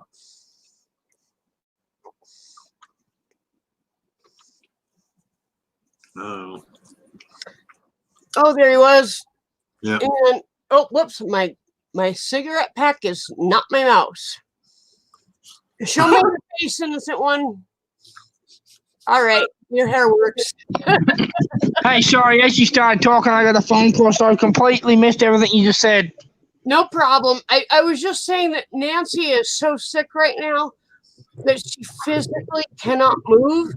But once she gets healthy enough to physically move, we need to get her a sleeper car on Amtrak so she's not exposed to all the other people on the train, and she can stretch out as her body needs her to. And then they can bring her meals because she's disabled and all that kind of stuff. And, it'll be a much better situation than her going back on the train where she was forced to sit upright in her chair for 72 hours. That was a bad situation. We've got to do it different than that. Can I make one other suggestion if possible? Yeah. Can we maybe start to raise some money now? And the reason I ask that is because if we raise some money now, it'll be raised for when she's better, so that the second she's better, she can go. Because if we wait till she's better to start raising the money, that gives her body time to start going down again. So if we get on top of it now, get the money happening, by the time she's better, she can just fucking go. She doesn't have to fucking wait for it. And I'm only doing that because I want to help. I totally agree with you. I think that's a good idea. And actually, in the next couple weeks, I was going to be speaking to her and finding out how her health was and where she was at with the moving process. And so, yeah, that was definitely on my mind. But it's kind of all about her and where she's at and physically where she's at, if she's able to make the move. I mean, maybe 2 months before might be appropriate, but any more than that, and it kind of gets dicey. So we have to be careful. Yeah, and Donna said she had to sign, and Nancy said she has to sign the renewal of her lease on the 16th of this month, which will cost like, I think she said $460 out of it. In Cherokee, it doesn't matter if it's a medical necessity or not. It will still cost her the same amount to get her out of it. Yep. I've lived in Washington State. I know how it works. will still cost her the same amount. So we will actually have to raise $460 to get her out of that lease. We can only do that after she's stabilized and able to physically move. So we've got some time. We need to get her physically stabilized and then able to move. And then she actually has to have a place to move to, because Donna and Anthony's house is not ready for somebody with physical disabilities. There's no way to get to the bathroom. So she actually has to have a place to move to besides relying on Donna and Anthony. So there's a lot of things that come into play with this. Yeah, like she said, $450 if you break the lease, which actually isn't too bad for breaking the lease. And Cherokee, it's Washington State, it's Seattle, which is a sanctuary city, so none of those laws apply. Yep. It doesn't matter. If she wants to break the lease, it's going to cost her $450. It doesn't matter why. Because I have to pay the hours. they're a sanctuary city. I'm going to drop down. I'm on 2%. So. All right. Thank you for coming up. It has been a wonderful conversation. Please come back again. I will, absolutely. But the thing I'm also worried about is, like, when we wait for her to get stable enough, I'm worried that with the way her health is, that it may keep going down.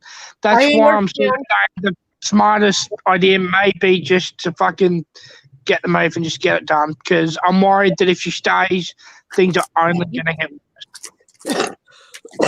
She has a fantastic doctor that is looking after her in Washington. And, Well, they probably wouldn't let her travel right now anyway. And I'm hoping that he will get her better enough to travel. But it's going to take time and months. And we've got a couple months before all this comes into fruition. So it's just going to take time. Yeah. Okay. Sorry. All right. I'll drop down. Thank you. Good night. Stay safe. Have a good one. Stay redneck.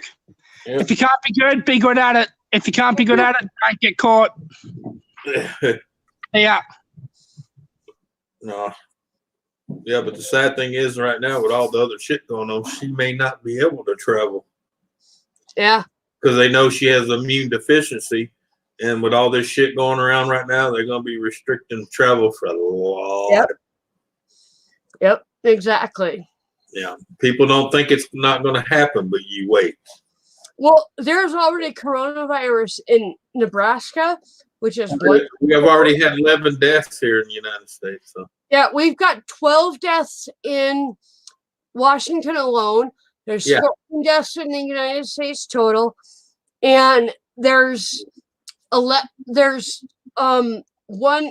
two illnesses in Nebraska, which is one state below us. So it's going to be here anytime. And I'm going into the healthcare field. So, but, it's like for most people, it's a 14-day flu. Yeah. It's not that big of a deal if you stay home and be smart. Right. If you go out and expose yourself to a bunch of people, you're a fucking idiot. Yeah. And you deserve to be shot because you're just exposing a bunch of people to a virus they don't need to be exposed to. So Cherokee, you're fine. You don't need to worry about it. You don't need to worry about it at all. We've been talking about it for a long time. It's nothing new. Yeah. We just have learned that we have to worry about where Nancy is physically with her pneumonia and stuff versus. Well, it's not just that. We can talk all we want, but if the money's not there, the money's not there. Yeah. Simple as that. So it's kind of her physical ability versus the cost of moving her versus practicality. So there's a lot of things at play. Cherokee, you've done nothing wrong. Don't worry about it. You don't need to Yeah, I don't know. I'm gonna do like Officer Joe. There ain't nothing here to see. Move on. Damn straight. Move on. Damn straight. Can you excuse me for 1 second, please? Yeah, go ahead. Keep the party going. All right. Tripped up myself. Sloshy's hit me harder than I thought. Well, don't trip and fall, because I'm gonna be like that little dude. I'm gonna say, "You can do it." Oh no, I'm full, baby. You just eat what you can. You can't eat it, I'll eat the rest. But right now, I gotta belch and make some room. I gotta belch and make some room. Boy. Yeah, I just got done eating a plate. It was good. It's just, I gotta breathe.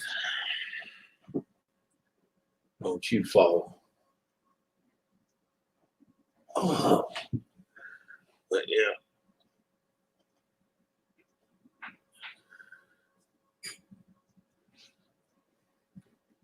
Yeah. Oh.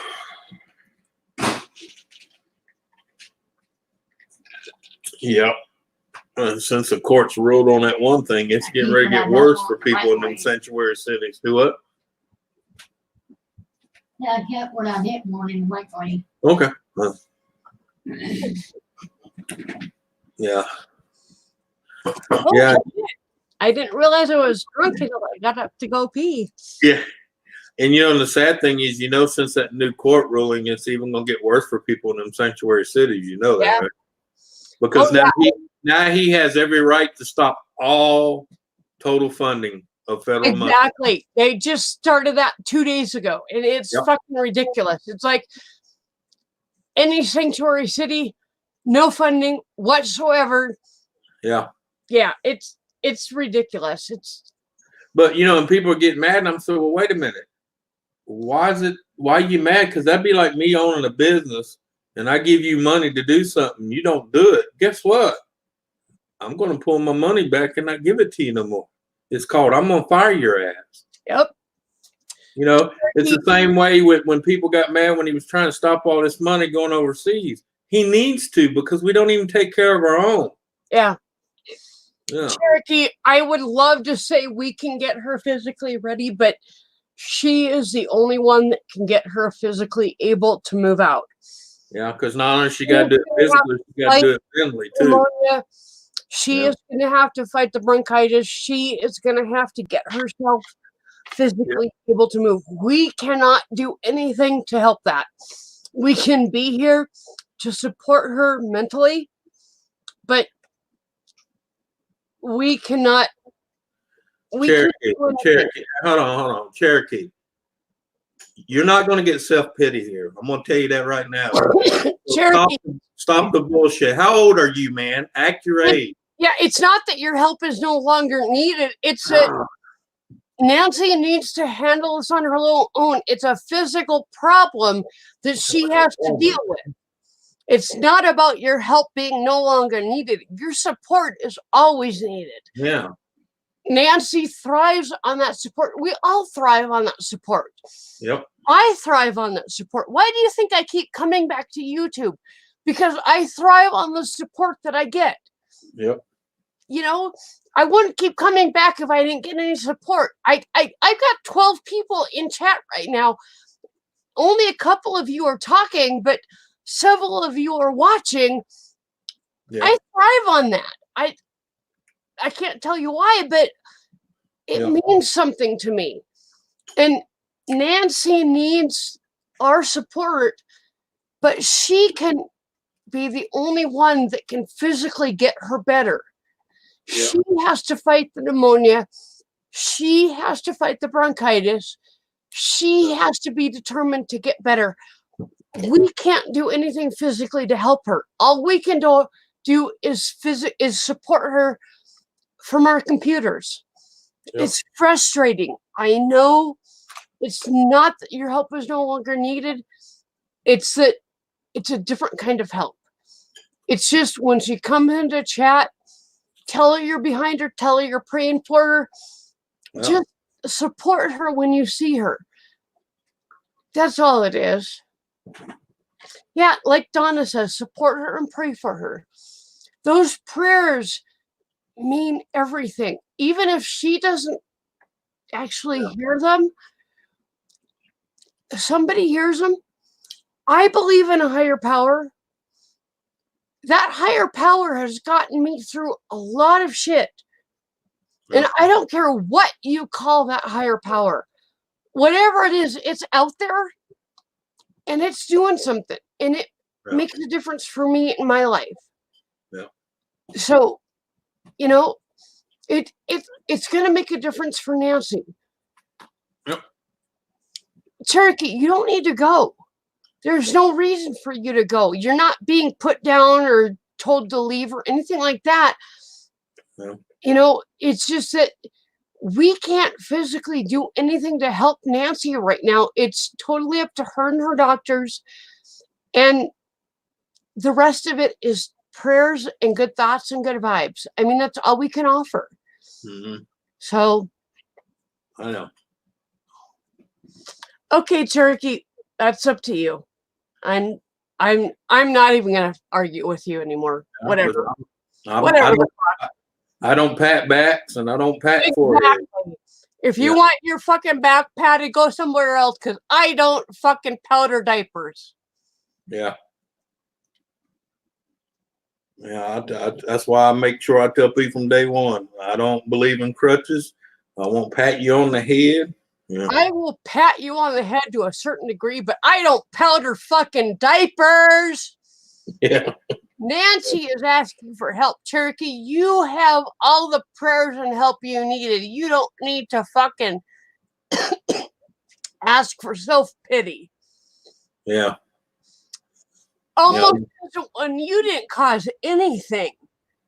No, you it's had not. a fantastic discussion all night. I absolutely love your fucking discussion. Cherokee, you're not being attacked. You're just being kind of told that this is not about you. This is about Nancy. Yeah. So nobody's going to feel sorry for you. We're going to pray for Nancy. And that's it, where it's going to end. And I'm sorry if anybody feels attacked, but that's not what's happening here. Mm-hmm. We're sending our good thoughts and good emotions towards Nancy. Yeah. And innocent one, you're not causing this. Cherokee, knock it off. It's not about all you. We're trying to help Nancy. So, yeah, this is where it goes. Well, Cherokee, that's fine, but the way you talk is self-pity people, and I don't tolerate it. Exactly. I don't. I'm not trying to attack you. I'm not trying to attack you, and I'm not trying to be mean. That's just me.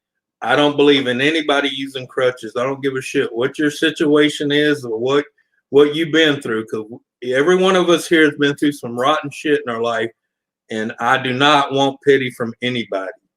And I'm not going to give anybody pity. I'm going to tell you the way it is, the way life is. It may suck, but that's just the way things are. Welcome to the real world. Most innocent one, it's a good idea, and that's what we're working towards. Right. So you have nothing to be sorry for, because we've been working on this for months now. You've said nothing wrong. You've said nothing contrary to anything we've been working on. Yeah. Absolutely. You don't have anything to be sorry for. Yeah. You didn't cause this. Yeah. Please don't be sorry. You have nothing to be sorry for. He probably mom of two. Most innocent one, I want you to know that you have nothing to be sorry for. Yeah. Good ideas. We've researched a lot of them, and some of them just won't work for Nancy. Yeah. We're continuing to look for answers for Nancy. Hell, if I have to drive up there and drive her down to Louisiana myself, I will fucking do it. Yeah, well, I already told her. I told her if it comes to her health getting better to where if I have to fly one way up there and get a truck, load her shit in it, load her in the truck and drive her back, I had no problem doing it. Exactly. Yeah. Exactly. And if it takes me driving her halfway and you meeting me halfway and her driving the rest of the way, hey, that's maybe how it goes. But yeah, but like I said, you got to walk. You got to crawl before you walk. You know, she's got to. And Nancy said it perfectly. All she's asking for is right now is love and support, not anything else. So you guys get it out of your head that she's asking for anything else. She just wants love and support. She just wants your prayers, your good thoughts, your good energy. She's trying to heal. She's trying to get better. This is not an argument about anything else. It's just about let's get Nancy better. Let's get her back to where she needs to be so she can think about moving. Yeah, because I mean, most innocent one. Yeah. I love you. Yeah. Unfortunately, coming tomorrow won't help because Nancy needs time to get better. Yeah. But I would love to meet you. So if you ever come to the States, you better fucking let me know because I will find you and I will meet you. Yeah. But yeah. Okay, Cherokee. Go calm down because nothing was ever meant to be riled up. This is just a calm down, chill. Hey, dude, it's like I'm fucking drunk. So, you know, nobody needs to be riled up about anything. Everybody needs to be calm, chill. Yeah. Be in the same state of mind I am. I'm drunk. It's good. It's good. Good old-fashioned sloshies and a little bit of extra left over. Yeah. Actually, I've got extra in the sloshy maker, but I just wanted some plain old-fashioned whatever this is called. I can't remember now. He keeps telling me, but yeah. Most innocent one says, I want to go to LAX to go plane spotting. I love aviation. I will tell you that they've actually cordoned off an area about 10 miles out of LAX where you cannot park your vehicle and go plane spotting. Yeah. Wanda, hello. Ken, as soon as you get home, it's in the blender. It's all ready for you. Just pull up and I'll start making it. Yeah. Cherokee, we're not giving you any pity. We pray for a lot of people just along with you. If we feel you need prayers, we'll give you prayers. And we never said it was about you. You know, I believe that the people I pray for get that energy. And I pray for you every night, Cherokee. You may not know that, but I do. So, you know, you get some of that energy too. I pray for a lot of people before I go to sleep. And when I wake up in the morning, I literally go through my Facebook list and I pray for people that are on my Facebook list. Yep. You know, so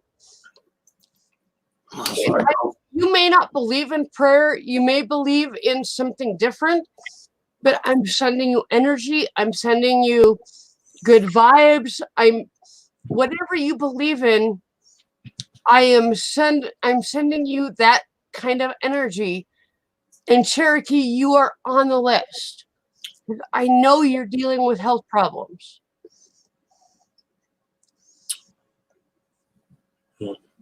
So there's a lot of people out there that I spend about a half an hour in the morning just kind of meditating and focusing on the people on my list that need some extra prayer and extra attention. And, you know, Yep. Cherokee, calm down, dude. It's really not a big deal. We're all praying for you, dude. We understand what you're dealing with. It's okay.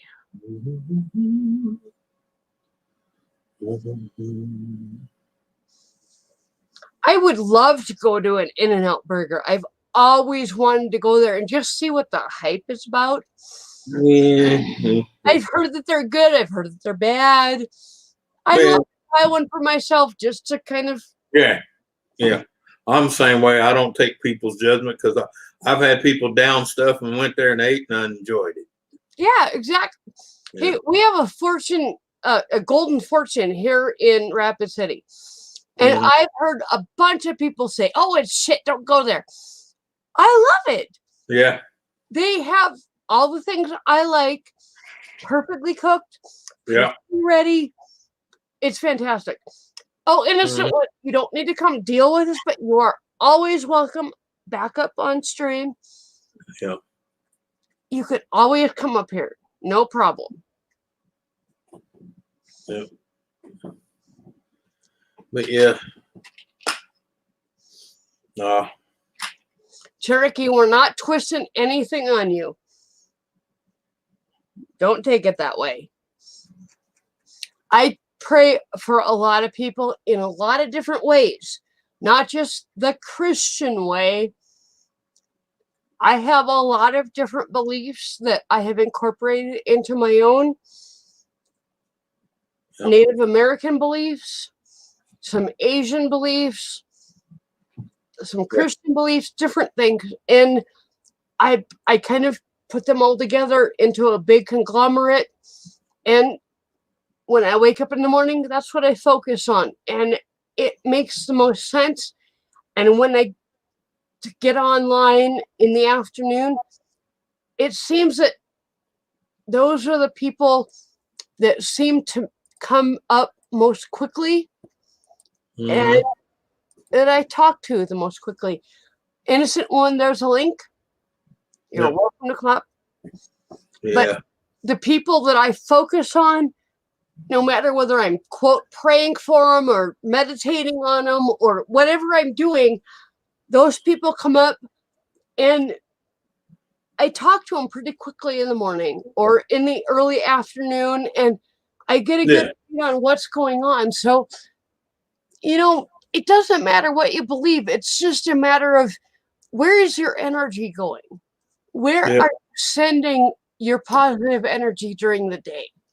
Right. Oh, yeah. Trust me.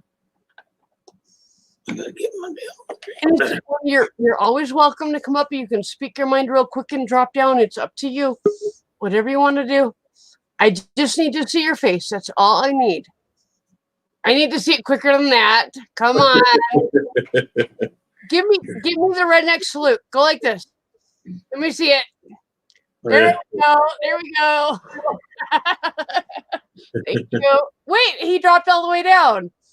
You hit the wrong button.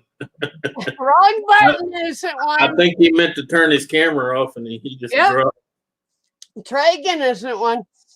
Donna, you're right. We need more positive energies daily. So if you're not sending positive energy out to the universe, just try it for a couple days. Just wake up in the morning, spend 5 minutes just thinking about the people that you've thought about the night before. Send energy to Anthony, to Donna, to Nick, to me, to Ken, to the people that you love on YouTube, to Innocent One, to Cherokee, to people you may not think about. You'll be surprised at that little bit of energy will be doing to you. You'd be surprised. Yeah. I just need to see your face, and I know it's you, but there you go. Okay. Thank you. Yeah, I went to come up and it kicked me, so. Yeah. Now, I need to speak my mind, and I'm probably going to upset a few people. You're fine. Go ahead. Yeah. Do it, bro. Cherokee, all we're trying to do is explain to you that at the moment, there's only so much we can deal with. At the moment, we're trying to help Nancy, and you're trying to twist that as if we're trying to blame you, and then we explain things to you. You put on a pity show like we're fucking bullies. Stop fucking twisting the shit and trying to fucking put words back into Susan's mouth and fucking trying to make her out to be the fucking victim.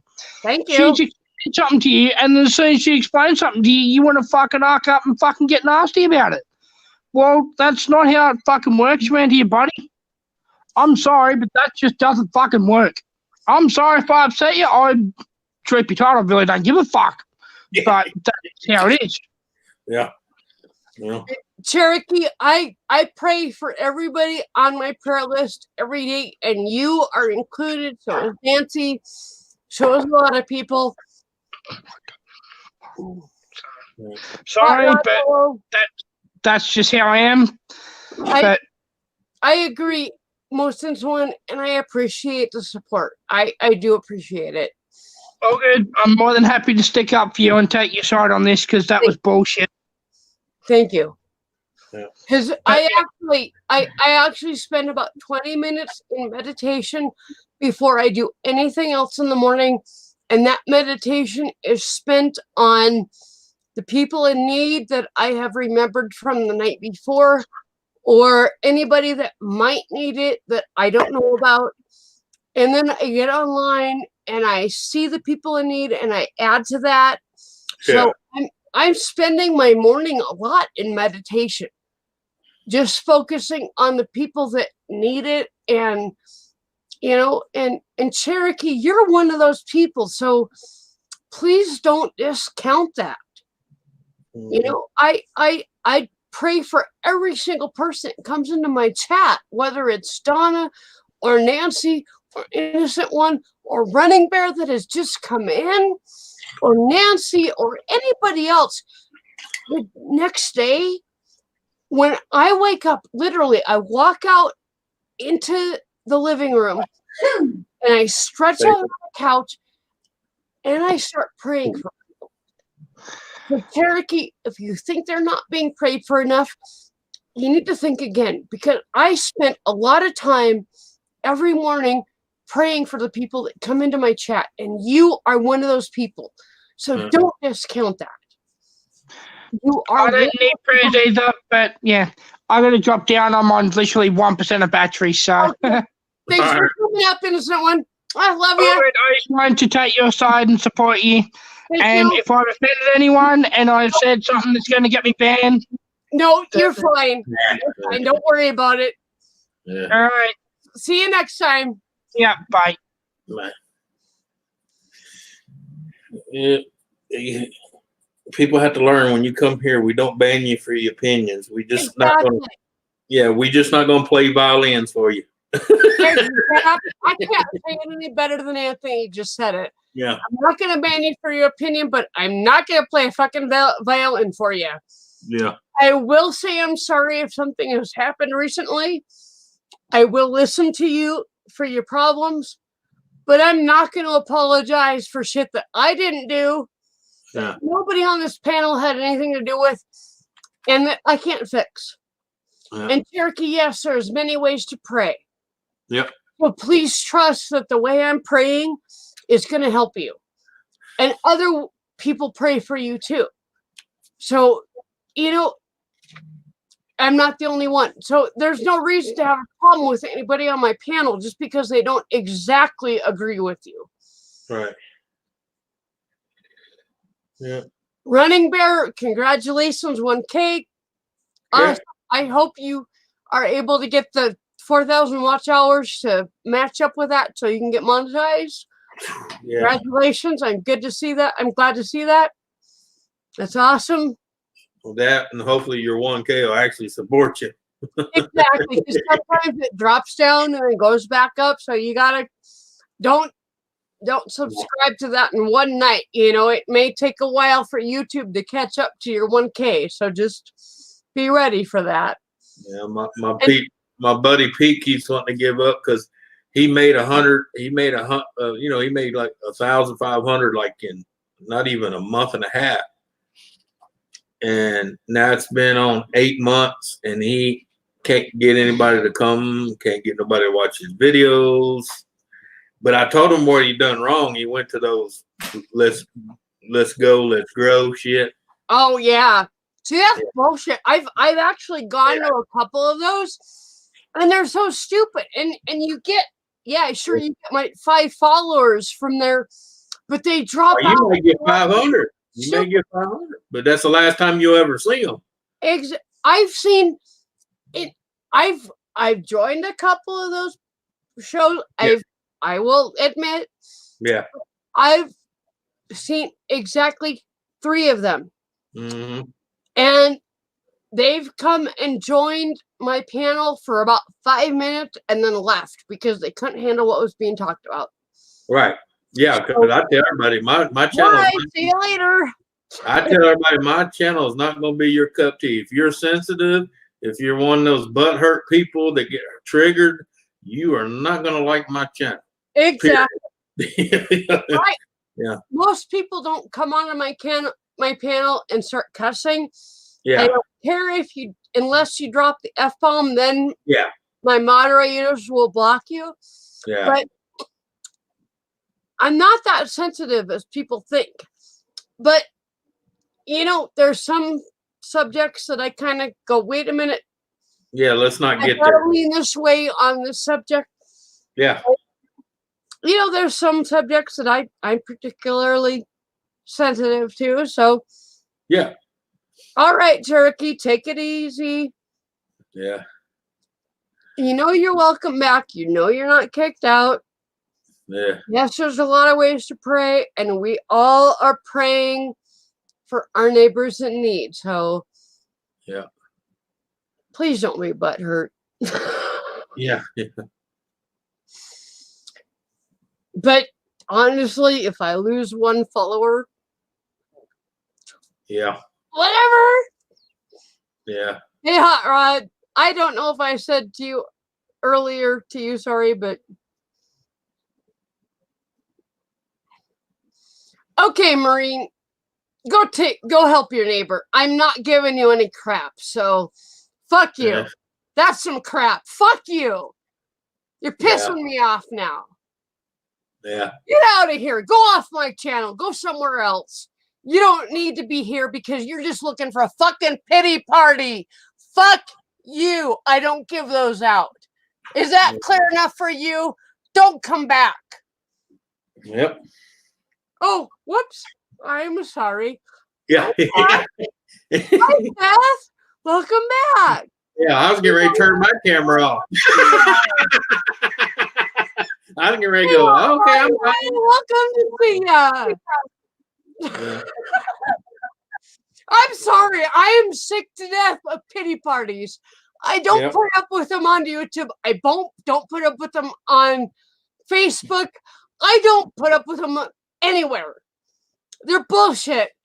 I'm sorry. I'm mentally ill. I have issues myself, and I don't put my shit out there for everybody to see. If you want to see my shit, you got to talk to me in private, and then I may explain it to you. Maybe, if I know you good enough. But you know what? Fuck y'all if you think I'm going to give you a fucking pity party. You can go off my channel. Yep. And Cherokee, that includes you. Because I'm not going to give you a fucking pity party. Go crochet your shit somewhere else. Yep. And it doesn't mean that I'm drunk. It means that I'm fucking serious. Nope. I don't put up with that shit anywhere. Yep. Oh, good. Cherokee. Go support her. She's 80 years old. Whatever. Go support her. Don't fucking bug my channel anymore because you're a fucking veteran that's crocheting shit. Go ahead. Just go away, dude. You're fucking pissing me off. Yeah, I know, Hot Rod. Yeah. And I'm gonna fucking show this. I don't normally show the F word on my channel, but I'm gonna fucking show this.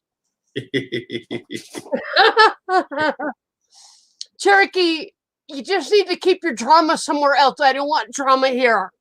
Yeah. If you don't get that by now, I don't know if you'll ever get it. Yeah.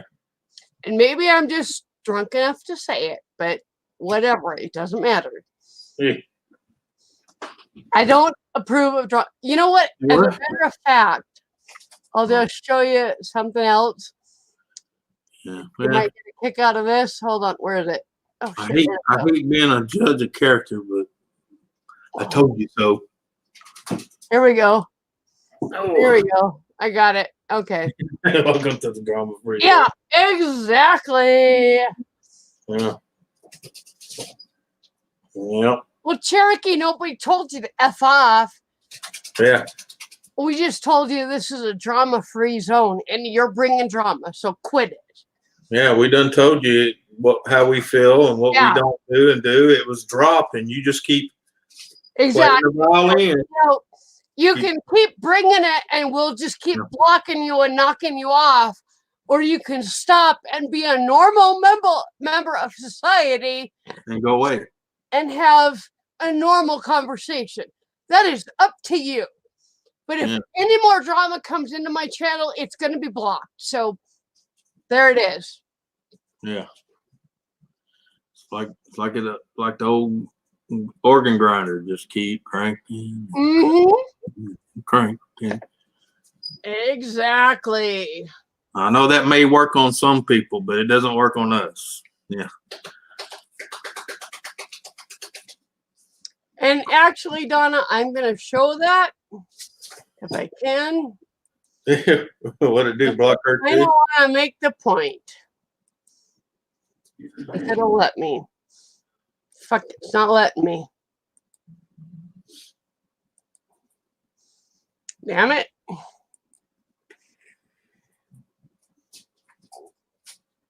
Well, fuck, I'll just do this. Okay, innocent one. Now you can say whatever you want on my channel because you're blue.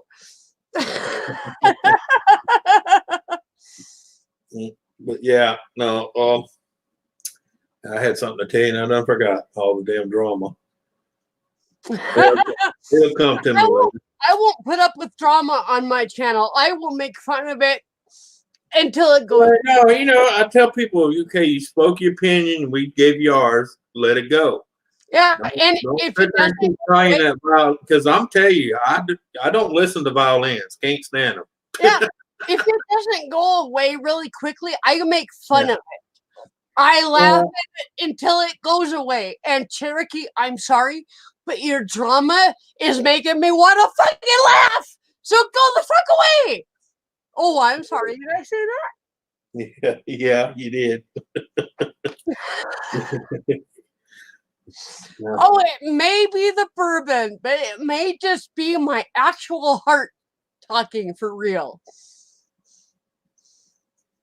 Yep. Yes, Cherokee, you're not allowed to swear in chat, but if I allow it, it can be said. Because I'm the fucking god in this chat. Oh, I'm sorry. I'm a little tipsy, but this is kind of fun. Yeah. Just calm down. You're scaring me, lady. Most innocent one, you're fucking funny. Yeah. And Donna, I agree. Cherokee, stop all the bullshit drama. You know what? It's just bullshit drama. That's all It's it is. over. And you're gonna get blocked if you don't knock it fucking off. Okay, that's all it is. I'm just gonna block you from my fucking channel, and then nobody will fucking see you and whatever. Yeah. Actually, if I block him, then I'm the only one that can't see him, and you guys can still see him. So, which is kind of good on YouTube's part, but. No, I guarantee you it'll be follow suit. Because I don't. Just go to bed and simmer down and chill out and whatever, because it'll be over in the morning. So that's why I try to tell people you're not going to get it here. Go ahead, Donna. Do whatever you want. Yeah. No, I make you a mod because I trust you. Well, I'm just saying, I tell people, look, I'll listen to opinions. I'm not going to pity you. I'm not going to let you dramatize everything. I'm not going to let you sit there and keep playing that violin. I am almost 47-year-old. I'm on SSI. I've been on SSI since I've been 18. And I am going to school. And I am getting a graduate degree. So fuck all you all that say that it can't be possible. Unless you're absolutely can do it. I understand, but you know what? There's so many of you out there that are taking advantage of the system. Yeah. This is what I have to say. You can do it. You start taking classes one by one. Just get into it. Fucking do it. You can do it. Look at Donna's getting a fucking job. Yeah. Donna is going to work and she's deaf. I can't hear very well. I have multiple What are you physical problems and I am going to school. So you know what, y'all? You can just fuck off if you think it can't be done. Because Yeah. those of us that are disabled, we can do it. We can make a difference. And you know what? Donna disabled, not being able to hear a thing, you know, it doesn't matter. Her employees will figure out what she can hear, what she can do, and they will put her in the perfect position. Me. And she will have the perfect job for her. Yeah. I am going for phlebotomy and a lab assistant. I will have the perfect job for me. And Innocent One says, even though I'm having problems, I'm still trying. He is trying. Yeah. You guys gotta please support him. Go to his channel, subscribe to him. Let him know you care. He is trying to get his life together and figure it out so he can get a job and get it together. I am 46 years old. I will be 47 when I graduate.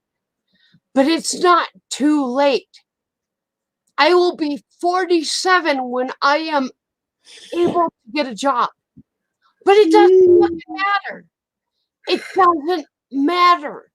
Nope. Just go fucking do it. Get off your ass. Quit the fucking excuses. I have physical reasons. I have mental reasons. And I am still going out there and I am going to get a fucking job because I deserve it. I deserve to have better for my family.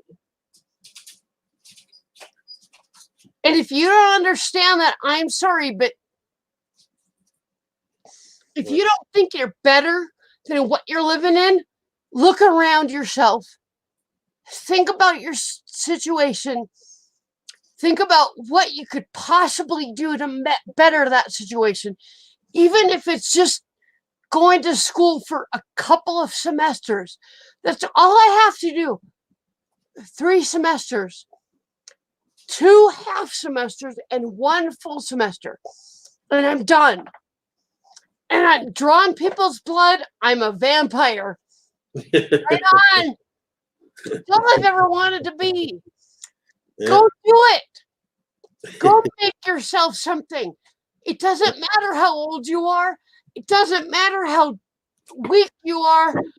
I can't walk down to the mailboxes without fucking falling over.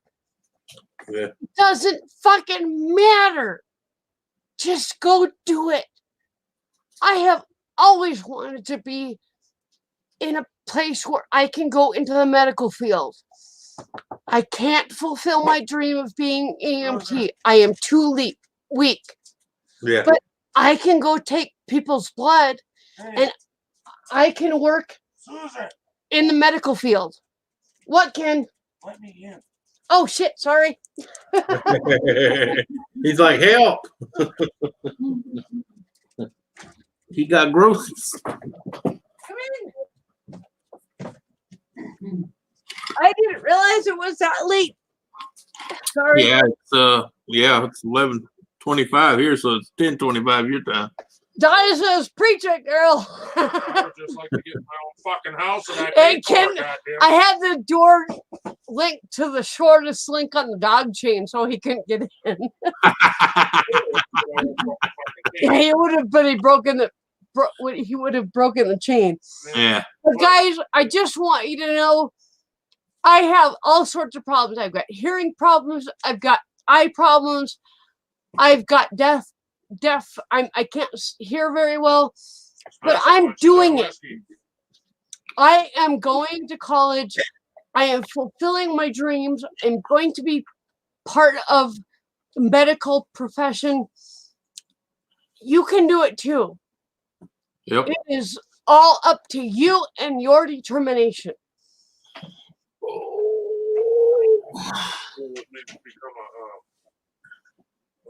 What do you call that? A storm chaser. Yeah, Ken wants to become a storm chaser, and I would love that too, but whoops, he coughed and like tipped a bunch of shit over. Hey, Chloe. Damn, man. You gonna cough that hard, go outside. Most hearing one, you can get your CDL. Yeah. Doesn't matter if you have heart problems and hearing problems. Just go get your CDL. You can do it. It's all up to you.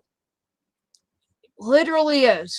Just go get it. Your heart problems, you may have to report for your CDL. Yeah, I don't know. Let you drive with a CDL. But Well, he still, but I know where he's come from because he still has to pass the DOT physical. you may be able to drive locally. I Yeah, don't that's true. know how it is in your country. But Yeah. Oh, yeah. just go for it. Go as far as I you thought you were can. talking on the road, man. Go as far as you can. And most innocent, like I told you earlier, get that heart pain checked out. Get it taken care of. Get your heart fixed so you can live as long as you can for your mom, for yourself. Just go get yourself taken care of. You're worth it. I got 2 words to say.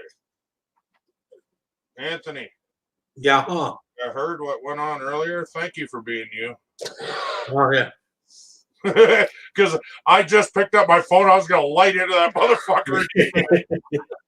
Yeah, I know, but I hate being like that, but I can't stand that shit with a passion, and I just can't. Yeah, but fucking, Yeah. dude. Now you're Oh, I know. I mean, You got it, Travis. I love my wife to death, and I've been knowing her for 30 years, and I won't give her that kind of fucking leeway. Why the fuck would I give it to you? That's my attitude. You got it, Travis. Just make sure she is getting to an appropriate hospital. I mean, my wife's got all kind of problems, but I refuse to let her get down on it because I tell her the only main problem in most people's life is staring at them in their own mirror. Dude, I have a ton of fucking problems. Yeah, I know, but you're fighting to do something about it, though, you know. Yeah, like Ken said, I used to fucking milk them. Yeah. I didn't let your ass get by. I don't anymore because he made me stronger. Right. He taught me how to be a stronger person. Well, let me tell you, I'm not gonna let anyone on my panel or in my channel help. Let me tell you a little secret. That's the whole secret of being a spouse, is to make each other strong, not to beat each other down, not to downgrade, but to build them up. And sometimes you have to drag them down a little bit to rebuild them because their head's a little cocky. Yep. Well, like I texted Ken today and said I bought some bourbon and he got down on me because he thought I got it out of his account. And I'm like, no, dude, check your account. It's all good. Okay. And then he was like, okay, right. Hey, speaking of bourbon, I texted in the chat, need my liquid back relaxer. What? Bourbon. It's in the fridge. It ain't in the slushy. It's in the fridge. I haven't made the slushy yet. Fuck you. Glenn, you're not at all difficult to put up with. You are wonderful to chat with. I have enjoyed it immensely. It's been 5 hours that you've been on my panel. It's been a wonderful chat. Please come back. Yeah. Please come back. I have enjoyed it immensely. Dogs and all sorts of things. And you're deaf because you're drinking. Don't buy these bags again. I won't buy them. They're from a fucking Girl Scout. I was feeling sorry for her. These other ones. What other ones? You just bought. Let me see them. They're 30-gallon bags. They're the ones that I always bought if they're white. They're fucking tiny. Well, they're the ones that I always bought. You cannot get it around the trash can. They were the only ones in the store that said 30-gallon bags. I am sorry. It's not my fault that you drink 30 gallons worth of fucking beer cans every fucking week.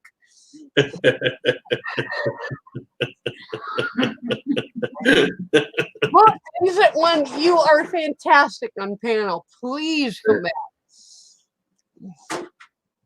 Travis, I hope everything is okay.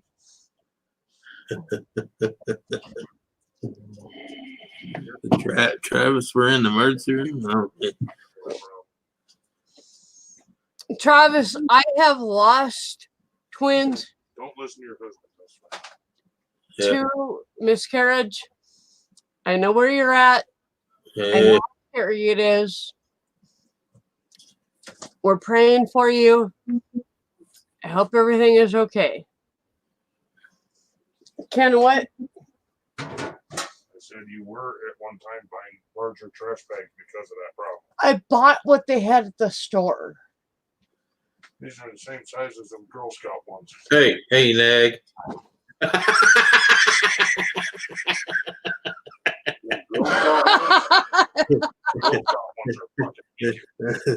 I'm sorry they didn't know. I'll bite those ones when they can. Please don't bite them. Makes sense. I'm gonna bite the Girl Scouts. No, I would suggest that. It's called 10 to 15. Play the wedding video backwards. Oh, oops. Oh, yeah. You get your money back. You get your truck back. Look at your son, huh? If You he get got your all that barrel back. You get your dog back. in a broken down house with no vehicle, so Yeah. Wouldn't I gave up 2 fucking cars for you? but they didn't work. So Yes, they did. no, they didn't work. Really? Hey. The car didn't work when you moved in, and you did not have. You had the van when I moved in, but it didn't work either. Neither could work when I moved in. Let me tell you, this is how it works in a man's world.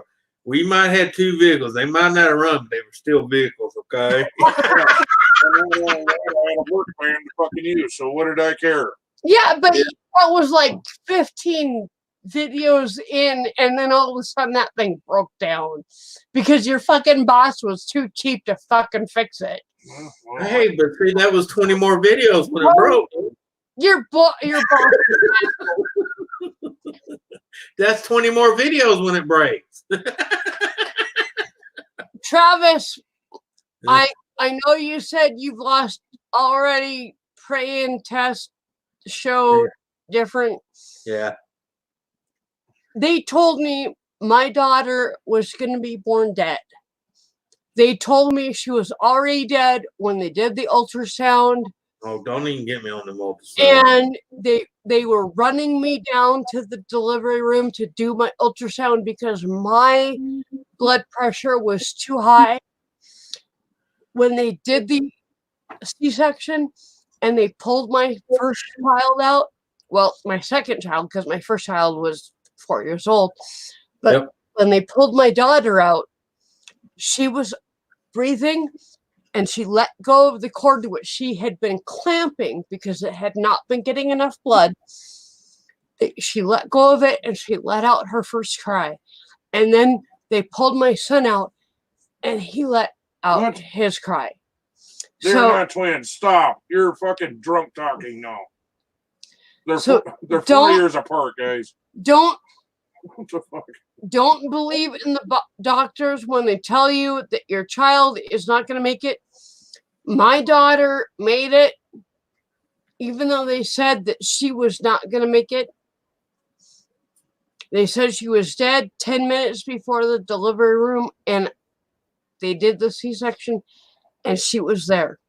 And she was fine, and she was crying. So just... Yeah. You know, it's crap. Doctors don't know everything. They didn't know everything when my son was born. They thought he was going to be having all sorts of problems, and he didn't have a lot of problems either. So, crap. I just emptied this last night. But hey, guys, I'm gonna head out. All right. home, and I'm gonna go make his dinner, and All right. I'll leave you two to if he wants to get on or not. All right. Sure. If not, don't worry about it. Anybody I else? I don't know, Ken. ain't gonna be up much longer myself. 'Cause I've been up early. Anthony, Ken wants to know if anybody else is on right now. Let's see. Blah, blah, blah, blah. I know I Ron. forget who Friday is. Ron. Oh, See, I think Ron's on. I'm out of booze. that's good. Yeah, I ain't gonna. I mean, only people I see on my end is Ron. WTF Mike's on. Mm. Tim. UFL. Well, I think he.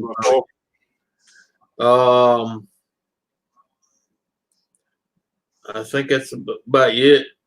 Mainly Ron and WTF and Tim. Both of those would be fun to go on to. So Oh yeah, he can go over there to WTF Mike.